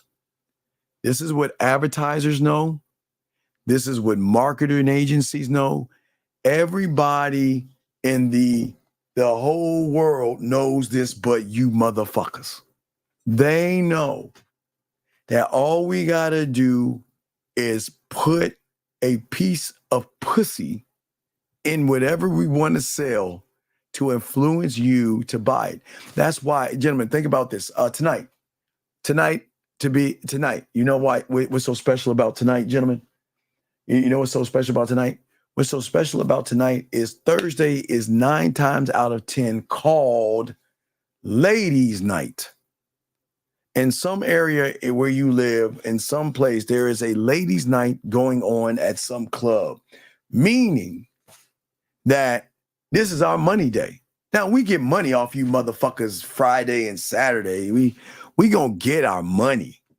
But now we gonna get our money. So, Friday and Saturday usually pays the DJ, the bouncer, the bartender, and the bills. But now, Thursday, oh, that's free money. Thursday is free money. Free money. Because wherever the women are, that's where you motherfuckers go. Now, I want y'all to think about this for a second. Okay? If I am teaching you how to exercise, and I don't know anything about women, but I think I know a thing about being fit, but all I do is exercise, right? Right? Know nothing about women. But how can I get you to watch my YouTube channel? I'll bring women on my channel because the women will always draw in the thirsty ass suckers no matter what it is. The women will always draw it in. It's the same thing about anybody that has a business.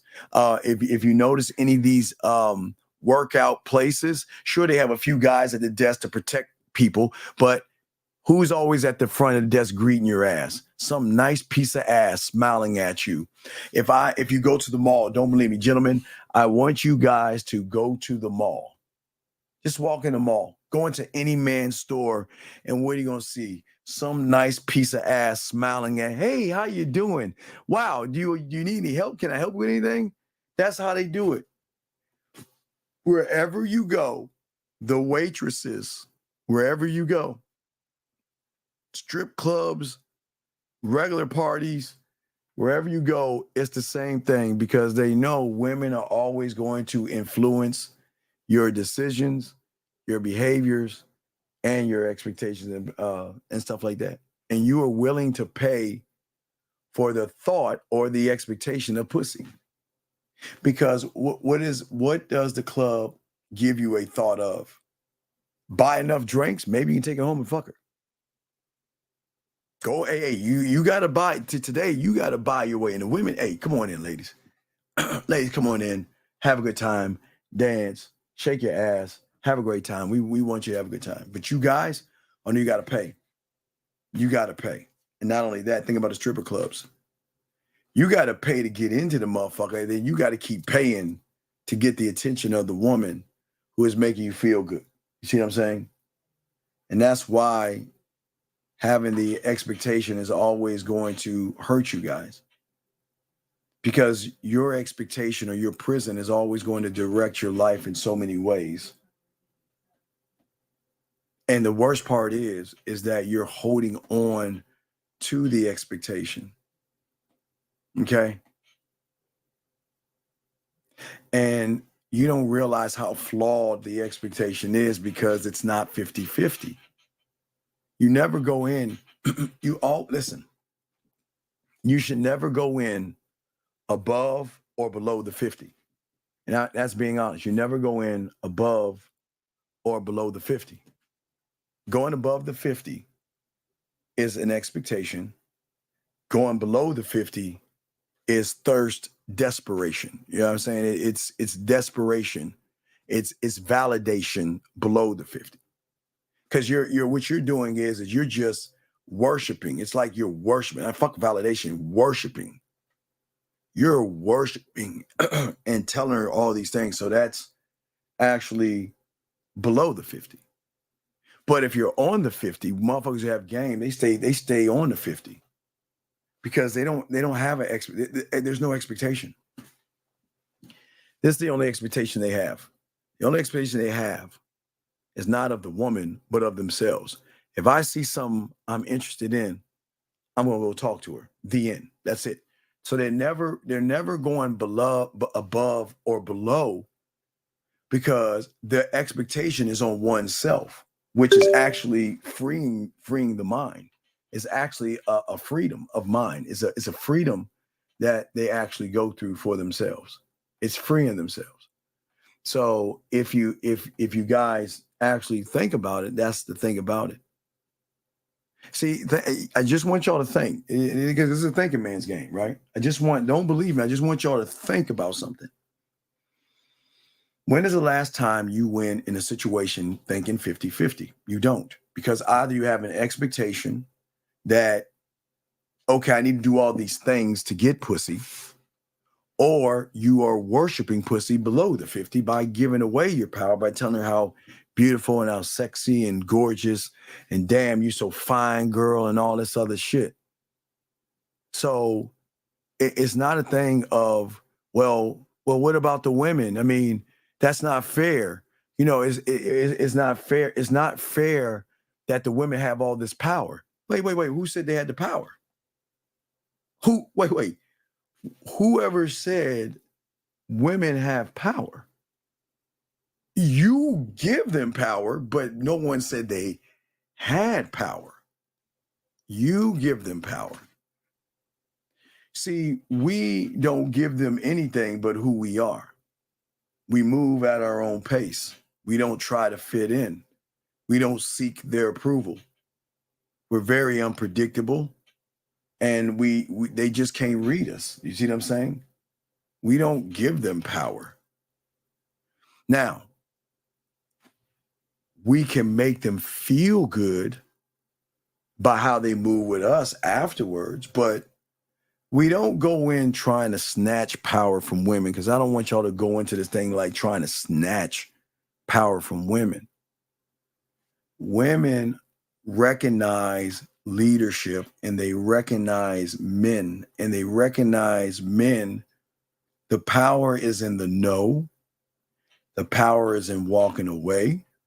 And the power is in the power of the dick, which forces them to give power away, because when you take the power out of the pussy, where is the power at, gentlemen? Think about this. Everything you're doing is for pussy. So if you took away that power, where is her power?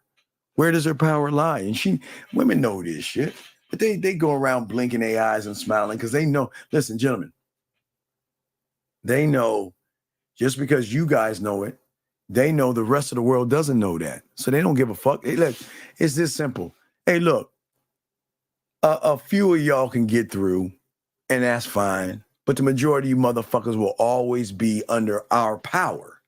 You see what I'm saying? That's why I always keep telling you, the game is for a few people. It's not for everybody. The game is for a few. You see what I'm saying? And that's the thing about the game that I think a lot of people don't know, and a lot of people don't understand. So that's the understanding, sir, of understanding. Okay. All right. See, dog, listen, dog, please listen. Please listen. Please listen. Please listen. Please, sir, listen. Please listen.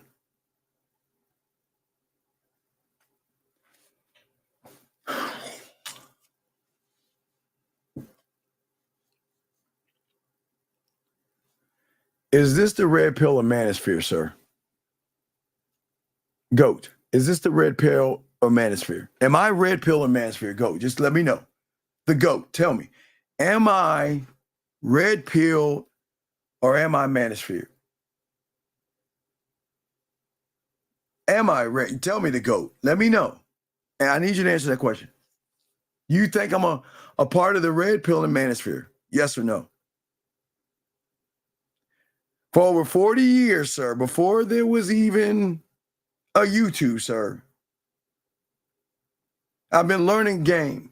And, sir, game is all about thinking for your fucking self.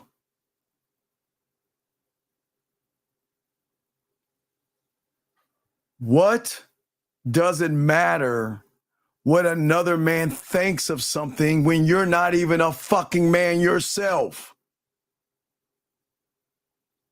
Sir, it's one thing to ask, can you change a tire? Can you fix a car?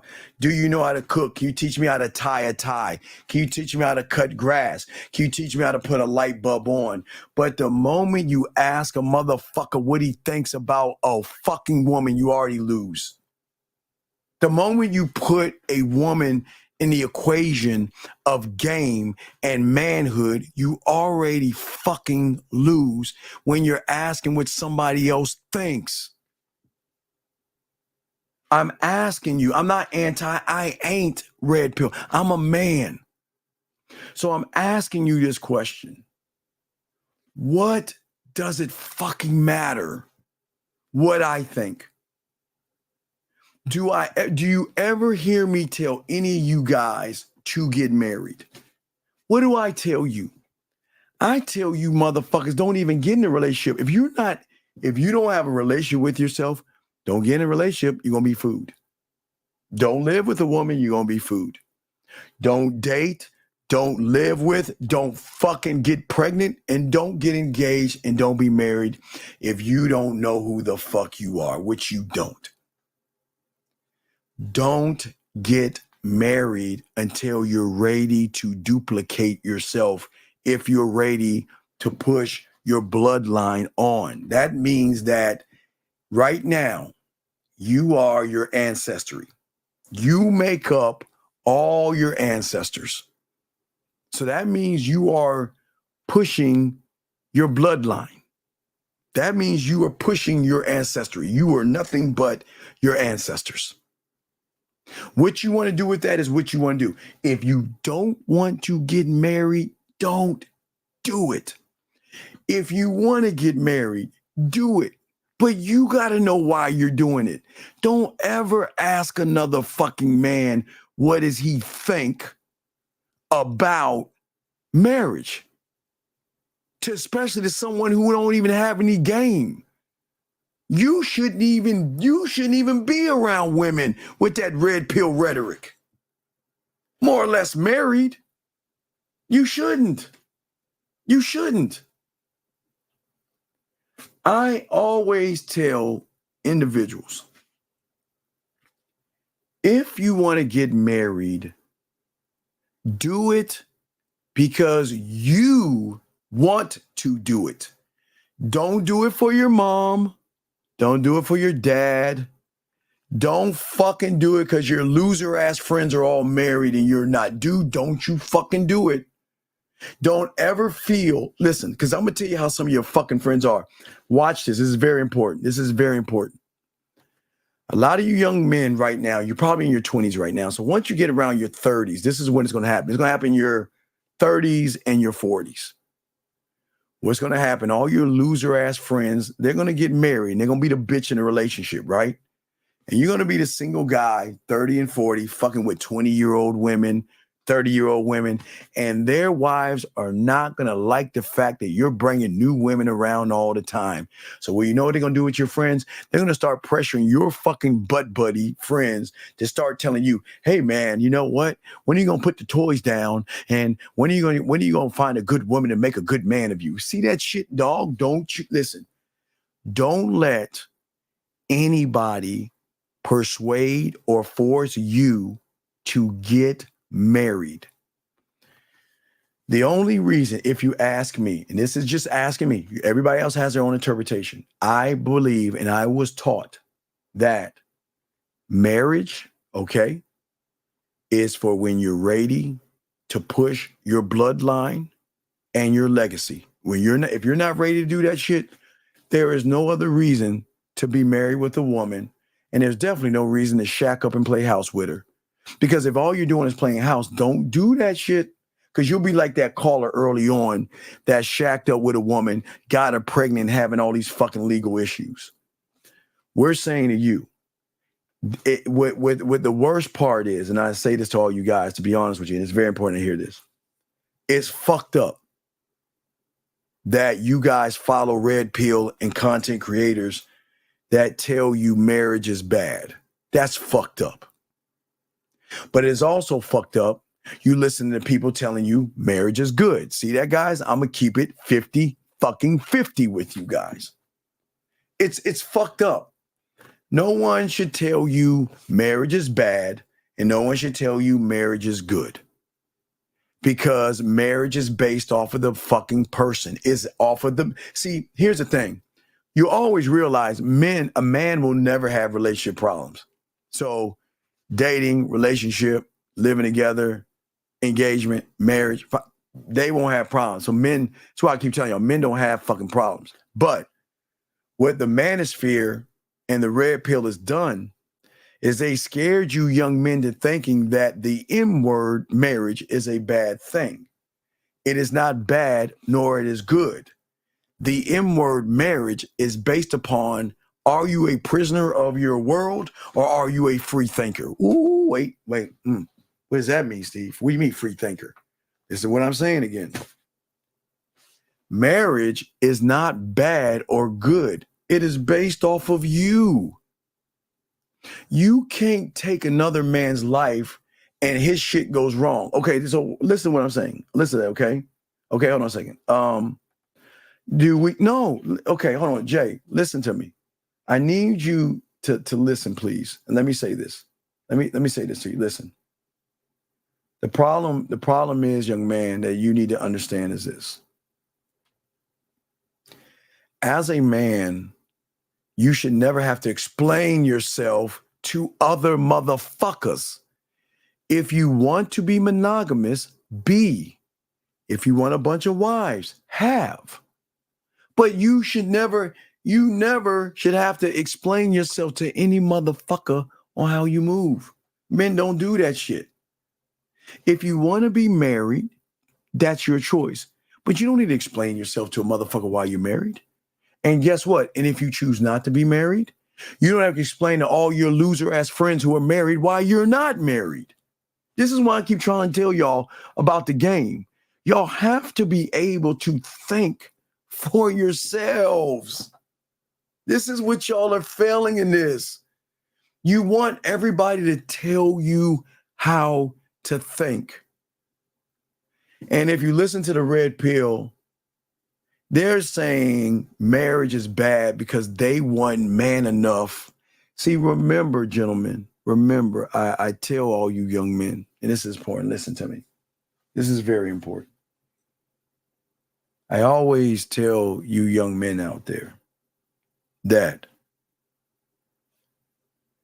there is nothing right about marriage and nothing wrong about marriage when you're a motherfucking man. Because your fucking vetting process starts the first moment you start talking to her. And a somebody ain't fucking with a nobody. We're not going to fuck with a nobody. And we're not going to date a nobody. We're not going to be around a nothing and a nobody.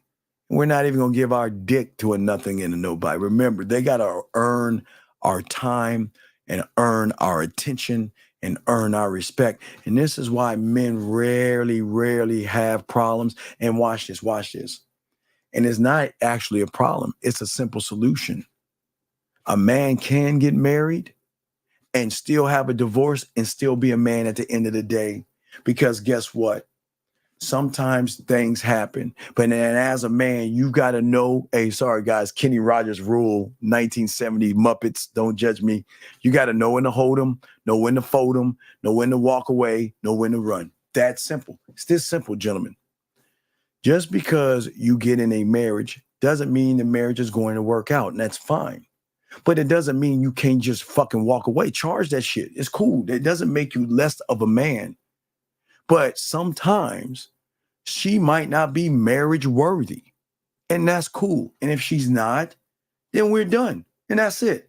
But I'm not going to run around and go up to another person and say, hey, buddy, I was very indecisive. I walked on eggshells. And I begged her to like me. She never liked me. And I begged her to marry me. And she finally broke in and married me. And she broke up with me. And because she broke up with me and left me, you know what? Marriage is bad for you. Who the fuck? That's fucked up. That's the most disingenuous thing that the Red Pill people are doing. It's the worst thing people are doing.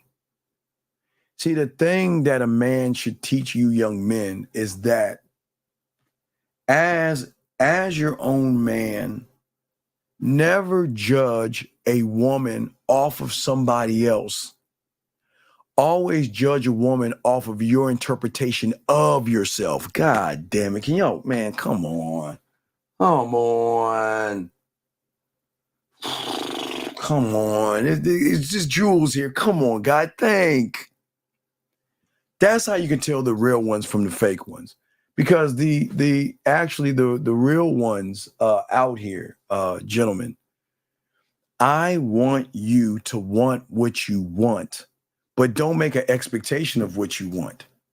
It is okay to want what you want as long as you know you have a 50-50 chance of getting what you want, and you're fine with that. And when you think that way, then there goes the fears, there goes the rejection, because you know there's a 50% chance she can say no, and there's a 50% chance. So then there comes the gambling addiction. Sorry, guys, this is where my gambling addiction comes in. I know I told you I'm an alcoholic, I'm a crackhead, but now I got to tell you where my gambling addiction comes in at. Now I've got a 50-50 chance. I'm going to bet 100% on me. 100 on me. I'm going to push all the chips to the middle of the table because I'm going to bet on me. And even if I bet on me, sometimes the house will win and she's allowed to say no. And sometimes I win. Well, it's not a win. It's whatever. When she says yes, I don't give a fuck about that shit. But what I'm saying to you young men out here, the world doesn't want you to think. It wants you to keep you in this prison. Because if you are a free thinker, you're dangerous. Not dangerous as in you're going to get wiped off the planet because you're fucking up the economy. Gentlemen, listen. The world has a very, very few free thinkers. That's why free thinkers get to run around and do whatever the fuck they want to do, because we're not putting a dent in the economy. We're not fucking up prescriptions and Percocets and all that. We're not fucking up the drug trade, and we're not fucking up the alcohol, tequila and rum and bourbon. You know, we're not fucking up. We're not fucking any of that shit up. We're not messing the economy up. The economy has to move. I've always told you that in the 90s. Since I've been doing this in the late 90s on the internet, of course, the economy always has to move. It has to. Now, if the world flipped and there were more men, then I would have an accident. The brakes would cut out and you would never hear. I'd be gone 50. The men would be gone that are teaching manhood, because then we're tapping into something that we shouldn't. It's kind of, if y'all watch The Boys, it's kind of like the same. It's kind of like the same thing, even like the Boys. Like I say, you cannot disrupt the people in power. Those that are running this world, you cannot disrupt them. You cannot disrupt the economy. You can't do that, because the moment you do that, they will remove you anyway. You cannot disrupt what it is. So the world has to move off of telling you young men what to actually be, think, and do, because I don't try to make fun of slavery, but I love to use the analogy. Even when slaves were free, they still didn't leave the plantation, most of them, because of the comfort. Freedom is a scary thing to someone who has never tasted freedom. And a lot of you guys, when I'm saying, guys, you are free, but you're not free. You are free, but you are a slave, and you're in this bubble and on this plantation.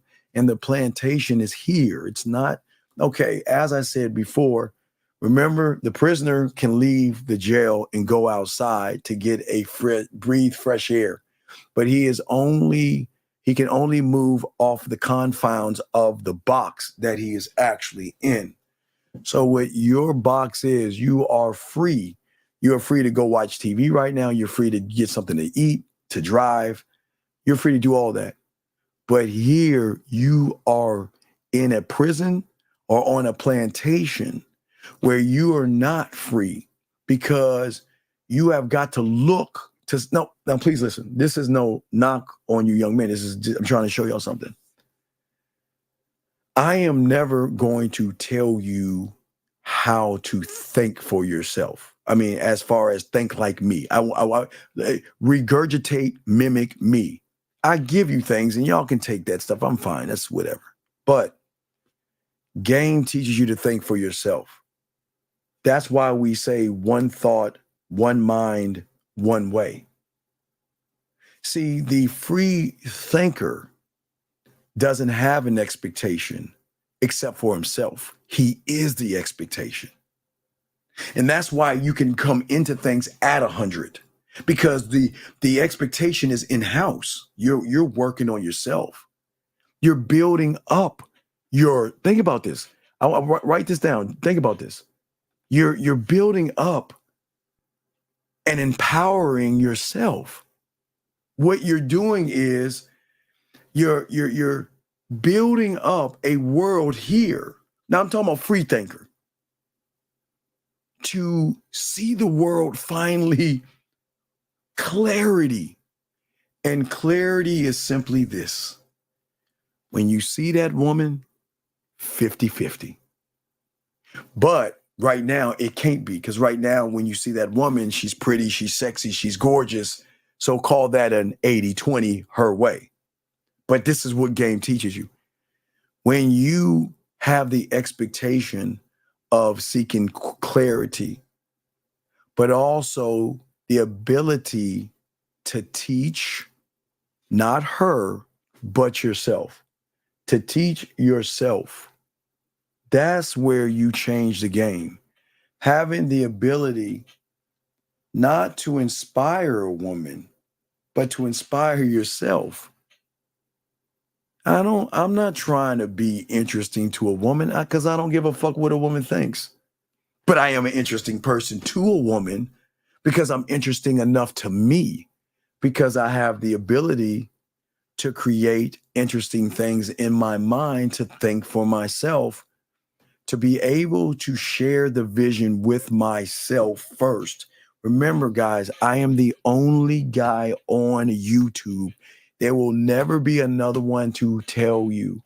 You must create your cult. I am telling you, you got to create it, because if you do not create the cult, who are you going to share the vision with?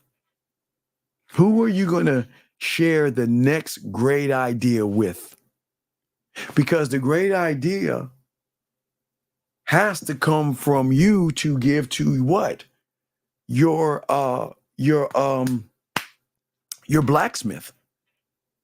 See, this is why I keep telling you. See, a free thinker can grab a book. Now, it could be any book at this point. This is just my book. But a free thinker can grab a book and open that book up, right? And open that book up and read the book, right? And then the words from the book, just like your teacher when you were in elementary school or first grade, it is the words at that point can go to your blacksmith to give you the proper interpretation that fits you at that point. Then the book is going to, their books can be successful, but it's how you interpret the book. And now we're talking about the free thinker. Wait a second. Hold on. I think I got a question here. Hold on a second. This may sound asinine. Do free thinkers tie No. King, this is not about cults. I mean, not cults, excuse me. This is not about secret societies, not cults. There's cults and there's secret society. What I'm saying is this has nothing to do with Freemasons. This has nothing to do with secret societies. This has to do with, watch this. Okay, there are cults out there outside of yourself, yes. And there are secret societies outside of yourself, yes. But you know what game teaches you? The game teaches you to create your own cult and to create your own secret society. Think about that. Your own cult and your own secret society that has one job and one job only. There's only one. The cult inside of your head, again, let me show you, has one job. It has one job and one job only. And it is the greatest feeling in the world when y'all get laced up with this game. The number one job of your cult is to worship, love, respect, honor, and do whatever it can to put you in the best position possible in your fucking reality by internal things. See, remember, the cult I'm talking about is internal. This is your secret society, your detective, your marketing team, your film room, your scribe, your studio, all those things that I talk about. Those are your Freemason. That's your cult. And that is also your secret society, because no one knows about it but you. That's why it's secret. That's why it's a cult, because those things in your mind come together to give you a greater interpretation, not of the world, but how you move in that world. See, you guys are moving as the world moves, but you're not moving in the world as the world moves. So they're kind of levels to this. I want y'all to see that. But this is how the game works. Let me get another question here for you guys. Sir, last time I asked, because if you ask me another fucking question like that, I'm going to either kick you out or force you to call in. Motherfucker, the game has nothing. Motherfucker, did I say anything about fucking women a few seconds ago? Huh, bitch? The game has nothing to do with fucking women, okay? So if you ask me another asinine question, I'm going to kick your bitch ass out. Please do not disrespect the room. Please do not disrespect the room. People are trying to learn here, and they're here to seek information. Now, as I said before, tying this up to marriage, because I don't have much longer left. As I said, guys, if you guys want to call in, let me make sure the lines are open, guys. If you want to call in, I'm sorry, the lines are open. I'm sorry, the lines are down. Lines are open if y'all want to call in. But as I was saying to you guys out here, very important. When it comes to marriage, when it comes to relationships, when it comes to women, my job is not to tell you to be like me, okay? That's not what game is supposed to teach you. And I've always told you guys, this is how you can tell the real from the fake. See, the real ones are saying, don't be like me. See, okay, what are the real ones? Okay, so what does the book say? You see, what does that say right there, the book? The book says, you see that? Your name, your legacy, your language, your laws, right? So if the person is telling you to regurgitate what they're saying, then they're fucking you over. Gentlemen, I have always told you guys out here, one thought, one mind, one way. There is nobody in this world like you. I am the only one. There is nobody on YouTube that tells you that. What do I tell you? I tell you all the time. And if y'all knew, I'm going to tell you something that no one's ever told you. So let me go ahead and tell you guys this in case y'all are new. I am telling you right now, the thing about us is that what we teach you, that's from the moment of conception.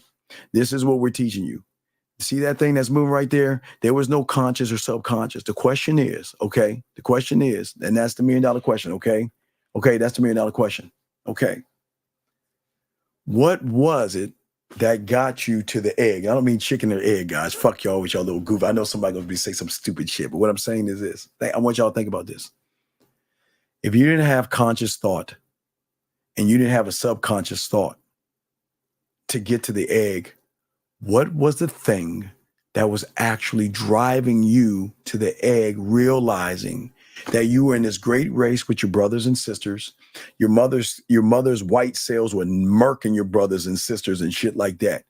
What got you to the egg? That's the $1 million question that we're trying to get you guys to understand. You didn't have, because if you had conscious and subconscious thought going to the egg, you would go to sperm tube, spermogram. You go ahead and take a sperm selfie and all this other shit. Look at me. I'm traveling to the egg. Look at me and do a duck face and all that stuff. You think what I'm saying. There was something inside of you that had a drive where you were thinking it just, I have to get there before everybody else. And there was nothing that's going to stand in my way. It's just when you came into the world and came into the manosphere and the red pills, and you got to think like me, and women are bad and marriage is bad and all this other stuff. You started interpreting and taking on somebody else's thoughts, dog. And that's what's been fucking you guys up, taking on somebody else's thoughts. And what we say to each and all you guys, you should never take on the thought of another man. What is so important is that those that are actually teaching you, they should teach you how to think for yourself. They should teach you that there's nothing wrong with you. It's just your thinking, again, emptying your cup. But as you can say, remember, guys, that when people hear this, they look at the messenger. They don't look at the message. They're like, look at you, fuck you, prove yourself to me and all this other stuff. Do you see what I'm saying? So what I'm saying to all you out there, okay?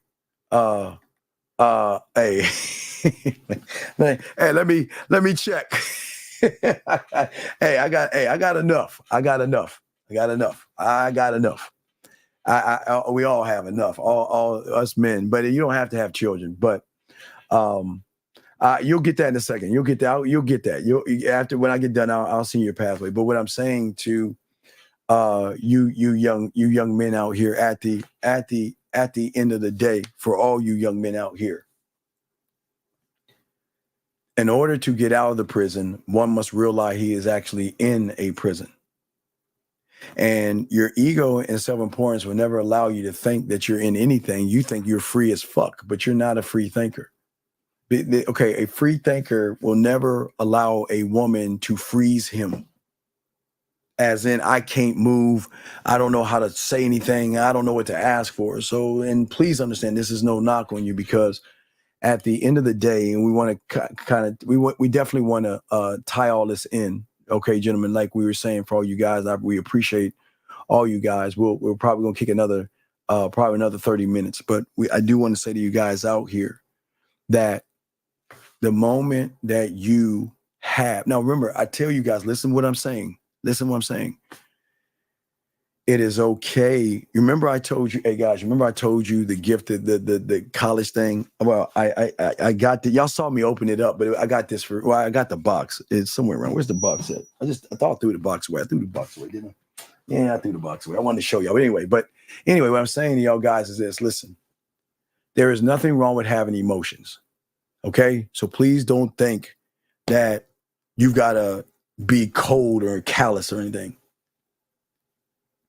Emotional is when it's a moment you interact with a woman and there is fear, there is worry, and there is anxiety.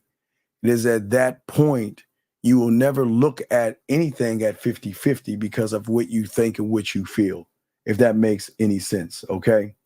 And what I'm saying to you guys out there, this is why you've got to understand why you're in the prison. But the prison is a man-made, created prison by you. You created the prison. She didn't do it. And that's what red pill people want you to believe. They want you to believe that women are the scourge of the earth, that they have created all your problems. No, it was the moment that you saw her and said, I want to fuck her, and what can I do to take her out on a date?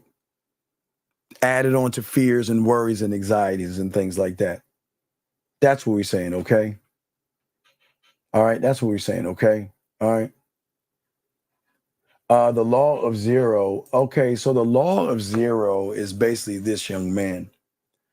It's an easy law that I learned a long time ago.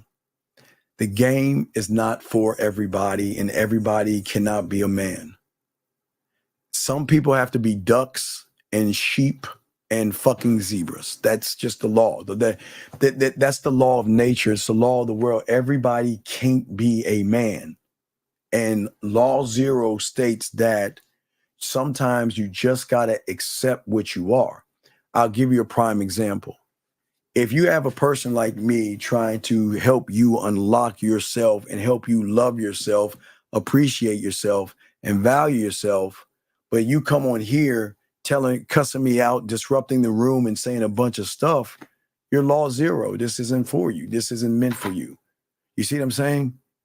See, those that actually want to learn how to be men are going to follow men that tell them and teach them the way to think for themselves. And everybody, remember, there are people that's going to hate me for the color of my skin, how tall I am, my age, whatever. And you, listen, all of us, every one of you, no matter what your race and color, someone's going to hate you for your political affiliation, your religious beliefs, the color of your skin, your age, your height.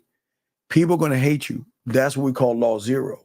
So this information is, the beautiful thing about the information is that I don't put a gun to anyone's head and say, you have to learn this. I just put the weapons on the table and say, look, I am the result of being a student of the game. I am my own receipt. That's the thing about those who have game. We're our own receipts. But you have got to decide what you want to do. And what you do is none of my business. See what I'm saying? I can't force anybody to be a student of the game and want to learn game. It's just, I know what it's like for a 9-year-old to want to be a student of the game because I was that person. So I know what it's like. So, and some of these young men, they don't get the information in elementary, junior high, high school, or college, and they stumble on us and start getting the information. That's when they have to make the choice. It's the line drawn in the sand that they got to choose. So that's law zero. The game is not for everybody. It's for a certain group of individuals that actually want to learn what it is to actually love themselves and have self-worth. It just people throw that word around or man around like it's something big, but it's just a choice.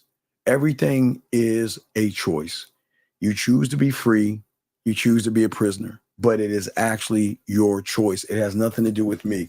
And those that teach game, those are the ones that actually help a lot of young men. But at the end of the day, the world doesn't want to be helped.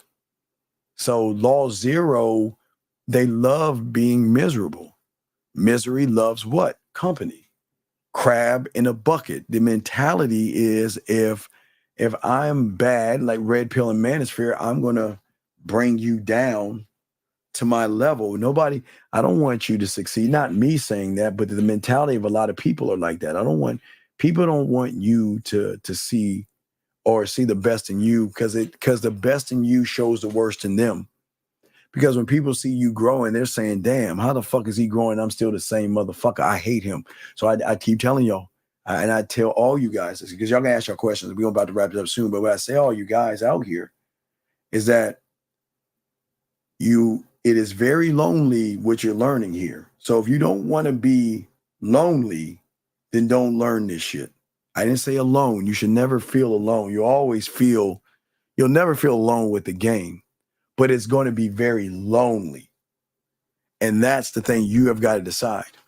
You can decide to be around a bunch of losers, or you can decide to be your own person and do things yourself, and you don't need people. Yeah, it's not to say that you can't be around people, but people are not going to be around you. You don't mind being around people, but do you think losers want to be around winners? Fuck no, they don't want to be, because winners shine a light on losers while they're actually losing, and nobody wants to see that kind of stuff. If that makes it, yeah. Well, that heavy crown thing, yeah, it's actually, yeah, that crown is quite heavy at the top. But man, when it's your top, man, guys, you're never alone. You'll never be a prisoner. You'll always be free. So that's what free thinking is about. Okay, that's what it's all about, man. And I think that the more that you start to learn this, but you got to see it. You can't see it. I mean, I don't want y'all to think this is work, because a lot of you guys y'all are work in progress. Y'all are a work in progress, but it's not like you can't get that. It doesn't. Remember, here's the beautiful thing about the game. It has nothing to do about political affiliations. It has nothing about political affiliation, religion, or color of your skin. That's the beautiful thing about the game. It can work for any motherfucking guy that wants to be a free-thinking man. Because a free-thinking man is dangerous to a woman because there's no power. And the draw-in is these. See, watch this. See, you guys want to be mysterious? What do you think a man is? Why isn't he after my pussy? Why isn't he begging for the pussy? Why isn't he trying to take me out? Why isn't he kissing my ass? Why isn't he a yes man? Why isn't he walking on eggshells? Why isn't he beating around the bush? Fuck. Why is he just staring at me like that? Oh my God. See that right there? See, you guys, you understand game makes you all these things. You want to be mysterious? When you learn game, you will be. Because for the first time in her life, she'll never figure you out. For the first time in your life, your parents won't even figure you out. Your dad might get jealous. Your mom might get jealous. Your sisters might get jealous. Your cousins, your friends. So it's just a lot of things to learn at the end of everything. You know what I'm saying and stuff. So the beautiful thing is that I don't know what you say gain. I can easily tell you the gain. The thing that a woman gains with a man is elevation and education. And one of the greatest things you get to gain is that you'll finally understand what the unrecognizable version of you actually is. And also, you will also learn and gain and understand what love and happiness is, because you will be around someone who loves himself and is happy himself, and you will learn from that person what it means, and you will no longer look to material things or anything outside of yourself, because what that man is going to do is going to elevate your mindset, and he is going to educate you in the same time. And it doesn't mean that you're ignorant. It doesn't mean that you're stupid. And it doesn't mean that you don't know anything. It just means that when you get with a man, he's going to leave you better off than where he left you. Doesn't mean you're going to stay with a man, but a man is going to do some damage, some good damage and stuff. He's going to actually do some good things. Yeah. Oh yeah. Exactly, Data. Exactly. I mean, do I even have, God damn it, do I have that? Hold on. I got to play that for you because that is so important. Listen, guys, I got to play this for you. Let me see if I can find it. Hey, no, Data. I appreciate that. Let me see if I have that. I don't know if I have that still. I don't know if let me hide that. I don't know if I still have it.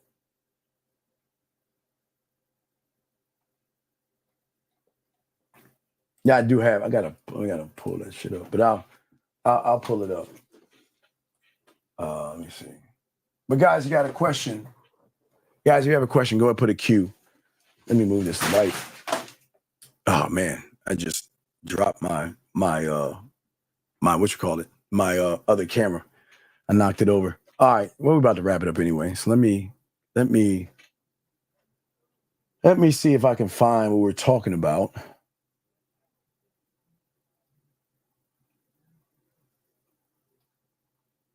What I'll do is I'll zoom in on me and push that back. But give me a second. Let me see. Here we go. Oh, that's not it. Here we go. Let me put it back and restore it. Okay, I can play it now.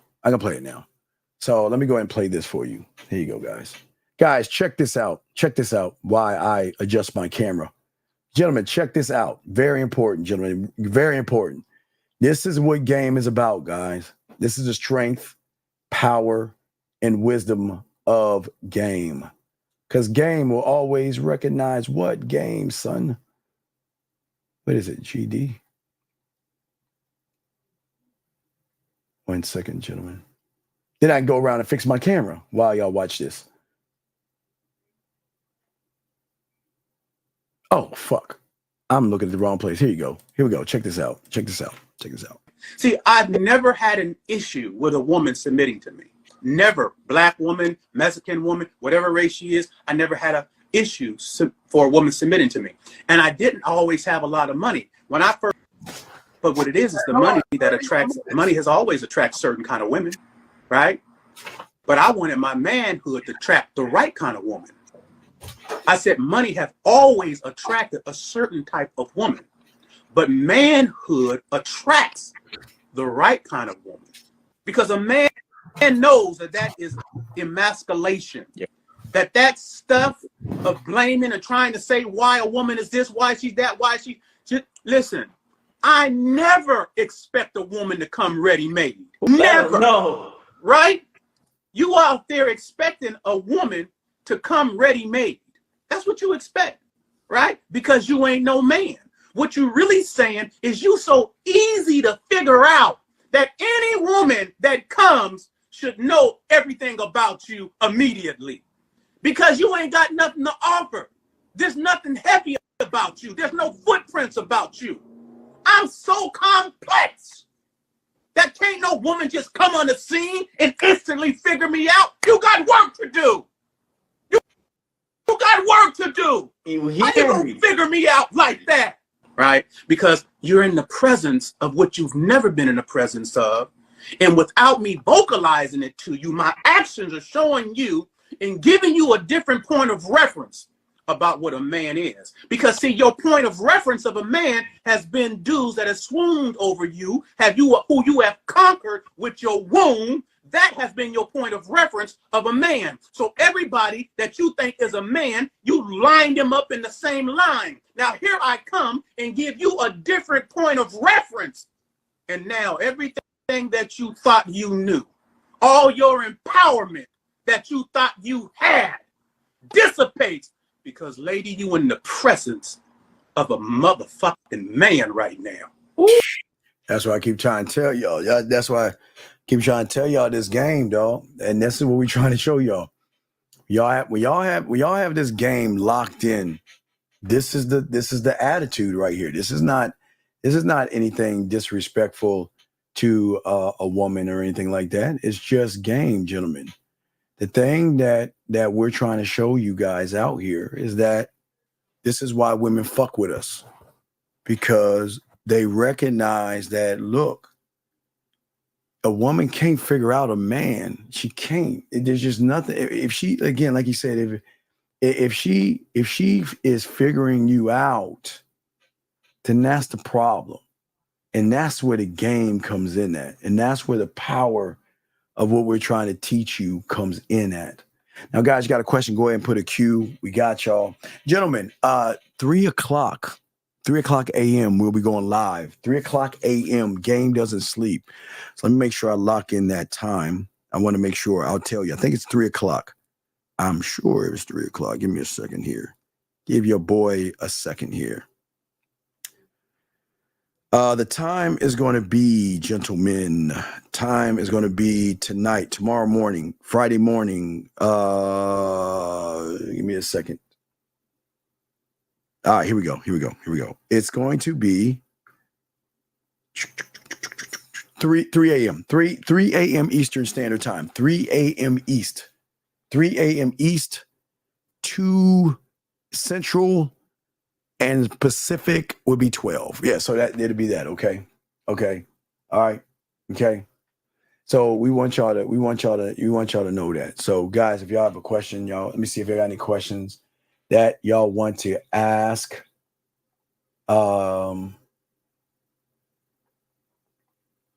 Let's see. I'm gonna make sure. Okay. I'll make sure I got all the guys. If you got a question, and as a matter of fact, the lines are open. If you have a question, you can call in. I think I answered all the questions. Wait a second. Yeah. I think. Wait, did I answer your question? Yeah. I think I did answer that question.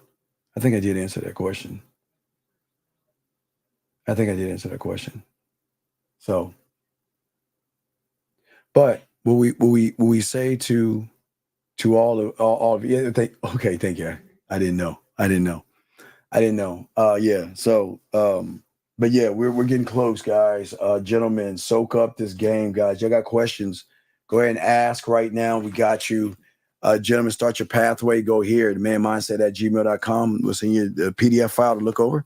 But gentlemen, we have a show later on tonight that we're gonna kick it. Okay. We got a question from my lady. Let's see here. All right. Hold on, life. Let me answer this question, and we do answer questions from women. You say, do you believe all men do not have anything that can break them? Wait, can you, okay, I need more on this. You said, do you believe all men? Okay, no, well, here's the thing, B. Men don't break. So, men don't, okay. Men break, but the break is evolving. So the break is the death of himself in 23 hours and 59 minutes. So he evolves, but he's not, you can't break a man. Well, a woman can't. Is that, you mean through a woman? I mean, I need more on the question. Is if you can kind of give me more on the question. But when you say break, what do you mean by break? Can you give me more on that? I'm playing NCAA. No, I got. Nah, man, I still got some work to do, man. I got some work to do. That's why I'm chopping it up with y'all for a few hours. I got some work to do. I always got a lot of work to do. I try to get to work on Fridays and Saturdays and stuff, so I got work to do. We probably might do something Friday, but that's why I try to give y'all a show Friday morning for at least an hour. But yeah, if you can give me that answer right there, I will be happy to answer what you mean in the break. What is the break? And I'll be happy to answer that question. Is there such Now, if it's cookies, and I'm just joking with you, but no, give me that. Let me know. Is there such a thing as too much communication? Never. Wait. Now, here's the question. Are we talking about with somebody or ourselves? So you have to give me more on that. Because if it's here, no, there's never enough. If it's here, there's never enough. So I don't know what you mean by the communication. Okay, if you can let me know, I'll be happy. I don't know what you mean by that. Okay, all right. Okay, so, okay, as in something that comes to them completely hate women, or wait, as in something that causes them to completely. No, it's just them being awkward, and it's just them being bullied, and it's them having expectations, and it's them just the incel is created because they feel that they deserve things that they don't deserve, and they blame women for all that because they got their heart broken, they got walked on, or something happened to create the hate. But the thing is that you got to make sure you change the word from men to males, because the broken male is very broken, but the man can never be broken. Okay. Yeah. Well, some young men or males can't handle life, and they will take drugs and things like that. So absolutely. So yeah. So yeah, hopefully I was able to answer that question there. But yeah, I don't know too many men that get broken, but let me see what he's asking. The communications in yourself. You should communicate more with yourself than anything, okay? At the end of the day. Because all right, let me ask you a question. Tell me, if you were in front of a lion, what would he be communicating to you? What would the lion communicate to you? Number one, you know you're a lion. Number one, you need to respect him. Number three, that you know he don't fuck around. He don't play games. I mean, it's just layers and layers. So does a lion have to communicate these things to you, or can you just see that shit? For women that love fancy purses and stuff, it communicates something. For you guys, if you like Nike, it communicates a brand. You know, some things just don't need to communicate outside of themselves. So it's more internal. Question here. Once they get their heart broken, at what point does a man become a man? Well, it's not about the broken heart. It is the love that he had when it's recognizing that I'm all I've got, and I can never allow anybody to move my mind, my body, or anything in a way that is going to disrupt my world or bring anything into it that is negative. So, like, I'll give you an example of. I always like to give you the text message from one I gave my client. Hold on, and I know y'all gonna copy this shit, but please try not to copy this shit. But let me give you an example of something I gave my client. I always do it ass backwards. Okay, so here's the thing. If you look at this right here, I don't know if y'all can see that. Well, let me take off the statement. Maybe you can see it better. Oh, you can't see it. Fuck. So it says, I'm different from any man. I just am. Okay. I'm the creator of my own universe. I have complete control over everything in my universe. It's full of positivity and growth and great energy. I live in the moment. I enjoy everything I do. So, all right, let me just zoom back. And that was I'm sorry, guys. Can I zoom that up better? No, I can't. Never mind. Okay. So I don't know what I did to take that off. Let me take that off. But yeah, so it's just the understanding of him, understanding the self. Wait, let me get off this right here. Hold on a second.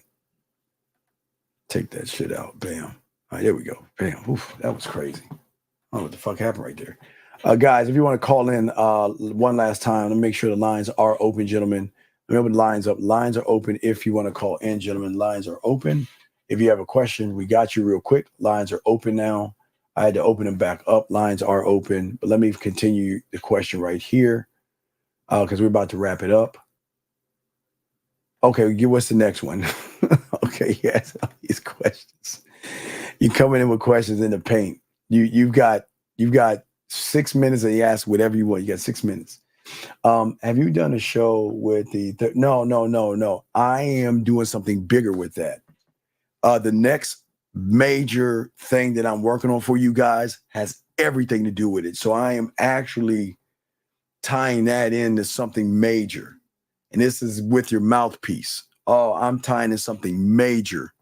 So I'm gonna show you what I did and how I did it. And I'm gonna break it down, but it's gonna be major. So I'm working on it. I am working on it. It's being worked on. It's being worked on. So all right, next question. What's the next? You got a next question? Go ahead.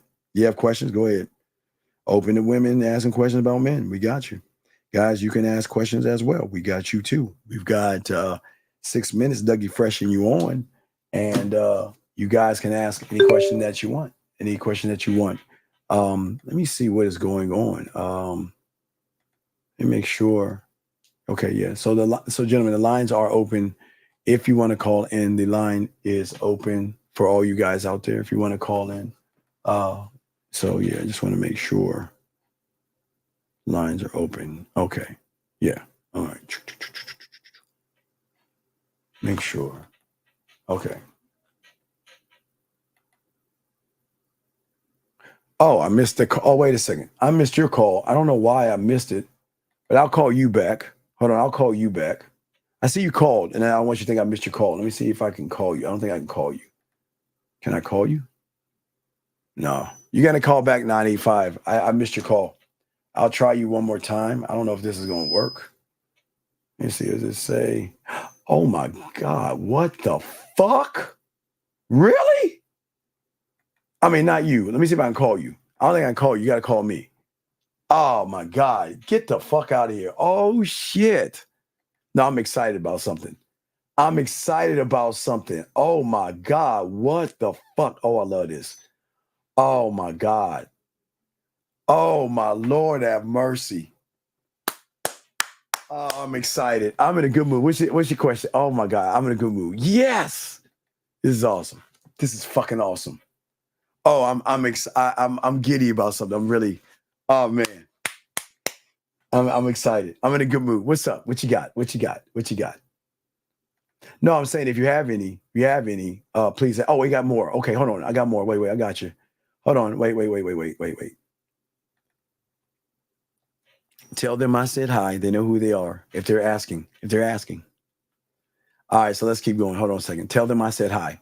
Let me see. Hold on. I got you. More questions. Here we go. Why do these who not love themselves as males focus on others loving themselves? Well, because that's jealousy and envy. A lot of people are going to be mad at what they're not going to be. That's where hatred comes from. Hatred comes from a lot of jealousy from guys. A lot of guys are jealous. And the jealousy stems from that, you know what? I hate that this guy is so in tune with himself. He can talk to women and he's really good with women. Okay. Wait, no, hold on. I got you. Wait, what was your last one? Wait, was that your question? Wait. Oh, that was your question. Okay, I'm sorry. Wait, I'm scrolling. Give me a second. Let me catch up.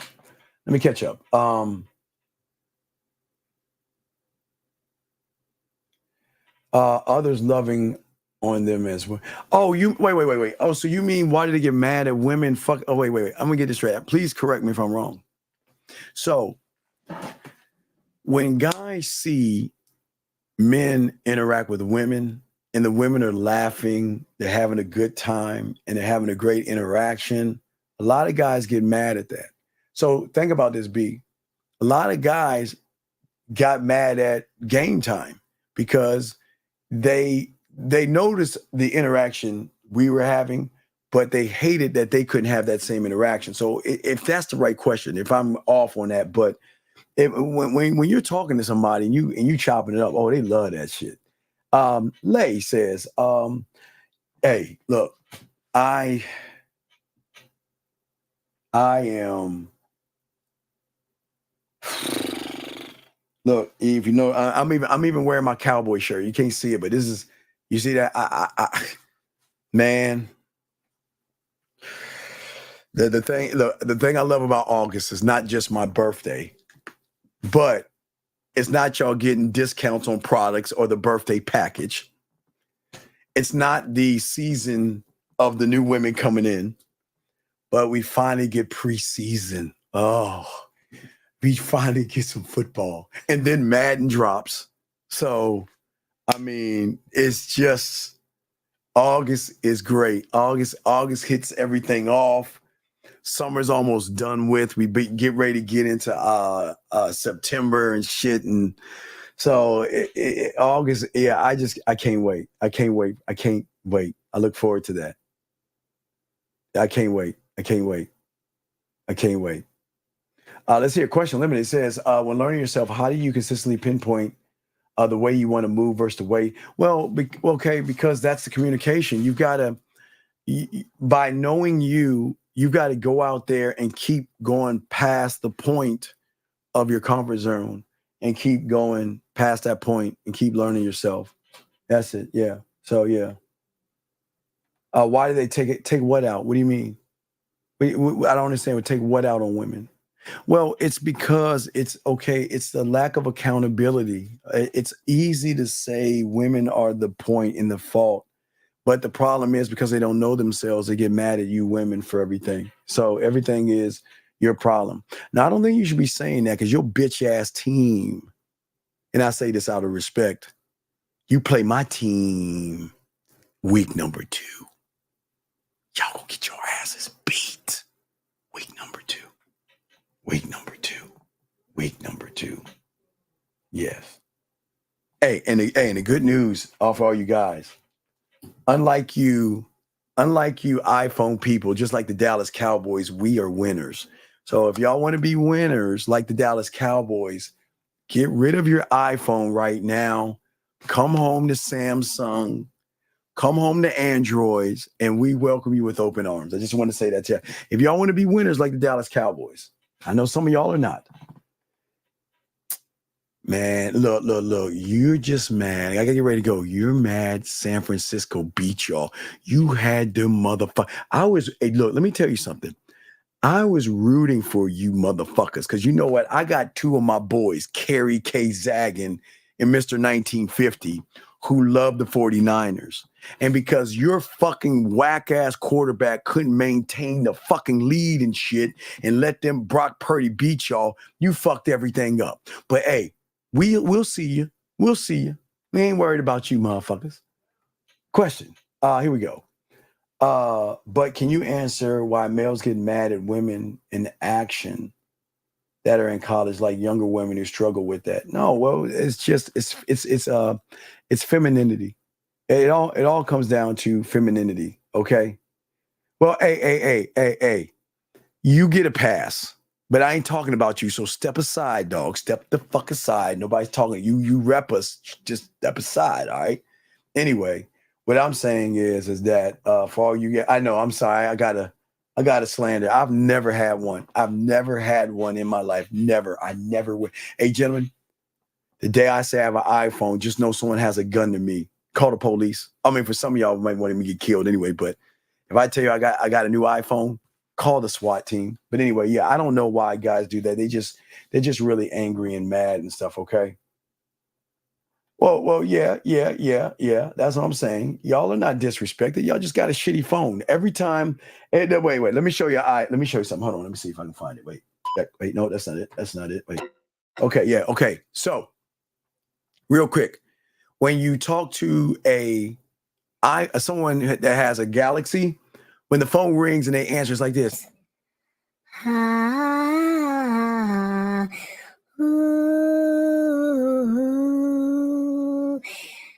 Samsung.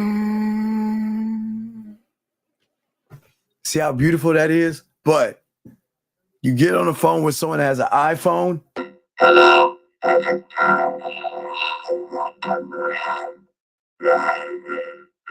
just saying that I'm and I want to help you. So, Steve, I just need some more. I know I got the iPhone in my ear, and I just need some stuff. So I'm just saying, no knock on you guys. I'm just saying, look, I ain't talking shit about you. I'm just saying that theirs is a little bit different. You know, I call him up on my phone, dial a number, beep, beep, beep, beep, beep, beep, beep. Samsung. And then they answer the phone. Hello, I can hear phone Apple phone. I'm trying to So I'm just saying. All right, let me answer a few more questions. We'll go. I'm just saying, guys, it's a little bit different. I'm just saying. Dog, ask your question real quick. Let me get this last quick few more questions. All right, here we go. Oh, Motorola. Let me see if this is wait. You got Motorola? Let me see. Oh, let me see. Okay.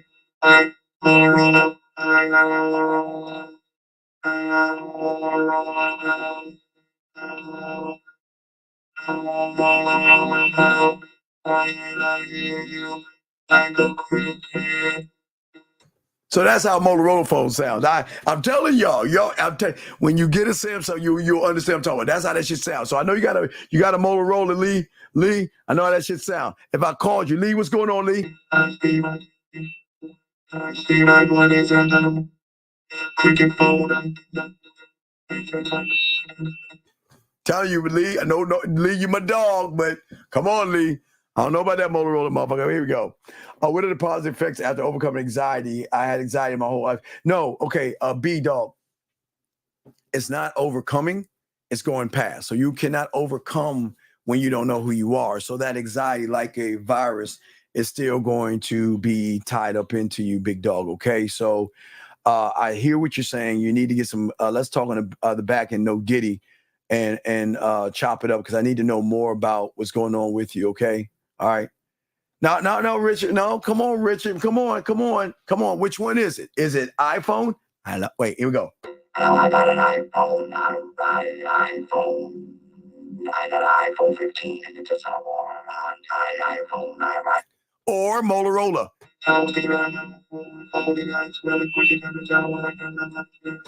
All right, come on, man. Y'all know what I'm talking about. Hey, y'all know y'all get that Galaxy, man. Y'all know that shit is kicking. Come on. Y'all know that shit is kicking, man. Y'all know that shit's kicking, man. Huh. You got a 6? Let's see. Hold on. Let me see. You got a 6. No. Oh, hey, you know what? I got a Google Pixel 6. Can you hear me, Steven? Steven, I can't hear you. What is that? What is that noise? Hello, Google. I can't talk right now. Steven, can you hear me? Let me call my friend on. So, oh my God, that even hurt me.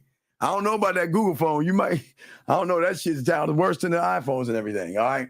So I'm just saying, y'all guys, man. All right. So, hey guys, hey, we appreciate you guys out here, man. Guys, I'm sorry. Hey, what you mean? When you?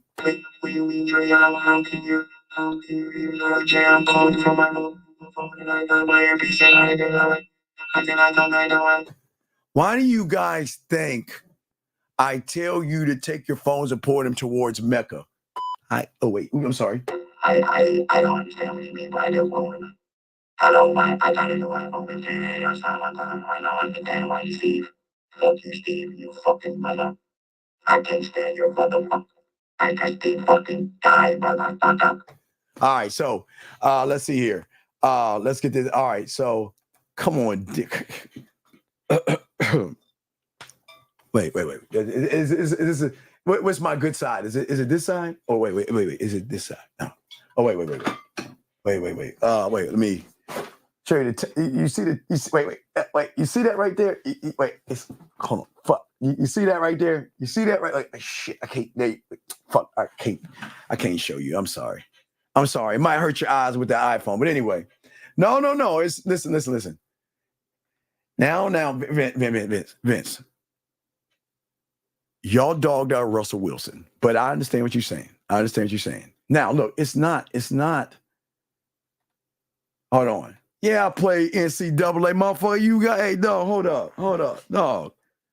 You don't think I don't put on a headset like this? Pop it. Oh, wait. Let me show you how I do it. Let me show you how I do it. Let me show you how I do it. Let me show you how I do it. Let me show you how I do it. All right, watch. So when like football come out, right? Pop in the man mindset, little hat, little like that and shit. Pop in your little joint like this. Oh, wait, let me put this back in my ear. I can't even hear me talking. Pop that motherfucker in. Yeah, I mean, right? Then you go ahead and pop that you pop it in, and then you play and beat the shit out of everybody. I'm gonna beat the fuck out of 1950. I should call 1950 right now and threaten him that I'm gonna beat his ass. And let me do that real quick before I end. Let me I'm gonna call 1950 up. I don't know if he's gonna answer, but I'm gonna call him right now and I'm gonna threaten that I'm gonna beat his ass in football. Hold on, let me see something. I don't know if he's gonna answer the phone. I don't know if he's gonna answer. Let's see. I don't know if he's gonna answer. If he answers, I'm gonna hit his shit. Let me see if he answers. See, he's gonna answer the phone. I'm gonna leave him a message. Watch. All right, wait, let me see. So he didn't answer the phone. Yeah, he answered the phone. I threatened him live. I'm gonna threaten him live. Your call has been forwarded to voicemail. Right. The person you're trying to reach is not available. All right, watch. At the tone, please record your message. When you have finished recording, you may hang up. Hey, Fifth, it's me. I'm live on the air, and I told everybody on the show about the NCAA. And you know I'm going to beat your bitch ass in football. So when you're ready to play, we'll put that shit live, and I will whip your punk ass team. And I just want to I'm saying it live so everybody can hear it. I wish I could talk to you live and tell everybody live, but I'm just letting you know. There we go. See, guys, I just told them live on the air. All right. But anyway, yeah, I'm ready. I'm ready. Hey, look, dog, I tell you, I put the cap on. I got the headset. I'm ready. Hey, dog, it's football. Yeah, it's go time. I write 28Z split tangos on too. So I'm just saying. Now, I got you, man. This is what we talking about. Now, it ain't football yet. Football coming up. Yeah. Man, you don't want that work. You don't want that work. Oh, you NCAA, y'all don't want to come over. Look. I'll give, because I switched my gamer tag because Coach Ass Kicking, they wouldn't let me use Coach Ass Kicking. But dog, do you understand? Let me pull this out. I don't think you understand what this means. Do you see the joystick right here? Do you see the gear? And do you see the joystick? The Dallas Cowboy joystick? The champion belt? I don't think y'all want any of this. So the gamer tag, if you have an Xbox, I'll give you the gamer tag. Let me give you my bitch ass gamer tag. Add me. My gamer tag is, where the fuck is it at? Old Man Williams or some shit? Okay. It's Old Man Steve. Old Man Steve, and it's hashtag 8804. I don't know why I couldn't get Coach Ass Kicking because it wouldn't let me put the word ass in there. It's because I was spelling it with 2 Z's. So it's that, Coach. Wait a second, sir, why are you coming in here being disrespectful? Sir, why would you come in here? Oh, you know what? That's a good idea. I'm a Coach Kicking. You know what? I might try that. But wait, let me get back to this person right here. Hold on. Sir, can you please tell me why you coming in my area telling a man what to do when you can't get any pussy? Can you tell me that, sir? Don't be mean to me. Please don't be mean. Okay, that's not nice. You're being mean, you're being rude, and I'm not your bro. Why would you call me your bro? I'm not your bro. Okay? I'm not your bro. All right? So just fucking relax. If you don't like I'm fucking cussing, fuck you. Anyway, but as I was saying, guys, hey, look, NCAA, I got to wrap it up. I got to go. But what I'm saying is, okay? All right. Yeah, hold on. Yeah, don't be mean. It's crazy. Yeah, I know, it's right. Hold on, let me fix this shit right. Fuck, come on, my fucking nugget ass head. Yeah. Don't be mean. Well, I'm gonna look at those. I'm gonna try that. Hold on. Let me try that. Yeah, but I get in the football mood. Hold on. I'm gonna try that. I'm gonna put those in. But guys, we got to get ready to go. Wait, let me see. That was Hey, you know, hey, don't make me pull it out. Hold on. There you go. Shh. See that? That's how you quiet them down. I'm gonna try the HAHH. I tried the Z's, but maybe the H's will work. I'll try that. But yeah, let's get it in, guys. Y'all want the gamer tag is Old Man Steve. Old Man Steve 8804. I don't know if you need the old man. I don't know if you need the 88, but this other one says Old Man Steve 1971. So just try that one. But it's Xbox. So Old Man Steve. Yeah, old man Steve. So just Old Man Steve 8804, Old Man Steve 1971. All right. So just try those, okay? All right, guys. I gotta get going, man. Hey guys, don't forget 3 in the morning. 3 in the morning. Yeah. Hey, that's how you call them up. Hold on. Please give me a masala cookie. Give me a masala cookie. No, so anyway, so yeah. So all right, guys. All right, my guys. All right, yeah. Wait. I check, little bro. Wait, what are you talking about? What the fuck are you talking about? What the fuck is he talking about?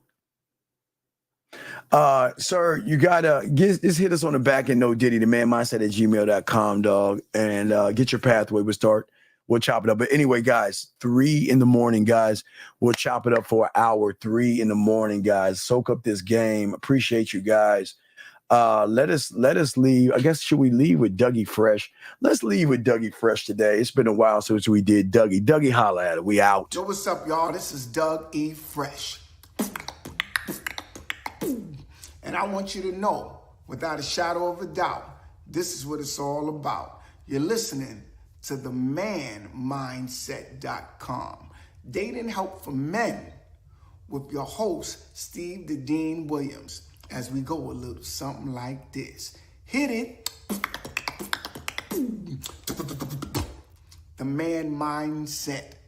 You won't regret that you have met the man Steve the Dean Williams, putting it down for real every single time. Love, Dougie Fresh. Just like that, man mindset. Just like that, man mindset. Have a good night, the show is over. Take notes and use what the dean has told you. Now with dating, your game is colder. No hesitation when you approach her. Gotta level up, gotta keep on rising. Till you the best, got the touch like Midas. Now you got style, you got all the women flocking. So many options, now you got it popping. Thank you for tuning in. Hey, just like that, man mindset. Gotta come back again. Hey, just like that, man mindset. Email the manmindset at gmail.com. Like, subscribe, and